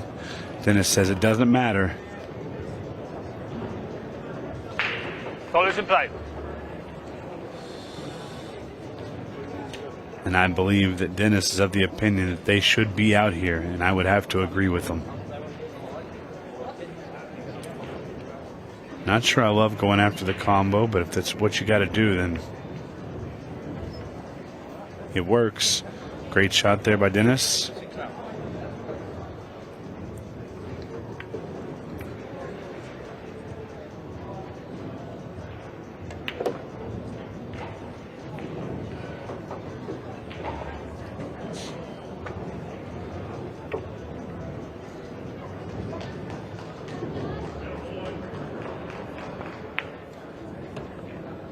Came up a bit high there onto the 2.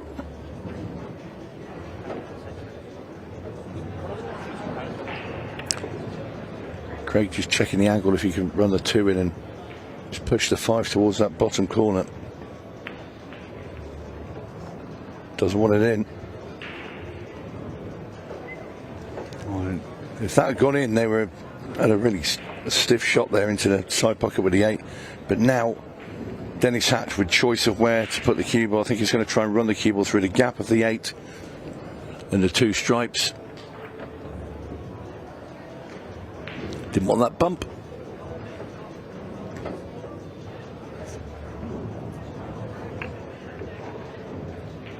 Still should be okay for Craig.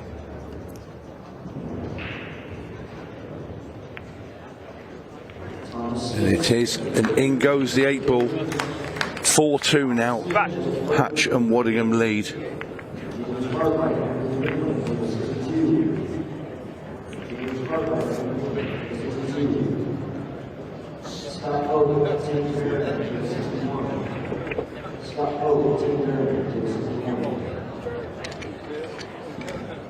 All smiles in that corner. There's Timmy Blight. Yeah, let's get a look at this. It looks like maybe Timmy's in a little bit of a pickle here with the elevation that he just had on that cue. Maybe kicking at this 4 ball on what a hit. Is he going to get rewarded? Hard to tell from here, but it's not ball in hand. This is going to be Quad Cities here. Timmy Bly playing for Quad Cities.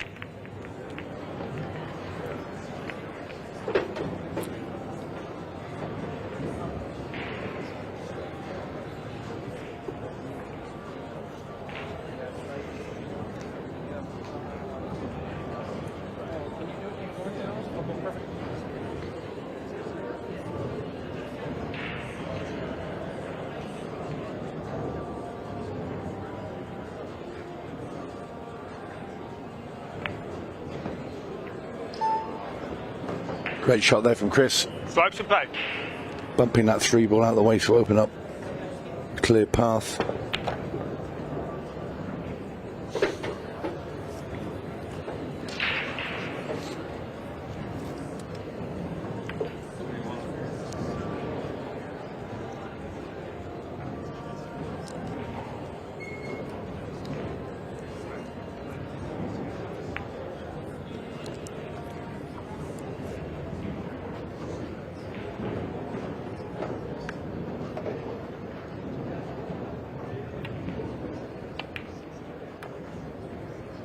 Nicely played there by Rodney Morrison. This now looking like 4-3. Chris Reinhold just going to roll this ball into the side pocket.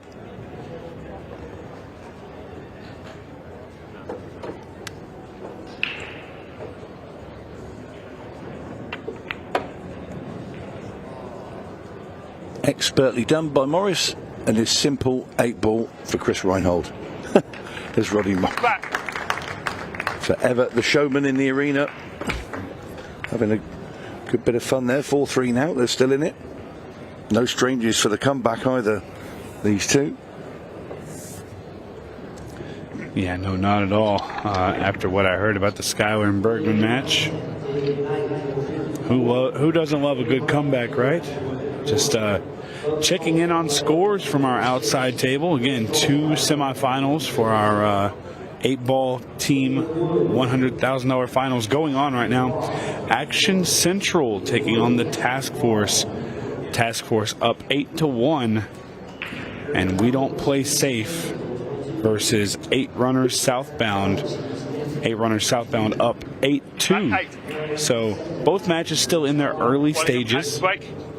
Every game won is worth a point, and winning a match is worth 5. So those score lines can change very quickly. We'll keep an eye on that, keep you updated. If you're out there rooting for your team, I promise I'm going to do everything I can to make sure we have the most up-to-date information. But we do have a fantastic match going on in this arena with Rodney Morris, Chris Reinhold taking on Dennis Hatch and Waddingham, who are currently leading 4-3.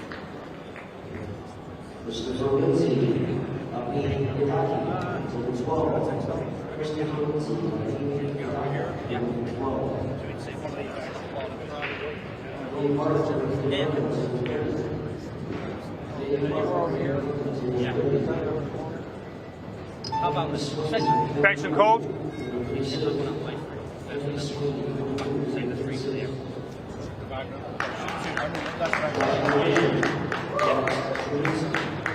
You just heard Craig say there, save the 3 for the out ball. Solid in play.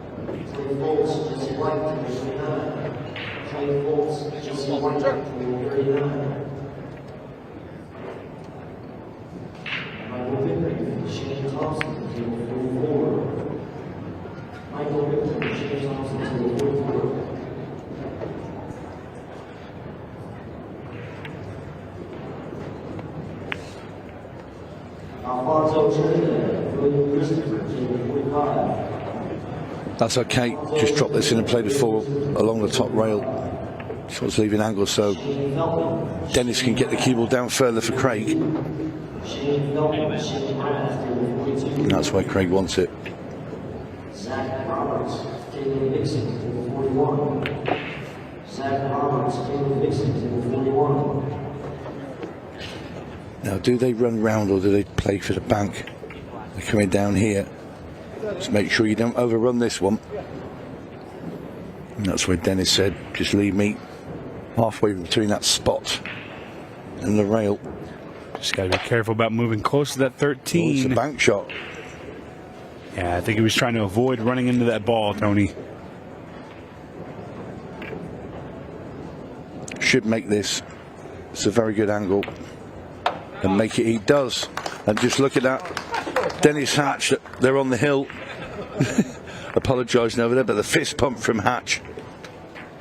And they are 1 rack away from joining Tom Cousins and Shane Van Boening in the final.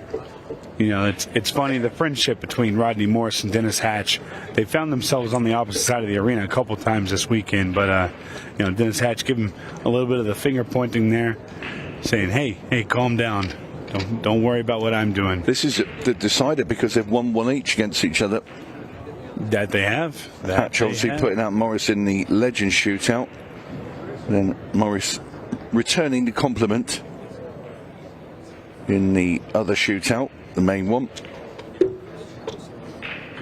Chris Reinhold. Back 9. Rack Reinhold number minus 9. 3. 5 backs to 3. And they've got it all to do. They need the last 3 racks. Just over 10 minutes left. So they've got time to do it. But they don't want a dry break. And it's a dry break they get. Could this be the end? I think it very well could be, Tony.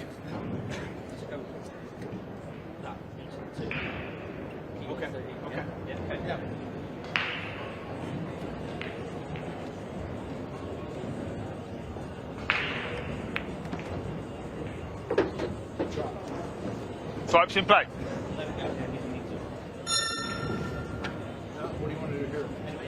There you hear the bell. We are now down to 15 seconds of shot. 15-second shot clock, now in play. Our referee Dean Winter just confirms that. Craig Waddingham eyeing up the 11 ball into the top right hand corner. Just wants to get on the 14. No. Probably won't go that way now.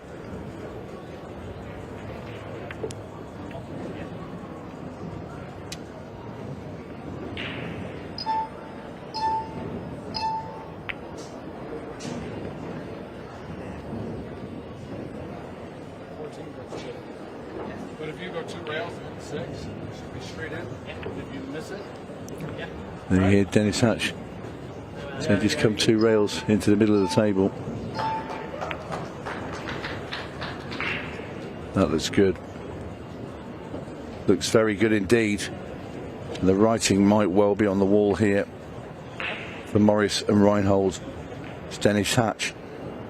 He'll power this 14 and just kick that 8 apart a little bit. No, he won't. Must be happy from where the 8 is. I thought he might punch that, push the 8 just away from the 5 ball, but anyway, just got to get on it here now. Craig Waddingham. The pot's in. How's the cue ball? It looks good. A little bit of hampered cueing, but this should be it. Come on. And the 8 goes down. Dennis Hatch says, come on. Punches the air. They've defeated Chris Reinhold, Rodney Morris, 6 racks to 3, and just look at Dennis Hatch, what it means to him and his partner Craig Waddingham. When we come back, we'll have a little chat with them, and we will have the final, which will be those 2 gentlemen taking on Tom Cousins and Shane Van Boening. Back in a sec.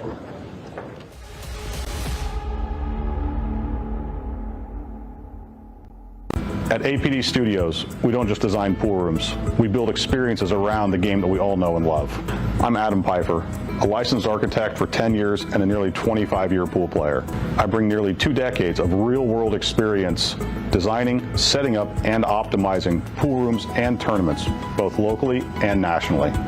Whether you're upgrading your pool room to host larger tournaments, planning a full-scale event, or just looking to perfect your home playing space, I design with purpose. From traffic flow and lighting to vendor zones and spectator comfort, every detail is considered, making it efficient for staff, welcoming for players and spectators alike, and compliant with local building codes. For residential spaces, I bring the same precision, crafting rooms that feel luxurious, play beautifully, and reflect a true passion for the game. At APD Studios, we design for more than just gameplay. We design for the future of your room.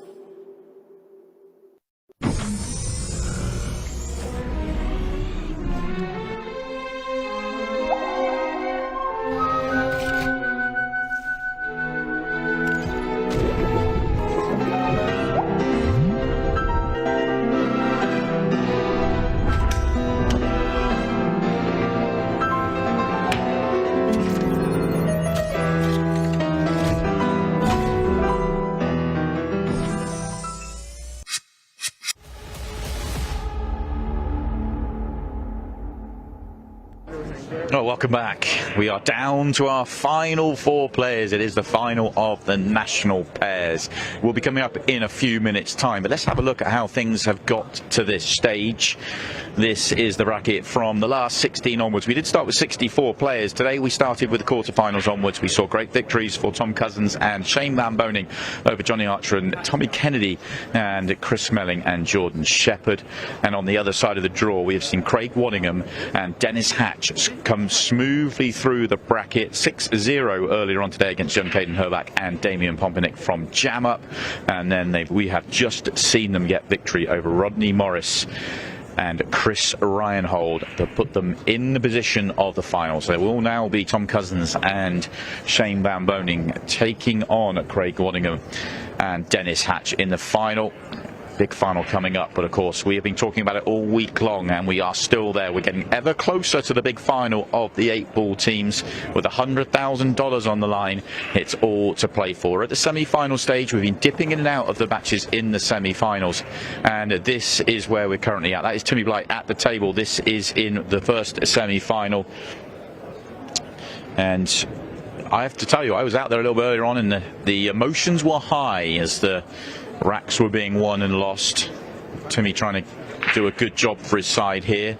There's 2 semi-finals going on. Action Central are taking on the Task Force, and We Don't Play Safe taking on 8 runners southbound. And this is We Don't Play Safe at the table, and Timmy Bly with a good 8-ball there. And they are currently 8-2 down from the first match. and the Task Force in the other semi-final 8-1 up over Action Central. But all to play for. We saw it play out last night in the 10 ball, and first rack scores, or first match scores, set the tone, but there's still a long way to go. 5 matches, you get 5 bonus points for winning your match, and you get a point for every rack won. So there's a long way, and big swings can happen, but it's important for We Don't Play Safe and Timmy Blythe there to get the victory here and get the 5 bonus points and try and get themselves back closer, if not go in front. So a lot going on out there in the 8 ball, and we'll be focusing on the final over the course of the evening. 7:30-ish we'll be roughly scheduled to see the final, and 2 NSL finals, National Singles Leaderboard finals, will happen before that. 6 o'clock for Division C and D, and then following straight on about 6:45, 7 o'clock for the top division, semi-pro A and B. And I think the reason for the emotions being high out here in the 8 ball is just simply the sheer amount of money they are playing for. Right now, all 4 teams are guaranteed $20,000. $30,000 on the line, though. If you win this match, you are guaranteed $50,000, and of course the winning team later on tonight will win $100,000, which is pretty staggering, really, and that is all in money as well. That is real money to be shared out amongst the team. Teams of squads of 8. You have to play teams of 5. We'll keep you updated with everything going on, and we're going to go deep on the format and the tactics and everything else that's needed to be able to deliver in the Ultimate Pool League as we get into the evening. But we'll keep an eye on the semi-finals as we're going. But we're not far away from being ready for our big final in the national pairs. We are going to take a quick break. On the other side of that break, we will be back for the final. So stay with us.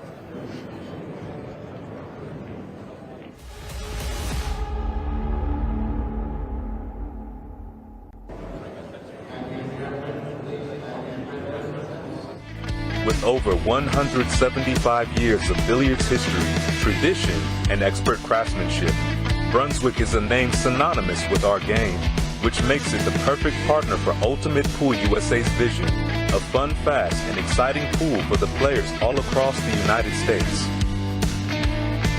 Brunswick, Ultimate Pool USA's official table partner.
All right, we're back with more of our action here from Cherokee.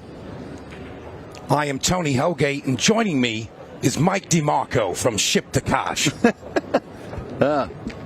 Nice little intro there, Tony. Well, we do have some more action, and it's Craig Waddingham, Dennis Hatch taking on the other finalists, Tom Cousins, Shane Van Boening. And what a road we've come through to get here.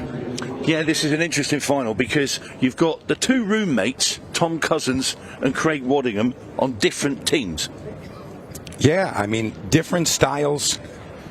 We heard Tom Cousins mentioning earlier about the cue ball specifically, where Tom doesn't really like to move the cue ball too much, where Shane is very comfortable moving that cue ball. Very nice cue ball control, and it's worked out very well thus far.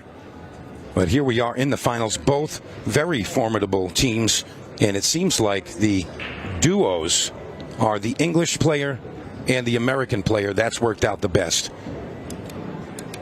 Apart from Tom's Welsh. But they're both British. They're both British. They are. You're going to have to get me up to speed on all the particulars, Tony.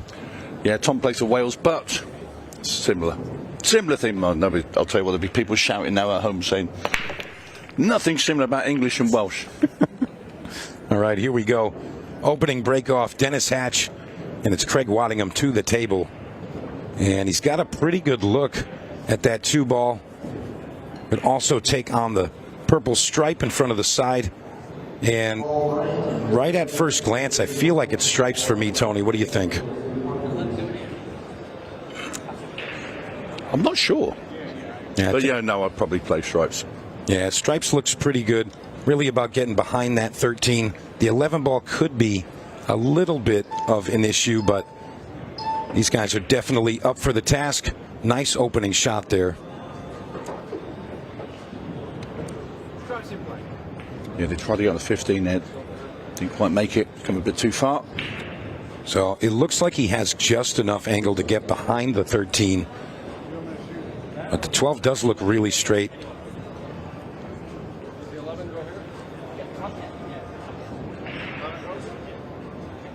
Right, you hear them discussing. He says the 11 goes, so it's okay to play behind the 13 now. And they're going to try to just clean up from here. 13 to the corner. I believe we're going to see them play the 15 next. I feel like that's the play. He might actually move the 4 here. Not sure he has to. If he runs it in, he just leaves that 10 ball available from down the bottom of the table. It'd just be a straight roll in, softly to get onto the... I was mainly thinking that, Tony, because he might want that bottom corner for the 11 if he arrives above it. So still to be determined, but he could actually move the 11 now. They're going to play the combo, I'm sure. I'm not sure, but I'm sure that's been considered. I think you play the 10 ball and maneuver the 11 now. I think he can do that. Maybe just peel the 7 off. I think they've discussed every available shot on the table, to be honest. Yeah, and that just about does it. No more issues. 11 ball to the side or the corner. Really pick of the litter here. Yeah, I'm trying to listen to what they're saying and sort of where they're pointing. You know, Dennis has exclaimed many times during his partners' matches with Craig, "Don't listen to me. Do whatever you want." And they've been very lighthearted as a team. Yeah, I was just talking to Dennis just before they came out, and he said, "I don't care where he puts me. He said, I feel like I can make any ball on the table anyway, so I'm playing well." He said, "We've got, and I said it before, so they've got a very good dynamic. They talk well around the table, but they're also, they're not tight, if you know what I mean, where one player feels that he's under pressure not to make a mistake."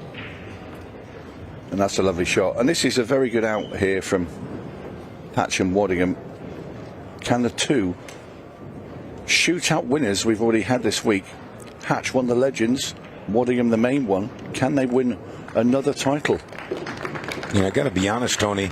Although Cousins and Van Boening are arguably the favorite in the group, I kind of like Hatch and Waddingham here. Again, they've both won their respective events, both singles champions, and look at the road that they've gone through to get here. A lot of tough battles on both sides.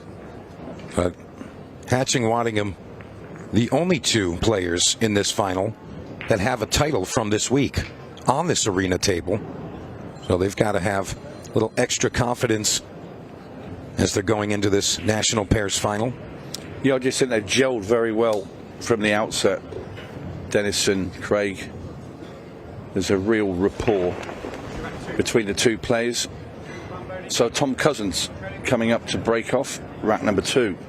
Let's see if he's made an adjustment. It looks like it's going to be the 3rd ball break here, Tony, right into that 4 ball. And he did hit the 11, it looked like. So 2nd ball break, that's the one. He's trying to get the 8 ball moving there. There's no question, Tom Cousins. Yeah, I noticed in Shane and Tom's earlier match, they were breaking third ball, and now it looks like they've moved up. Originally, Shane was sticking to that head ball break.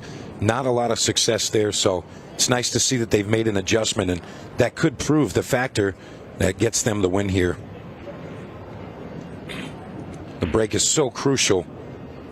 With just 30 minutes to compete, racing to 6, you really have to make sure that you can hold serve when it's your team's turn at the table.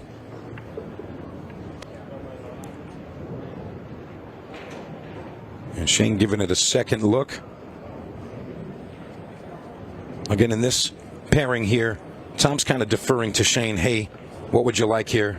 And I'll do my best to deliver. Both quite talented players, but kind of need to have at least one driver on the team. Perfectly played there by Shane Van Boening. Really doesn't need to do much here. He can stop it. He can roll forward a couple of inches. Yeah, that made whatever he pleases. Made this look very easy indeed. Smooth as silk. We can say that again. And Tom Cousins deposits the 8 ball to tie us up 1 game apiece. Now, how remarkable would it be if we get a repeat of our perfect set with these pairs? Yeah, that'd be incredible. Possibly have these players just alternate break and run out, and we're going back to the semifinal of the 8 ball. Timmy Bly there. Yeah, and he had a very strong out we saw just a few moments ago. See Stephen White there sat with, looks like Pat Dixon. That's right. And those players right there in the running for that massive $100,000 first place prize for their 8 ball team. And we're going to find out who those winners are tonight. Yeah, going to be incredible. Yeah, this is $100,000. Yeah, this is really a new level, and the bar has been set very high from Ultimate Pool USA. Don't set the bar too high that I can't reach it. That's all I'll say. Well, all I got to say back to you, Tony, is you got to get on an 8 ball team. Yeah, right. Nobody'd have me. Well, you know what? I'd have you, Tony. Yeah, just to carry the drinks backwards and forwards. Well, to be fair, the runner. To be fair, I'd like to make a suggestion. Maybe we have the crew versus the players. Yeah, that'd be, well, I don't know. There's a couple of them just looking around here with the TV crew. No. Well, we've got 4. No, we've got 2. There's you and I. The other 2 were just insignificant. Well, we need somebody to get us drinks in the arena. Cue carriers. I'll just borrow Harry's wand.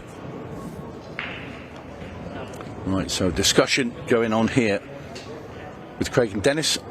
It's 1 rack all. That's the back cut on the 2 ball to open us up here. How's it going to land? It's okay. Yeah, not terrible. Just looking now where he goes. 6 is a bit funny where it is. Might play the 1 ball and try and come back to the left-hand side of the table to get on the 6. And he did try that. Yeah.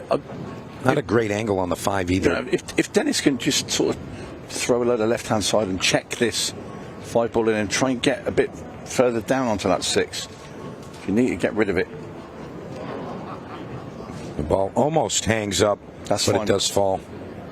Yeah, he's okay here. He's got an angle to drag down the table. I think he just runs into it.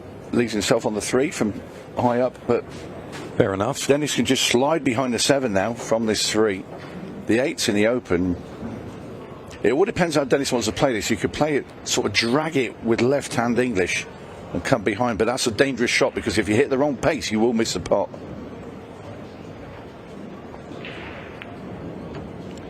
Bump into the 8. Very nice control there. Well, I'll tell you what, that's made the decision. Now he'll just play and leave Dennis in the 8 ball in the side pocket. Now he nudged it. Dennis says, thank you very much, Craig. High quality pool from all 4 of these players. Breaking and running. In it goes. Dennis Hatch, Craig Waddingham even. 2-1 up as he punched the air again. Dennis showing plenty of emotion. Yeah, he loves to do that, work the crowd a bit, and you see these guys smiling. That's what you need to get the job done right there. Got to be enjoying yourself out there. Yeah, if you're trailing against them and you see them smiling and laughing, you think, I don't like to see them enjoying themselves, and it can make you... Yeah, why are you enjoying this? Yeah. Shane looks thrilled. Yeah, 2-1 down. He's just staring at the pack now, ready to break off. He knows that he needs one of his sledgehammer breaks to come good. Yeah, I think he's going to go with the second or third ball break. I feel like the teams are communicating, but yeah, Shane's kind of going back and forth with the breaks, but he wants to go back to what he knows, which is just that smash on the head ball. Yeah, that cue ball's going to pop up in the air.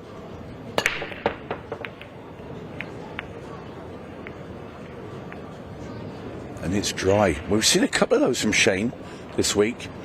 Enormous break that he's got. Cue ball pops up in the air, but then he's had a couple of dry ones, which, for such power and the ball's moving around the table, you think it's against the odds. I mean, here's the thing, Tony. If you continue to do something and it doesn't work, you can't continue to do it. You have to make an adjustment. You can't just be stubborn about it and just say, I want you to work. I mean, it's just not happening. Got to change something. Dennis Hatch now, can he run this ball in? 11 ball, just kicking to the 5. Can't really see the cueing here. The 5 ball's just become a bit of a problem now because it's just blocked the 9, but I think it goes in the side pocket and take it now. Yeah.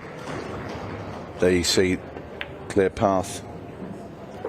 Initially, I didn't think it went, but Might actually drop down on the 10 ball to the left side. Kind of go right between the green stripe and the yellow.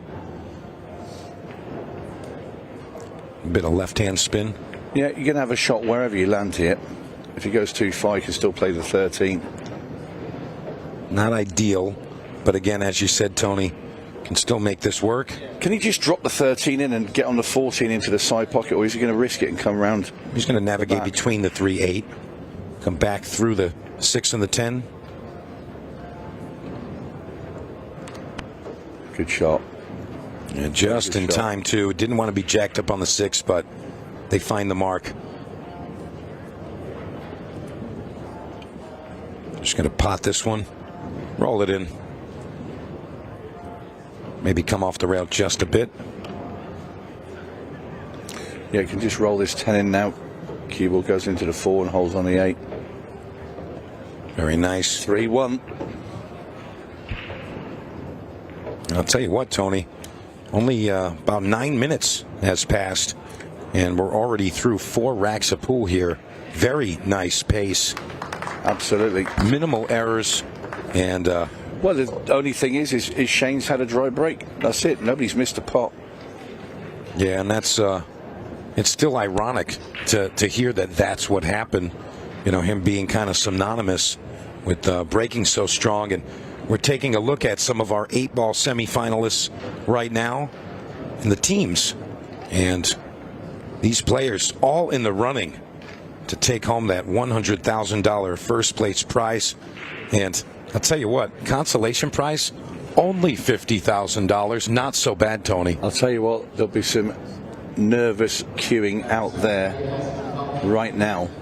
Oh, most definitely. The teams are feeling it, and the players definitely know what's at stake. And I'll tell you what, they're actually embracing this very nicely. They really are. You can see that they're kind of taking it and, you know, getting behind the idea of, hey, we're here, we made it here, we deserve to be here. Let's just continue our run, play pool, and let's get that cash.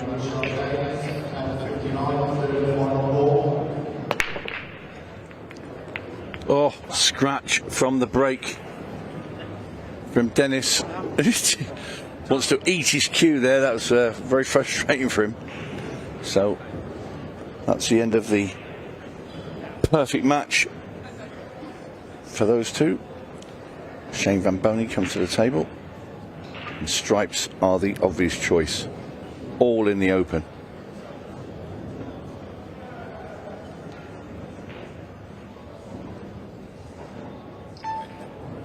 All right, 9-ball to the corner. Finds the mark. I'd like to see he's entertaining the 10-ball to the side.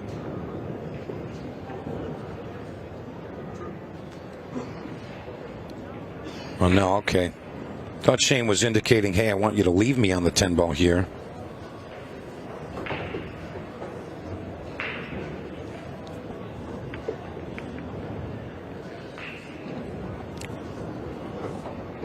Doesn't look like the 12 ball is going to pass to the corner. I'm sorry, to the side.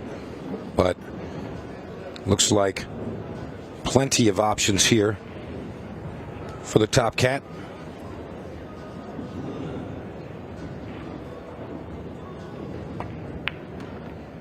Didn't want that nudge. Yeah, loses the cue ball a bit. Shane's going to be looking for the 14 on the side. Don't think he has enough to get to the 11. Been fortunate there, Tom. That could have ended up glued to that 14 ball. Very much so. So Shane now going to shoot the 14 side pocket. But he always has to just get the cue ball out off the rail as well, so he can leave Tom a shot up into the top corner. So this into the side. Good shot there from Shane. So it's all about Tom Cousins leaving position. Well, onto the 11 ball. Yeah, I mean, you definitely want to use the 11 ball to get on the 8 ball. Yeah, it's just so natural there. She's going to play the screw straight into the right hand rail and back out again past the 1.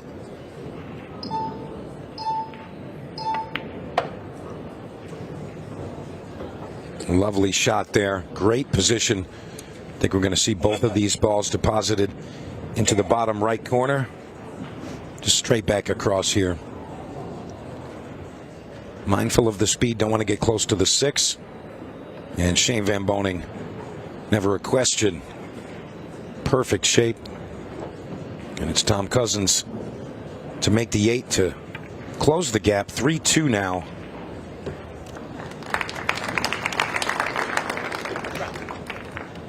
Well, finished up nicely there, but still trailing in this match, 3-2.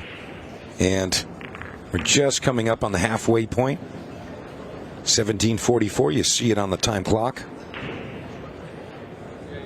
And Shane and Tom, you know, very serious competitors. They want to win. And so do these gentlemen right here. However, definitely a little bit more smiles on the right side of the arena, Tony. Yeah, indeed. These two have sort of laughed and joked along. It's when they're at the table to get the job done. Tom Cousins now to break. And let's see what Tom's coming with here. And he went with a second ball break last time. It looks like he might be doing the same thing. Yeah, he's definitely trying to get this 8 ball moving by hitting here. And I've seen Tom play the third and second ball break. He does get the 8 ball moving. 7 ball falls in the corner. Look out, cue ball. Ooh, that's a bit messy in the middle of there. Just a bit. But he's okay. They're still at the table. That's what you want. Make sure you make a ball. But he's definitely, like I say, that break and the plan with it is to get the 8 ball moving. Of course, because of the golden break. It looks like he's forced to play perhaps the 11. And he's going to go with that in the side pocket to peel off that 4. Very nice. That changed the landscape quite a bit. Still got to deal with that 12 tied up with the red 3.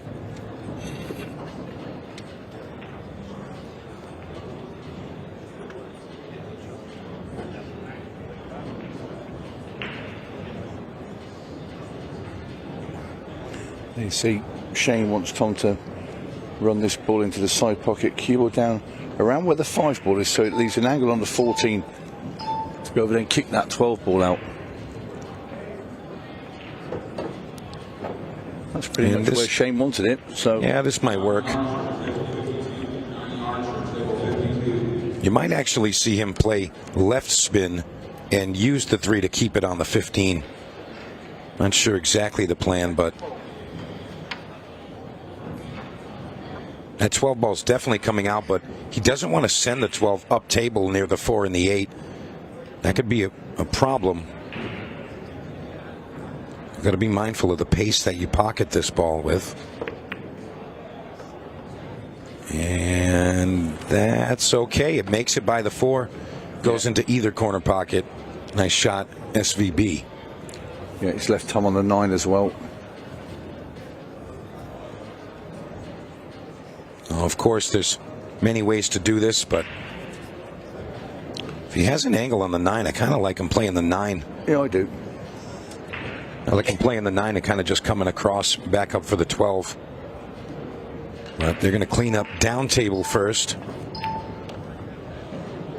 and kind of sort out the top end shortly after.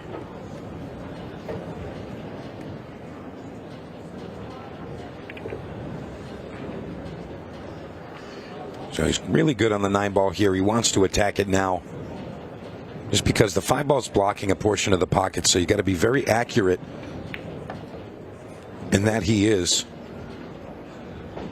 Shane just pointing at the 12 ball at the top, saying, make that one, sir. Yeah, and then just leave it an angle so he can play the 10 down at the bottom right and bring the cue ball across to the left hand side of the table. So this is gentle. And that's pretty good. So Shane now will punch this 10 ball in, left hand spin on the cue ball, and a bit of bottom comes off the side rail and back over to the left hand cushion at the top. Perfect. And this for 3-all. So 3-1 down to 3-all. A good fight back and response from Cousins and Van Boening. Most definitely. And there it goes. 33 on the board. And again, racing to 6. About 14 minutes remain. And we will declare a champion in our national pairs. It's those gentlemen, Tom Cousins, Shane Van Boening, just tying us up here.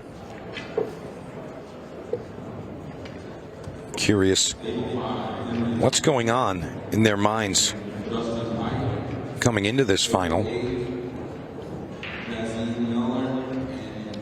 Nonetheless, they've earned their seats, and so have their opponents. But when it comes to these two teams, only one team has a pair that's won their singles events this week. So it looks like it's going to be Van Boening breaking this rack. No, I'm sorry. Waddingham breaking this rack.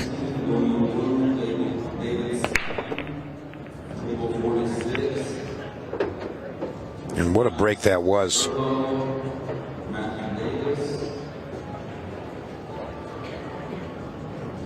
See that head ball break. Yeah, Craig's actually been kind of adjusting that break as we've moved forward. And looks like he's gotten a hold on the cue ball a bit better. And he's finding more success as he's pocketed a few balls. Yeah, but they need to stop the rot here. They've got their 3-1 lead, and Cousins and Van Boening have fired back. So they've had a couple of racks where they haven't been at the table. Obviously, Dennis Hatch scratched on the break previously. All right, 3-ball combination coming up. Uh-oh, where's that going? And looks okay. Caught it a little thick. Just a tad, but still manageable. So it's the 4-ball. Very nice. Wanted a little bit more of a bump there, but 7 goes square into the bottom corner.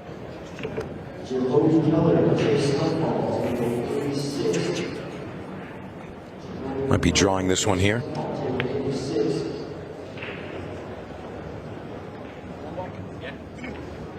Right, position on the 2-ball.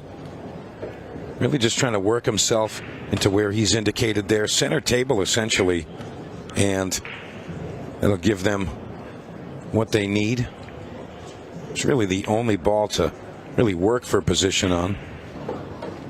He's gotten on the 1 ball okay here. Yeah, it didn't want to be any shorter, but Craig can see the 1.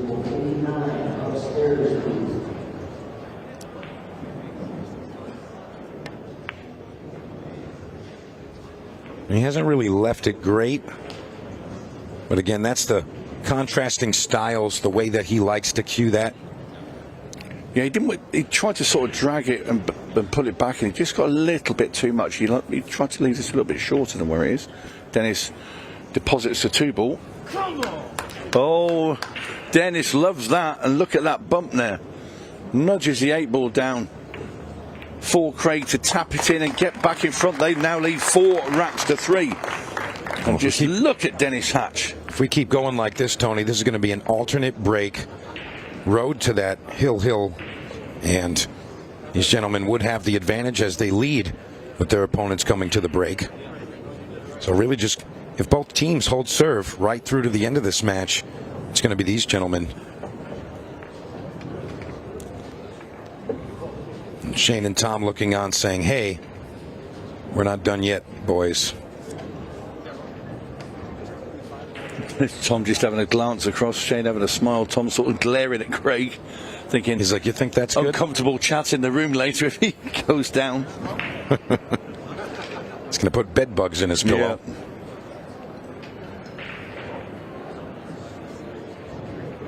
And look at these boys matching jerseys. I want to be in their gang. That's where I want to be, their gang. The happy gang. I need a jersey like that. Well, I'm sure if you went and asked Dennis Hatch, he'll sort you out. Actually, those are in the box. I have to get that design. I like it. All right, SVB breaking. Rack 8. They're down 1 game. This time Shane Van Boening does make balls with that enormous break. Now then, still work to be done there. You can just see right at the top of the table, 7 stuck behind. Right. Yeah, so it's definitely going to be solids here, and they've already kind of figured out the issue and the solution. So the 5 ball is going to end up being the ball to remove that 7 in the 15. Just play it off the cushion, off the rail, and into the ball, or squaring off the ball, either way. And they've gone through their discussion, but in 1 minute's time, 15-second shot clock ensues. So things are going to be fast-paced and very exciting.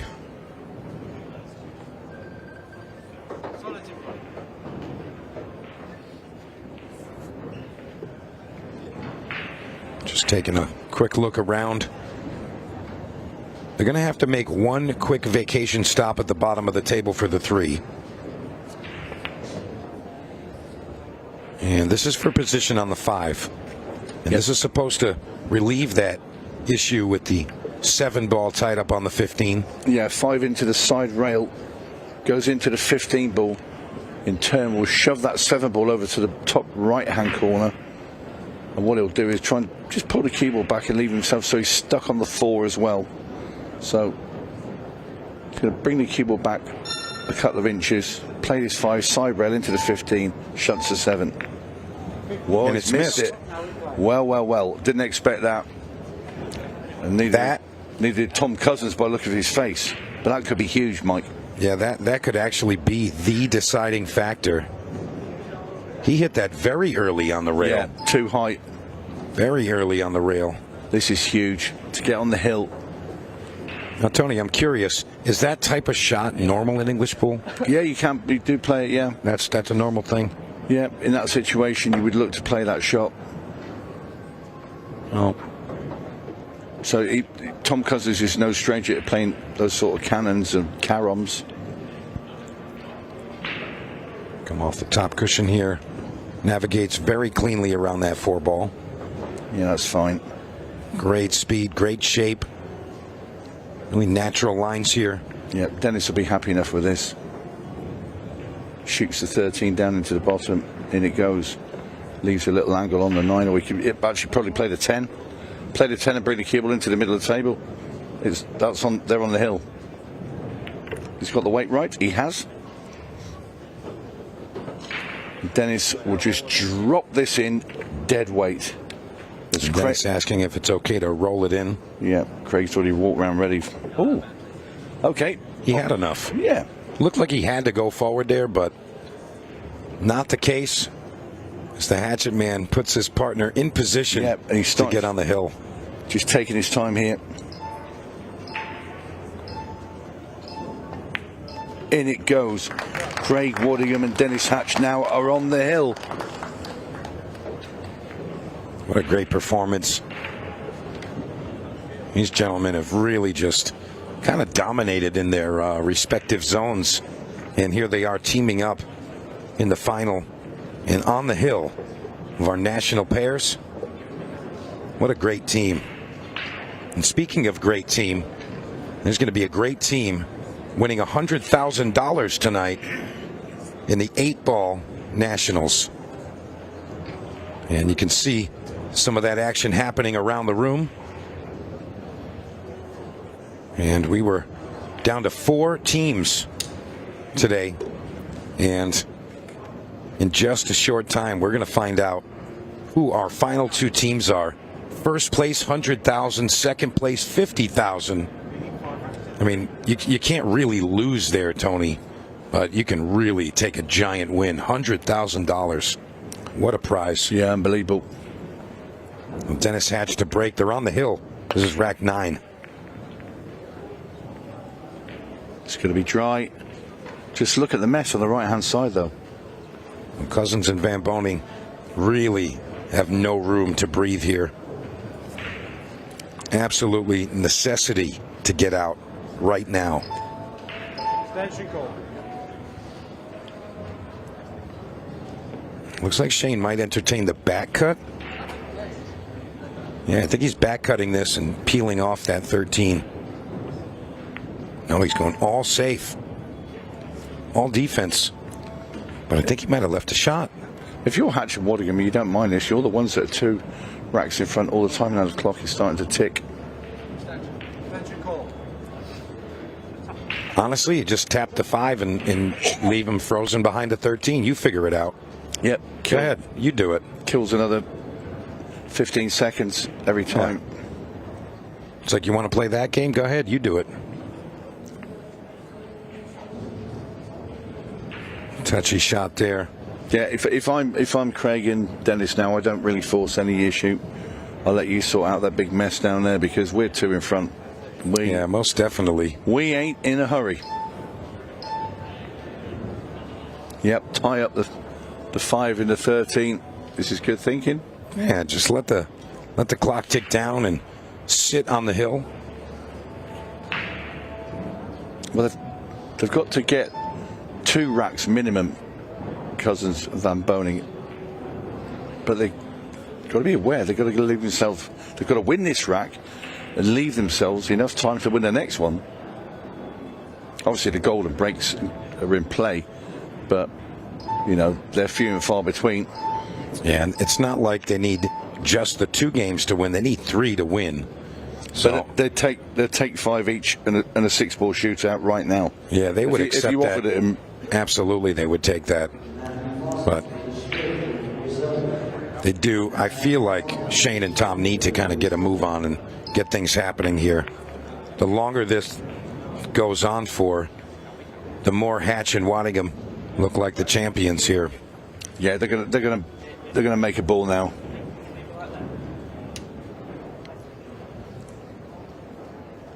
He's going to go into the lot. I'll tell you what, he's going to go in off the 10 ball and smash everything out in the open here. You might as well have a roll of the dice here, Craig. Hit this hard and crack everything off that rail. I'd like to split the 7-9 here. Oh, he didn't get the 15 out. No, I really feel like he needed to hit the 7 with the cue somehow. That was kind of crucial, but yeah, made them nasty. Can he get to the 13?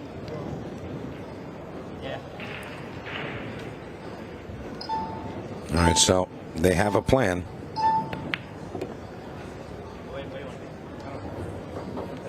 He says, where do you want it? He says, I don't care. He's absolutely right. This is what he said earlier, Dennis. I don't care. I honestly really love Put me where you that think. type of partners. Yeah, that's the kind of dynamic I need with my partner. What do you want? Whatever. Sounds good to me. I think he wanted a bit more angle on that. Perhaps he's going to play the 9 and kind of play safe.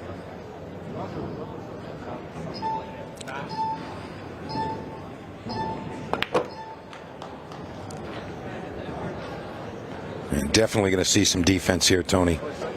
No need to shoot it. He's just going to tap it. Yeah. And that'll do. Just need to delay the game long enough. Yeah, you see the urgency now in Shane's step. Where was that 3 shots ago? But it's still not leaving them anything to go out, Craig and Dennis.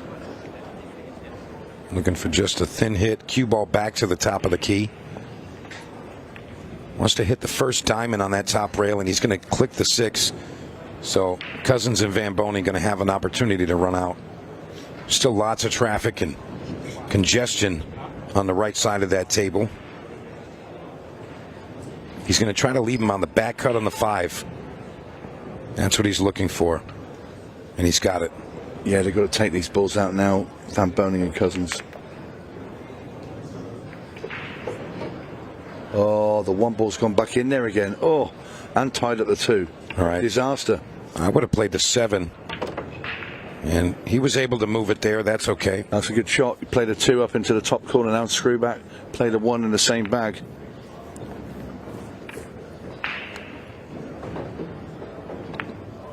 They are going to make this rack, and it's going to be 5-4, and they're going to have about 2 minutes 50 for it. Yeah, this is really getting down to the nitty gritty. And again, they're going to make this game here 5-4, but they've got to move it along. They've got to move it along here.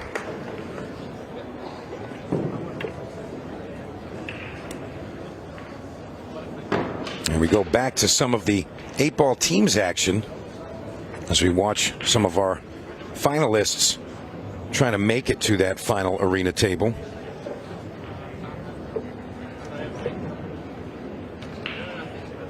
Yeah, remember, down to 4 teams today. And you're watching right now Action Central taking on the Task Force. And currently 8-1, I believe, is the score there. The Task Force leading. And We Don't Play Safe is taking on the 8 runners southbound. That's 15-2 in favor of 8 runners southbound currently.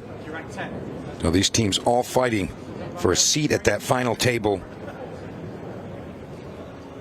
And again, $100,000 to the winner, $50,000 for the runner-up. And honestly, you can't lose there. What an unbelievable event. Abel's moving. Not it was heading there. Yeah, needed some legs there, Tony, but nonetheless, they have a shot and the ability to continue in this one. Again, this is the finals of the national pairs. Extension called, and they're going to make a go at this. Plenty of time to run the rack, but remember, Hatch Waddingham going to have the break in the next rack, so they've got to move it along and hope for another opportunity. Oh, and he's missed the bank. Now then, that was huge.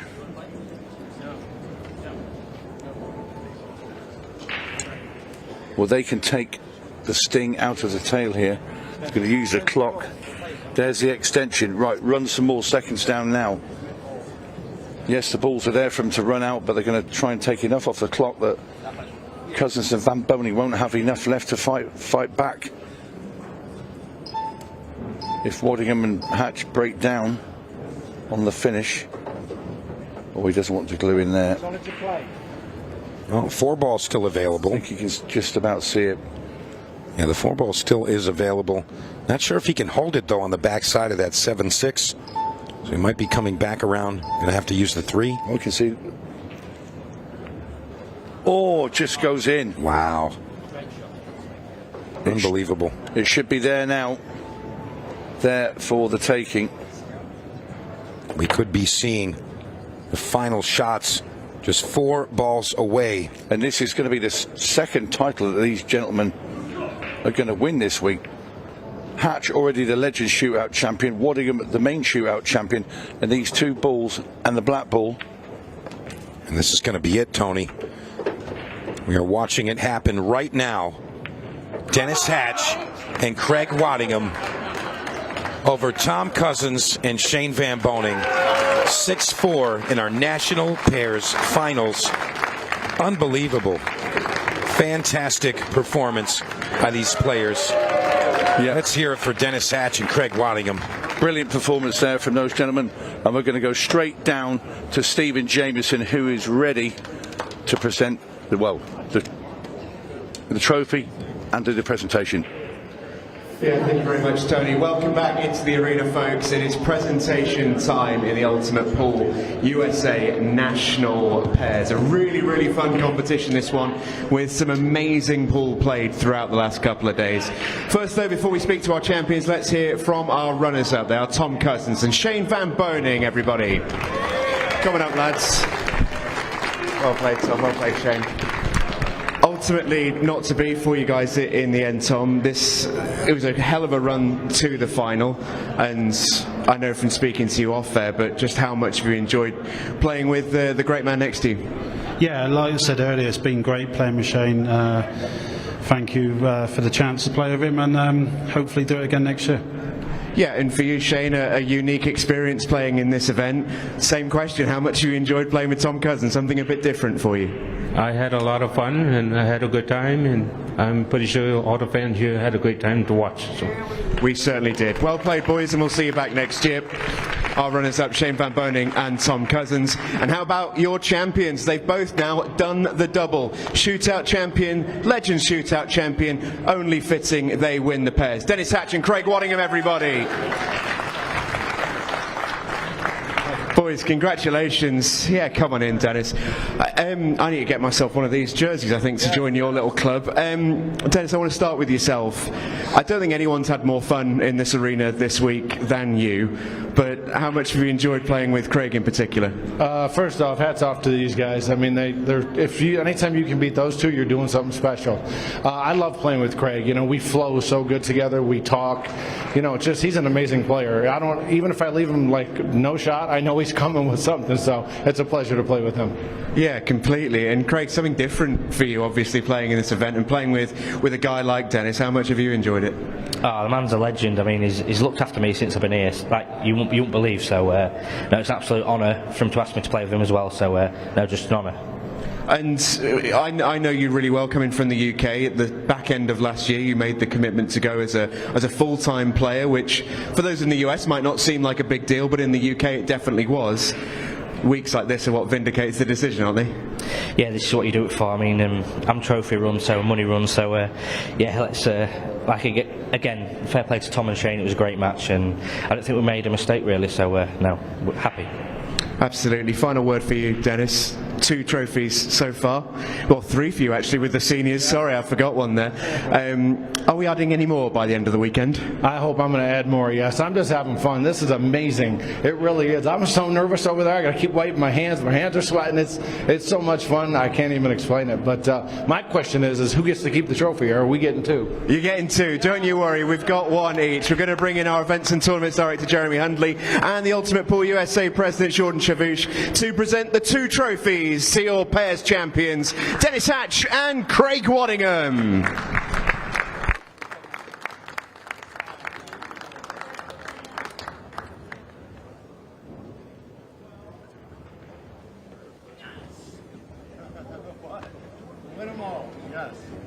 Wow, what a brilliant tournament we have seen once again. We have seen so many great tournaments throughout this week.